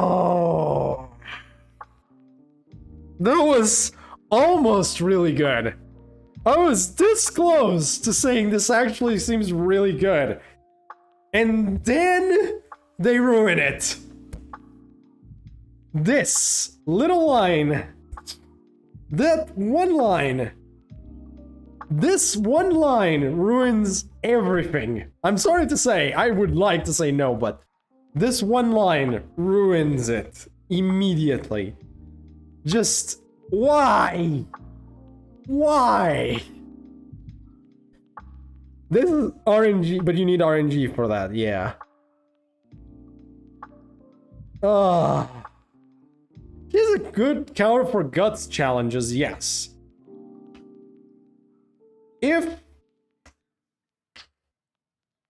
Also a good decision to use Arash. Arash is amazing. So close to being amazing. This could have seen such a good character, like ridiculously good character. If the shit wasn't here. I understand why, but I understand why. Because like, she has a good kit. Like, first skill's good, especially if you're fighting casters. Second skill is good as well, and the third skill is also fine, and pretty decently good as well, right? And now I understand why she has this, because otherwise her NP would not have any buffs on it, so it makes sense. But if not for this one stupid line, I would have literally said that she would be like A+ or even S rank. I would have actually given her A+ or S rank if not for this one stupid line.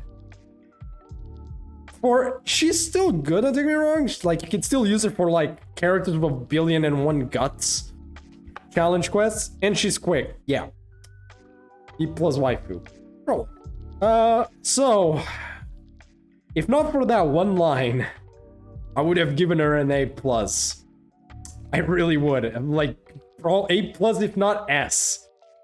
I kind of understand why it's there, by the way, but it still annoys me the shit of me that it's there. Okay, I know she has to be down here somewhere, but I don't see her right now. She was the Valentine's unit, right? So she had to be coming... Ah, there she is. I would have given her this or this, but with what I just saw, man, like, I have to put this on B+. I'm sorry. Damn it. She was so close. Like, she was so close to being amazing. You can still... I don't think you can go, but, like, she's still good. She's still a good servant, and I'd say she's on the cusp of an A. But... all good, man, don't worry. I understand. All I need is... Okay. So, next character was on the list. I'm sorry about that, Madman, but, like, she's still a good servant. I feel like she still has a place, and she has an interesting gimmick, and it's actually probably fun to use as well. Probably a fun and interesting gimmick to use. It's just her usability for, like, break bar challenges, which are literally a dime a dozen these days, went down a lot just because of this one line, unfortunately. It's a bit of a shame because I actually really like her kit. This is actually a really interesting kit. Yeah, I know, I knew you're still here, don't worry. I understand. You're just giving me a warning. Okay, next one was Sigurd. Lethal Sign asked me, isn't it weird that Macfer got possessed as soon as Witch's wife slept with Q? A little bit.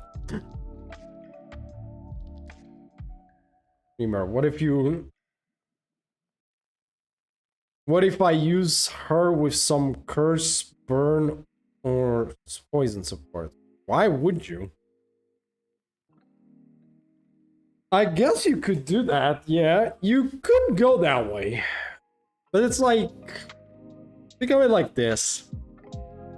Usually, the usual comp based for a kind of a challenge battle, like a man code. I don't think they exist. Dots can't break bars either. Oh yeah, dots don't break bars, that's true. Yeah, sorry, dots don't break bars either. Yeah, issue. So you can't even go that route. If they did, then you have a solution. Yeah. Even with 1 HP. Yep.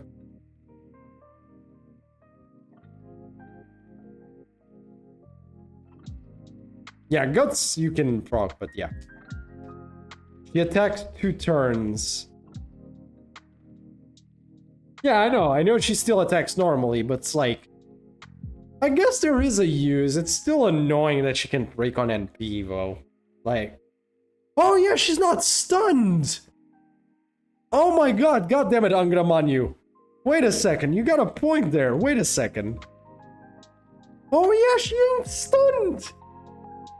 She doesn't have, like... nothing says here that she cannot attack. Oh! I am so sorry. The thing is, you still have to make sure she breaks with the other thing. Okay. I take it back. Here you go.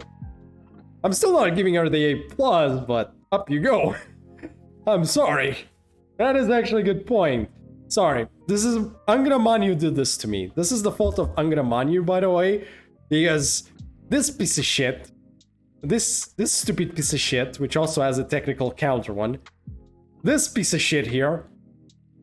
also is technically a counter unit. Stuns himself.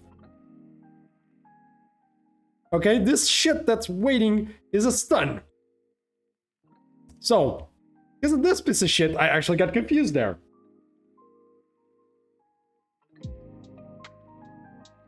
No, Angora shit. Angora's terrible, buddy. I'm sorry. Angora's terrible. Okay, I'm not gonna talk about Angramanyu because I've already promised to go to Sigurd 10,000 times. I'm gonna move on to Sigurd now. I'm done. Also, yes, there you go. Final rating, A rank. If you really enjoy your kit, Madman, I think she's not a bad acquirement. I feel like, in my opinion, more so than her usability, if you like her kit, and if you like what you saw of her kit, like, grab her anyways. I don't, like, usability or not. If you find her kit fun, go for it. Because I find that kit interesting. I prefer interesting kits over broken stuff. Well, I also want the broken stuff, but interesting kits for me are more interesting. You want to know what my favorite kit in the game is? Melusine. That one is also good, but I really like Melusine's kit. Taira no Kagekyo's kit is also really fun. In a weird way, Charlemagne's kit is interesting, though he's not the most synergetic. Interesting stuff is what I like to see more so.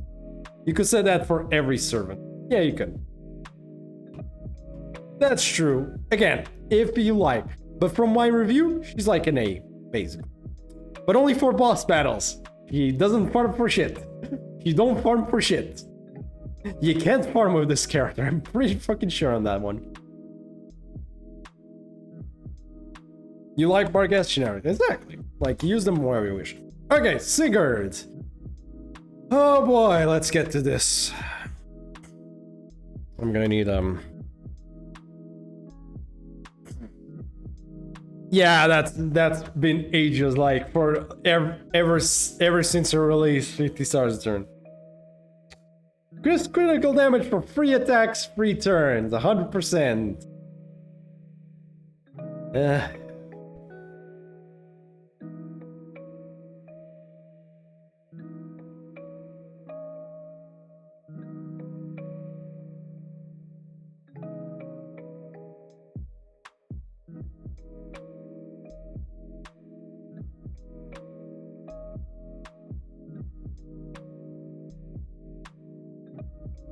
There was another character that had 100%. Actually, no, I know. 1 second. 1 second. I know a better one. 1 second. Not good, but also not also bad. Buddy.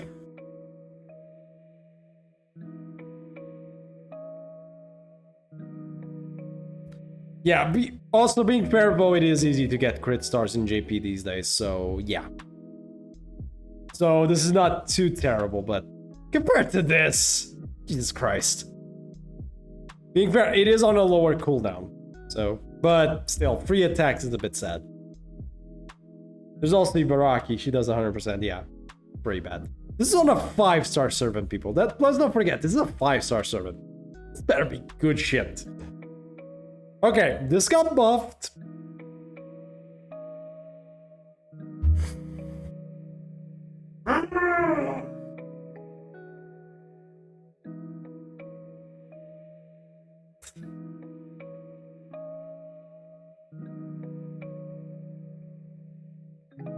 Why?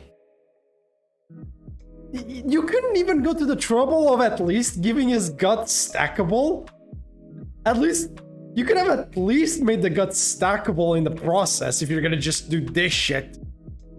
They did reduce the cooldown, I guess. Oh god, that's what I'm... It's terrible. This is so bad!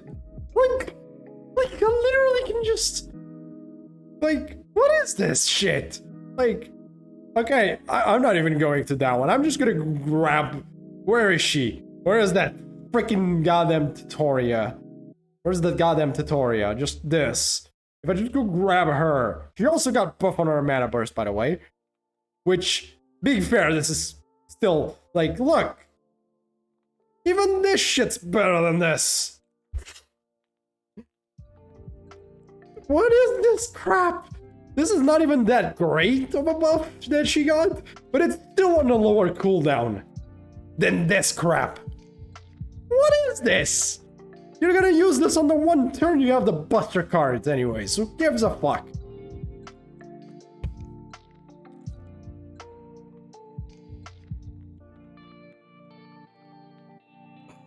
Oh my god. Second. Bird skill.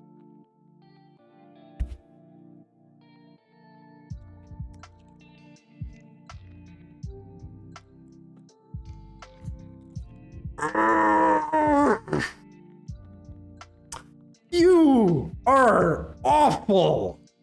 Holy shit. What are these skills?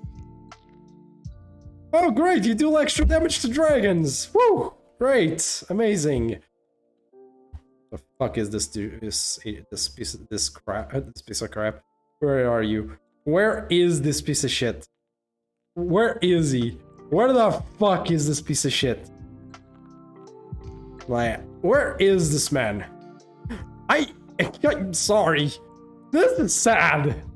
Like, you know, I like him. Siegfried's better than him. Oh my god. I'm like, this is like a D+ at best. I'm sorry, this is terrible. Especially on a 5-star, like, the only thing keeping him afloat is he's actually got a good attack stat. But like, this is bad. This is extremely terrible for a buff. This is a terrible buff. This is, what is the use of this outside of debuff immunity, I guess? What's the point? And why is his NP only this? Is first skill gets stars, I guess that's true, but like, oh my god, but this is still like, there's so many better characters than this. Oh my god, this is awful. He crits hard, if I can say. That's fair and all, but it's like, this is so sad of a character. I'm sorry. I cannot in good conscience put him any higher. Compared to what he can do. Fine. I'll compare him on his own. I'll try to, in a vacuum. How good is he? What is this point? Either A, you're using him to kill dragons specifically, then, well, yes, he's gonna do the job. But even then, there's a better character on that, and he's AoE.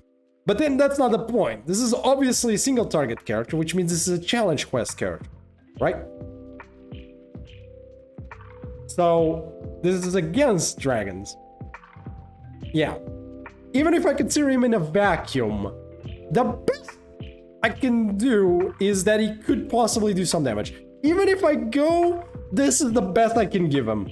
I cannot even go above C, even if I consider him in a vacuum. if I don't consider him in a vacuum, he goes down here. But in a vacuum where Siegfried doesn't exist, he still is a C. I'm sorry. There are way too many. This skill is not very good. Just by itself. Why the fuck is the guts with him?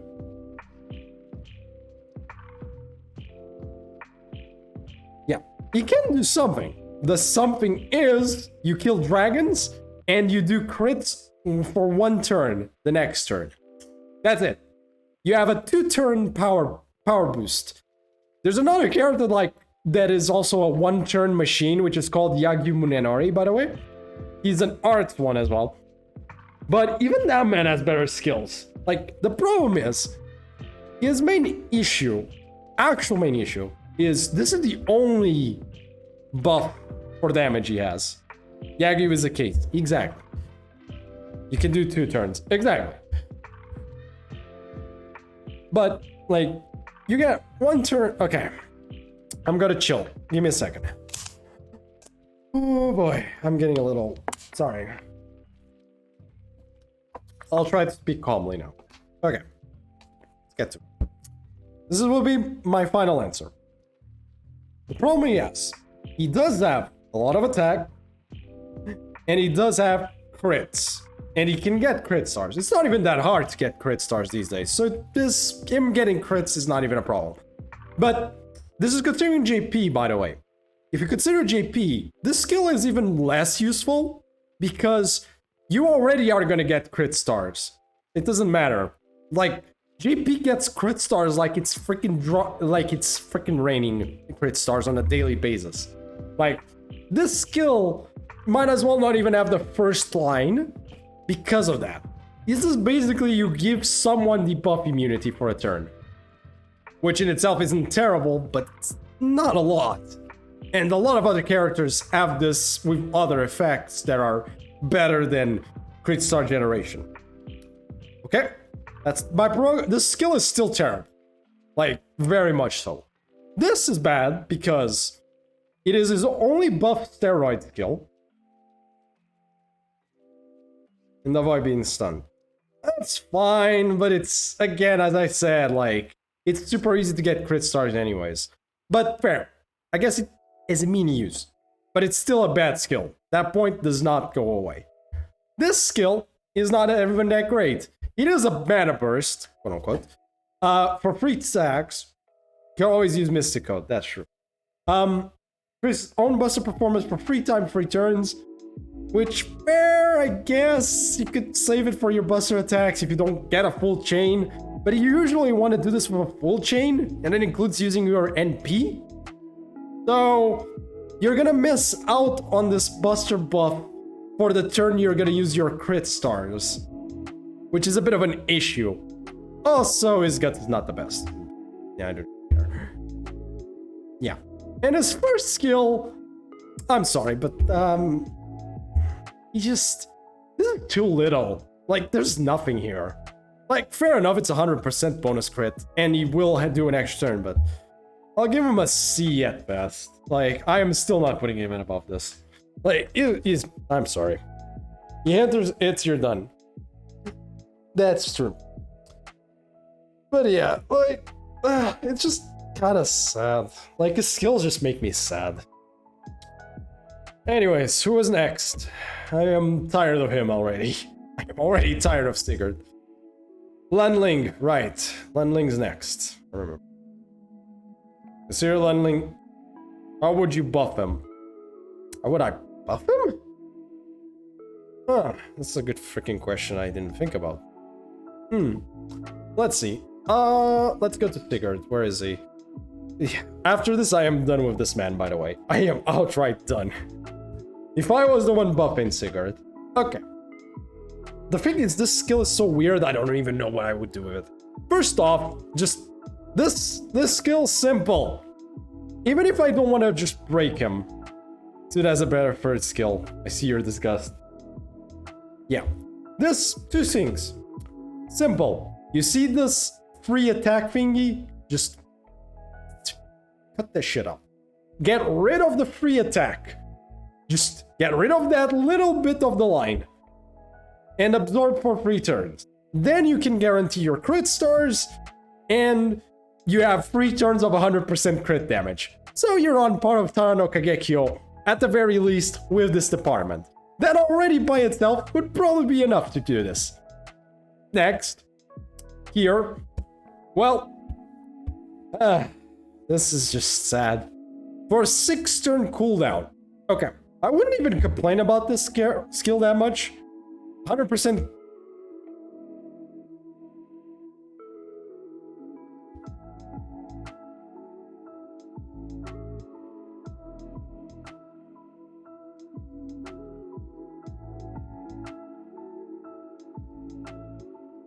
Yeah, Tara no Kakekyo has better. Like, she literally has it with extra. So yeah, anyways, that would already be good. Second, this skill. How do you fix this shit? First off, this is a mana burst skill. Put it back to 5. Reduce this cooldown to 5, please. Why is this 6 turns? Like, if we're gonna do this. Simple. Just put this at 5. 1, put this at 5. Second, goddamn make this shit stackable. For the love of God, make it stackable. And is an Avenger. And just make this shit stackable. Hello, Sawad. Welcome to stream, man. I'm not even gonna change anything else just in case I don't want to break this goddamn character anymore. But just stackable here and reduce the cooldown to 5. At least it will be on par with every other mana burst in the game. It will be even a bit better maybe with some of them because it has guts. Yeah, exactly. See, it's not a problem. More crit up is not a problem. This skill, simple. NP fucking charge. Like, the most simple change that they give to every goddamn character in existence here. Just put just slap an NP charge in there. 30% or something, that will do. Just put a fucking 30% NP charge. Actually, yes! And it's targetable as well, so just put 30% NP charge and you can now charge someone for 30%. It will make him very basic and without personality. You still have your crits. You could technically still say that, but like, or you could just charge themselves. I mean, he had glasses. I mean, if I don't go that route, you could just instead just make it like this, something like... if you want to give him some personality, then you can just... Oh no, I have a better one for this. I have actually a better one. I have a better one. Create an attack. Calm down, I'll give you 1. Was Demon King Nomu ranked already? No, not yet. I'll give you a better one instead. Simple. When you act, you give this effect to an ally, and in addition, or instead actually, maybe, 1 second, I'm thinking, what do I do? Oh, I have a better idea on this. No, my bad. This one just, I don't even know how to fix this character. Yes, Iberian got the idea I'm trying to get to. Just literally simple, make an enemy dragon. That's simple as that. Just make an enemy dragon. And put it on the third. They don't do that. So, fair enough, I could just do that. Yeah, that also works. So, transfer the guts to the third skill, and the second skill instead gives dragon to the enemy. For a turn, just so we don't break the game too much. For 1 turn, the enemy is a dragon. There you go. And now you can also even make use of his goddamn bonus. And you don't need goddamn freaking for 1 turn. Look, give me a break, okay? At least I'm making it work. Giving dragon is harsh. I did say for 1 turn only, buddy. Not for more. 1 turn. A singular turn where he gets this. More nothing. You're still gonna have to wait on the cooldowns, man. Like, the point doesn't stay. This is still a 6 turn cooldown. And at least I'm not going the NP charge route. Everybody can always use Georges. Yeah, but you know, at least it would make him more self-sufficient. Look, man, I am no amazing expert at balance, nor am I amazing at this. Day 1 dragon combo. But at the very least, I'm just trying to see a way where you would buff him. Just to make him usable. More usable, I mean. That would not... He has extra damage against dragons only when he can MP. Yeah. Plus, it's 150. You want to see... There are so many characters with damage bonus against X a type of enemy. Like, seriously. Let it be. Chinese handsome boy. Yeah, good idea. We're done. No more secret. We're done. I need this boy. I am so tired of that boy. Lunling, thank you. Wait, he's not story locked? I thought he was story locked. For some reason. For some reason I thought he was story locked. Huh. Okay.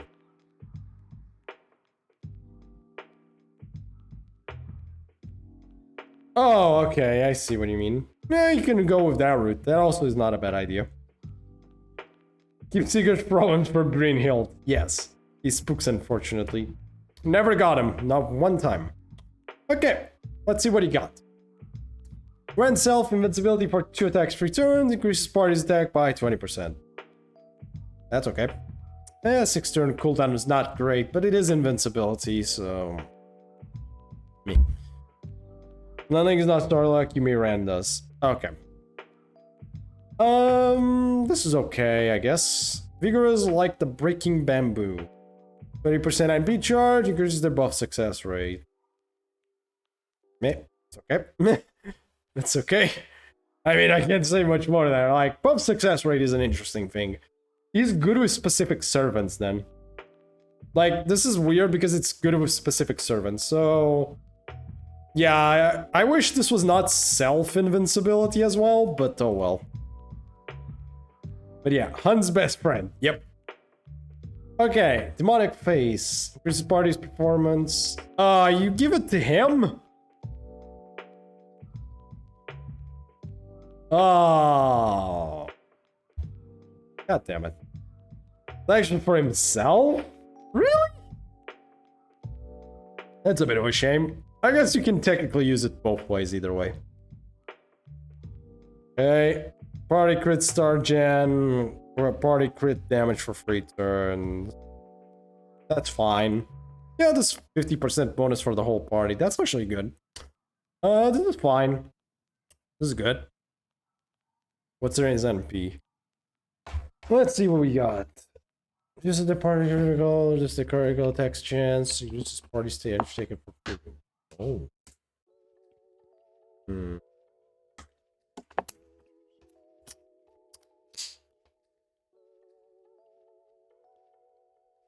NP2, okay. Yeah, you need NP levels on this, obviously. NP1, this is pretty bad, obviously. NP2, weirdly enough, I'd say you really want this man NP5. Realistically, you might want him NP5. I mean... I'm gonna tell you one thing. This is better. This is still better. Calm down. NP5 is a wall. Yeah. This is technically still better. I'm not gonna compare it too much, it's just... Yeah. This is technically still better. But, with what I've seen... Yeah, I saw attack by 30% up to 50. That's actually pretty nice as well. Like, he has basically like a 50% attack up, so to speak, with his first skill. Maybe 70 if you get really lucky. Okay, let's be fair. You probably at best will get 40. At best, you're gonna get 40%. So, at best. And that is me considering you're gonna use one of those NP charge by 2, like demonic Bodhisattva and stuff like that. Okay. So, Lunling Wong. Where is this boy? I don't have much. I am not that. Compared to what I just went through, this is a lot more chill. Jesus. Where is he? If anyone can find me Mask Boy, that would be great. If anyone finds this boy, would be great. Blue, maybe is found him. Go.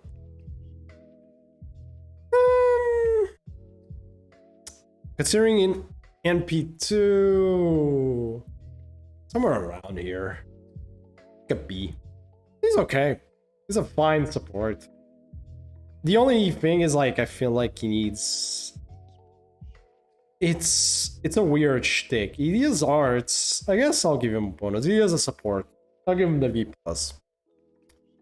You do need the NP levels. If I consider he has the NP levels.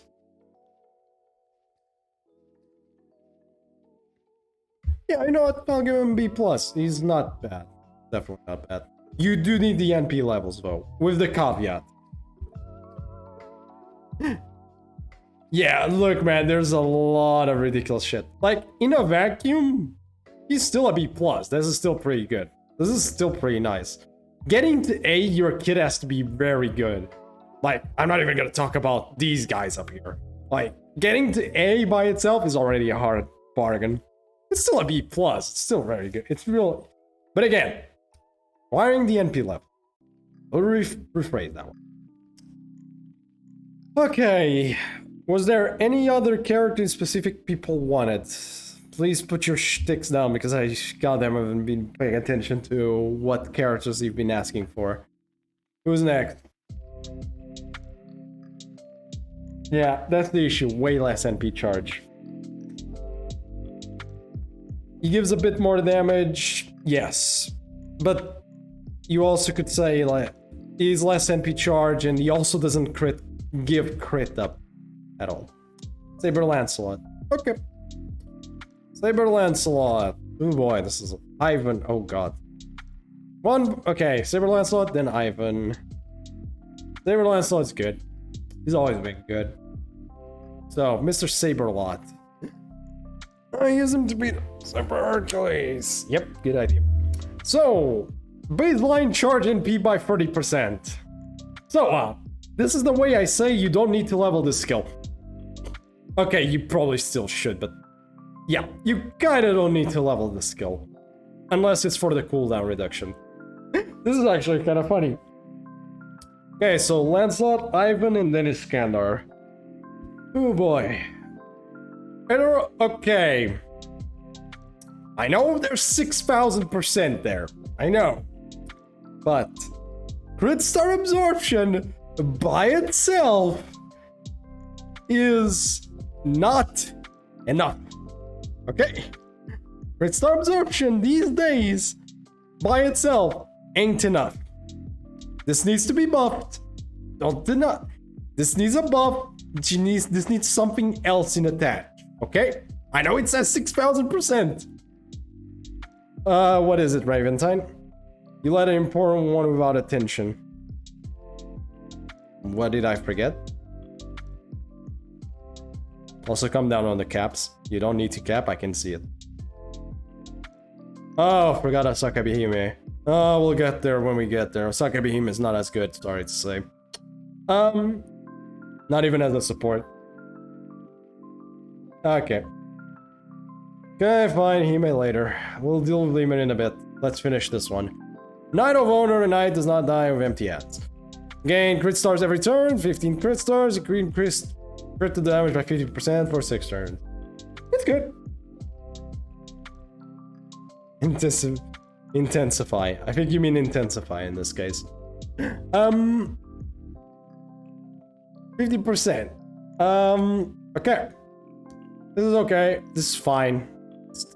Look, I'm not saying a lot, but being fair, I have this man, and I know what he can do. Also 0.83% on that shit. This man is gonna crit like a madman. You know, I know. I still think this needs an extra, but I know this guy is good. Also, it didn't used to, did it? Yeah. Like, I know this guy is good. Like, this MP is ridiculously good. I can't even deny. Is he better than Okusai? The Saber one? Is he better than Saber Okusai? Skill-wise, no. NP-wise, yes, which is kind of the funny thing here. He's a very solid art Saber, though. Yeah, it's like that. So, skills, in terms of skills, Okusai probably has the better skills, especially for survivability. they're all comparable. They're all very samey. Him, also Saito Hajime. Saito Hajime might be a bit better than them. Slightly better. It's really hard to say. It's him, Yagyu, and Okusai Saber. They're all around the same level. If you're wondering where the hell he's gonna go up, just give me a second. Let me find this man. Lancelot, Lancelot, Lancelot, Lancelot. If you find them, please tell me. Gawain.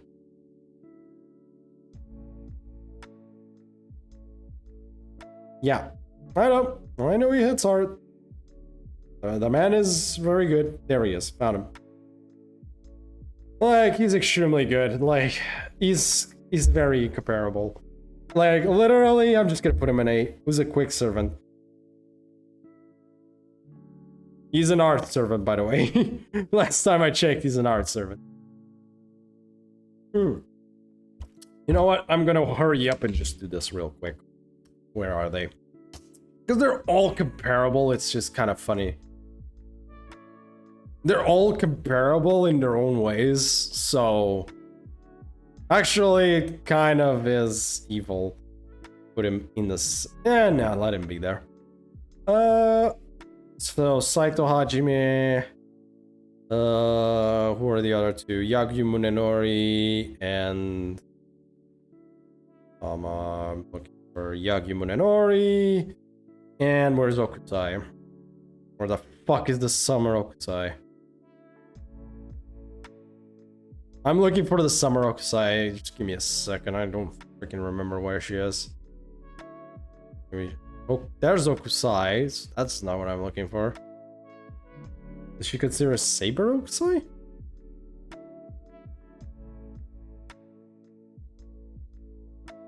There are so many characters, Mike. Okay, it's not this far to the... Ah, found her. There we go. And Summer Okutai. Like, these characters are all basically, like comparable. You literally can't even basically put one out of the other above. At best, Saito Hajime might be the best one of these. And he might be the only one that might be a little bit better. And even then, we're not sure. You have no quick supports. Okay, let's deal with Zakabi Hime next before we go any further, because you wanted me to talk about this character. Boy, oh boy, oh boy, oh boy. Osakabi Hime, Osakabi, Osakabi. Yeah, this woman. This is not gonna end up well for you, buddy. So, first off, technically selfish. Prepare.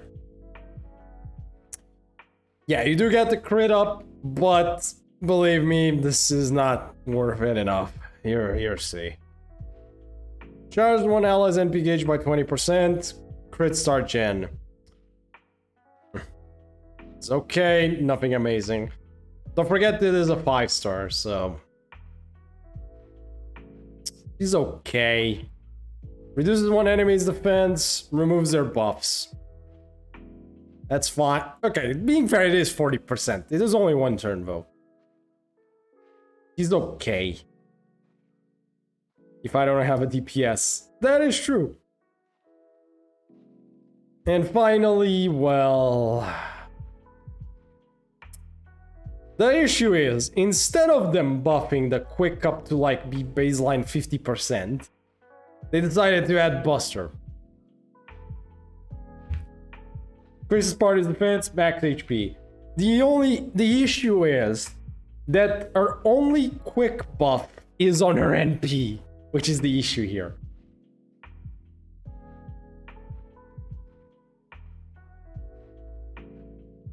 Yeah, believe me, for Quick, you really just... Quick is in a very bad place.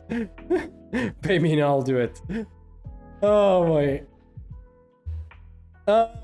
like... The main issue is, as you can see, like, just... Her only Quick up is on her fucking NP. It's not even that high, it's a 30%. Like, my condolences, man. Like... Unfortunately, Quick just suffers if you don't really have Scotty. You really cannot run Quick. Like, you could still run waiver and stuff, but you're gonna be gimped, so to speak. I mean, you can wait for Summer Scotty instead.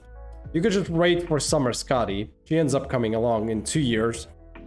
You can wait for her in 2 years and you'll have Summer Scotty. She's basically Scotty.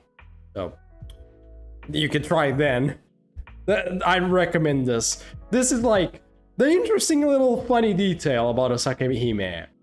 She's okay as a support. She's actually better at being a solo servant. She's actually better as a solo servant. Why? Defense up. Defense up. Max HP up. Survivability. Buffs for herself as well. Can charge herself. Defense down. Removes buffs. Yep, so forget her. Yeah, basically. She's actually better as a solo servant, which is kind of fucking hilarious. There's a Sakabihime. Where is she? I'm freaking blind. That's per usual. Where is Osaka Behime? I cannot find.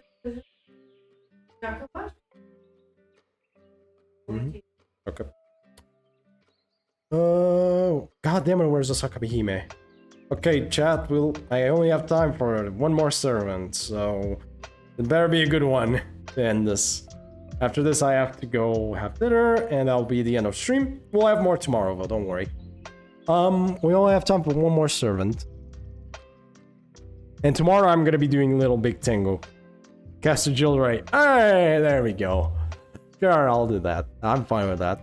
I'm sorry. I'll do the scanner one and the other ones next time. If I can just find Osaka Behime, I'd be a very fucking good. Where is she? Oh my god.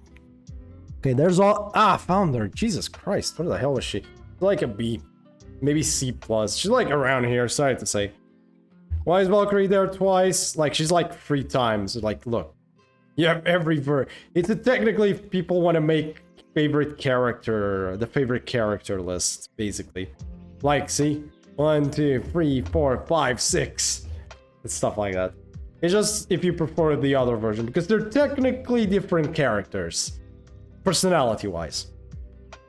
Kind of. Anyways, Caster Jilray, let's finish this with that, because he's the mascot of this channel, and yeah, this is my channel. So, hey. Caster Jilray, the mascot of this channel, literally, because fuck it. Yeah, this is shit. Okay. This skill is shit. I'm not even gonna deny it. Why would I deny this shit? Like, this skill is shit, I'm sorry. Like, this is terrible, like, this does nothing. At best, it stops you from getting mentally debuffed. And I can count in one hand how many times that's gonna be useful. Big positive. Yeah, big positive. Positive. You won't get stunned. You will not get terrored, slipped, confusion, charmed, bewitched, or asleep. There are not a lot of character with these. So there you go. Basically. That's not much better. Also increases the buff success rate, which he doesn't really need, but actually this does help because of passive magic resistance on people. So technically, because Jilray is basically a debuffer, welcome back, Lethal Sign. Because Jilray is basically a debuffer, kinda. This actually is more useful than it might seem. Just this little bit. It's still not great, but it is something. This skill used to be absolute shit. If you can tell me why this skill is absolute shit, what used to be absolute shit, it's very fucking obvious. This is nothing. This barely dents NP damage.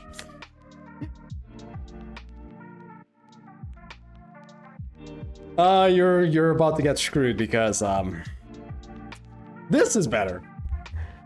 Because if you read the keyword here, all of them reduces every enemy's NP damage for 1 turn, reduces all of their arts resistances for 3 turns, and all of their buster resistances for 3 turns. This is better. This is much better. 20%, 20%, 20% on a 5-turn cooldown. This is actually really nice. I mean, it doesn't take him out of the gutter, but it does help a lot. It very much is an actual proper skill. He is rare as hell to get. Yes, that is true. Next, Evil Eye of the Abyss. Terror. There's better versions of the skill. I'm not even gonna deny there's better version of the skill. He's okay. It's okay. However, thankfully recently he got buffed on his NP. You're about to... Well, here you go. Pilates Spellbook. He deals damage to everyone. Charges the NP gauge of foreigner allies. He has an interesting niche. This is a niche, by the way. Reduces everyone's attack for 3 turns and everyone's defense for 3 turns by this amount. Yep. He actually is kind of a support. Yep, you can actually use it with foreigners. And also charge. Tactical support, basically, yes. I mean, he is basically a support in a debuffing way more so than a buff. But yeah, he doesn't buff anyone, but he debuffs your enemies. And you use him with foreigners. Basically, you put him in a team with foreigners, they get 30% charge. He's Abby's support, technically. He's technically Abby's Voyagers. Actually, not maybe not Voyagers, but like Okusai. He can go with Okusai, man. He's got arts resistance down. It does make sense.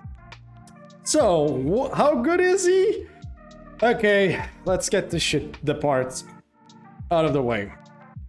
What's the bad? Well, he's overshadowed by his compatriot, first off. It's probably ironic. So, what is his prerogative? First off, debuffs, debuffs, debuffs, debuffs. He debuffs a lot, obviously.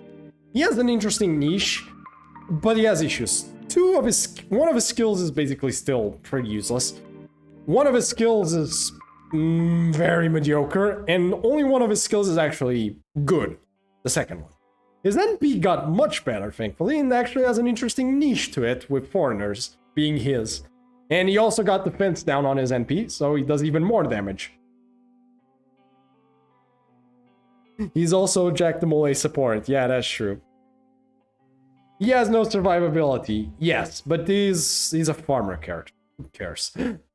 His survivability is reducing the damage the enemy does. That's his survivability. I said I took back the Voyager bit. Like, not Voyager. This, yeah. Terror is unreliable. This is unreliable. This is good. This is bad. And this is actually pretty nice. Because, you know, attack down, defense down. And it's also a charge up for foreigners as an extra. Plus, it was a buff to his NP. Yeah, you take it. Yeah, he's a technical support. Is he great? No. Is he amazing? No. Is he better than Dion? Yes.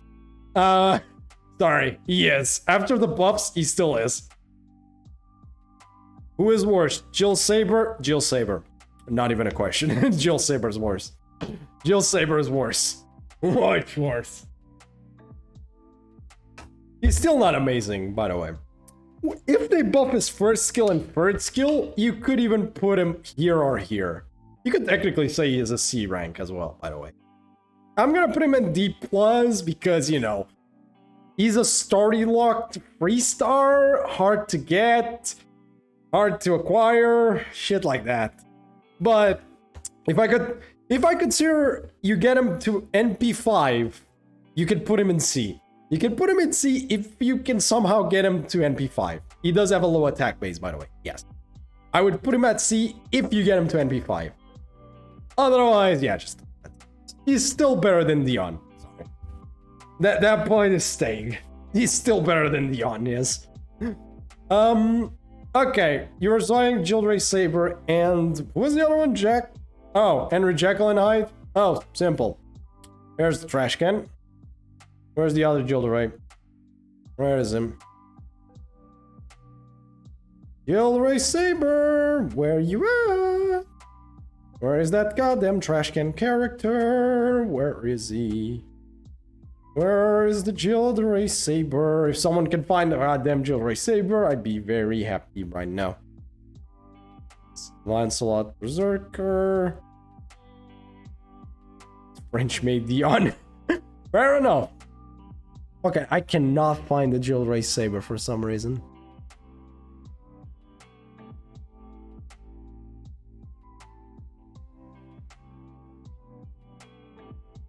Okay, he's a saber. Come on, it can't be that far away. Middle to your left. Okay. Okay, on top, not top, middle to your... Okay, middle to your left.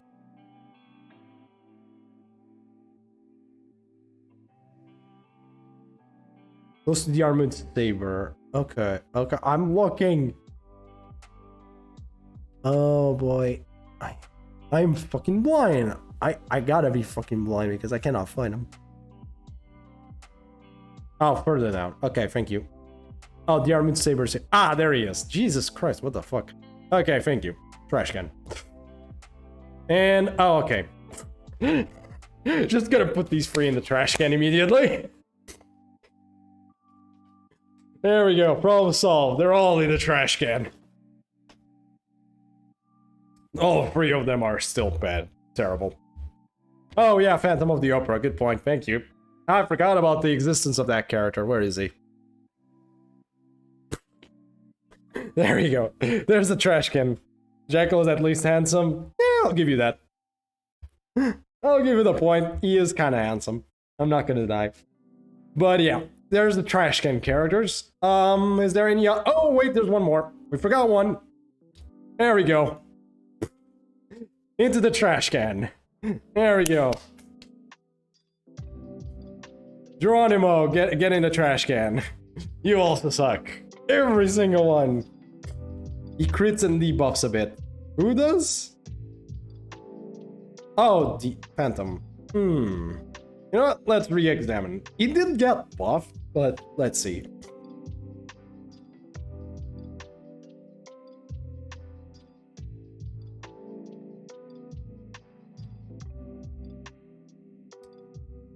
He does remove buffs. That is true. Oh god, though. He does ignore defense. I'll give him one, he ignores defense. Okay, I'll give him 1 point. I'll give him 1 up.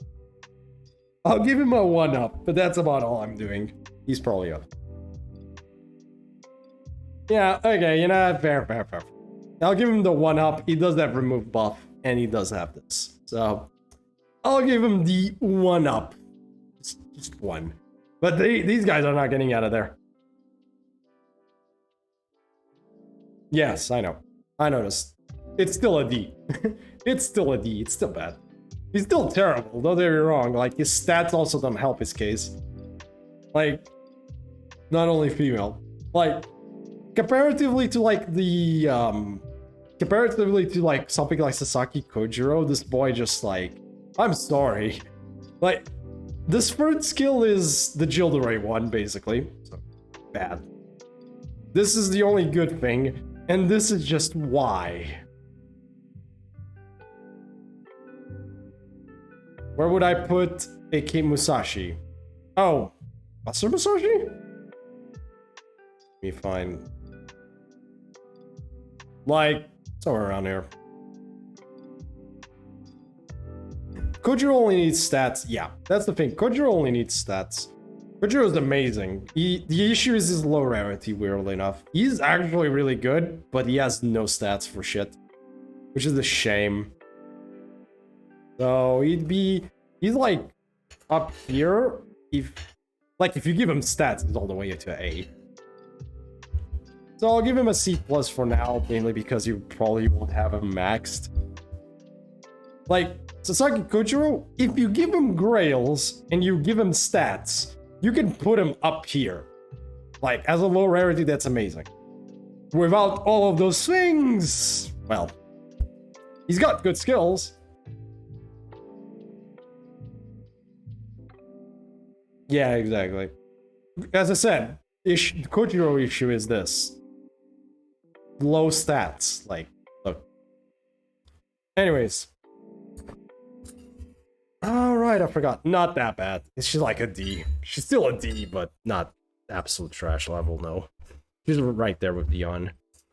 Okay. Give me a freaking second to find the Iris Veil, because I remember finding her a few minutes ago, but now I don't know where she is. Oh, by the way, I'm just gonna do this for Medusa. She's fine. Technically speaking, I love her. Here's the thing, I love Medusa, but even I've gotta admit, she needs an update.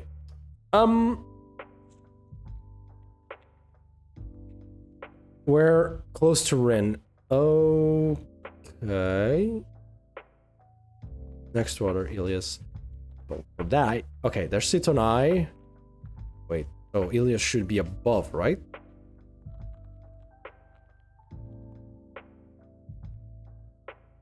Okay, Sitonai's here.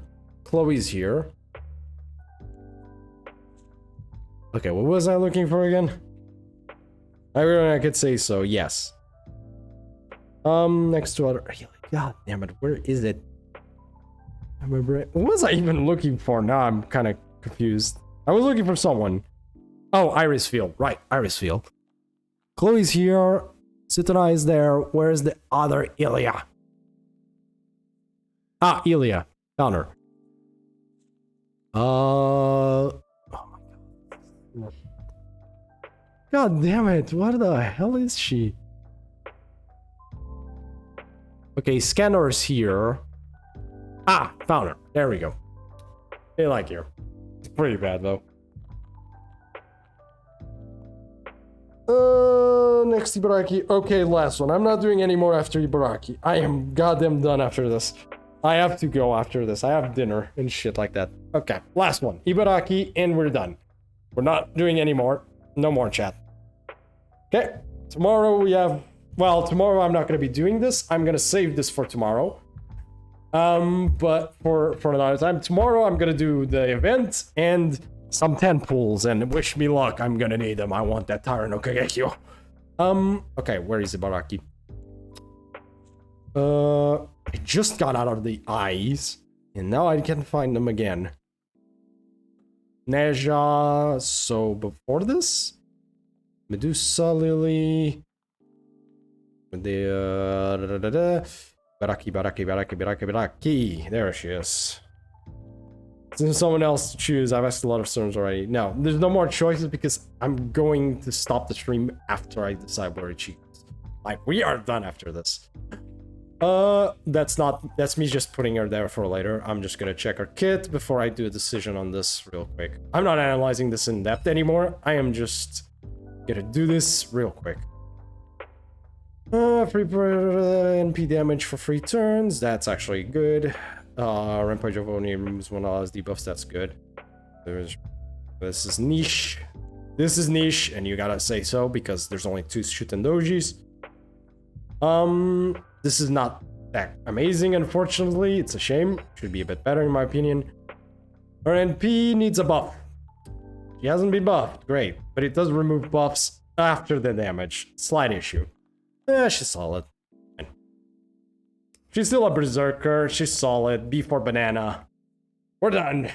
We're gonna save the... I'm gonna save it as a... Well, I can just exit. Save it.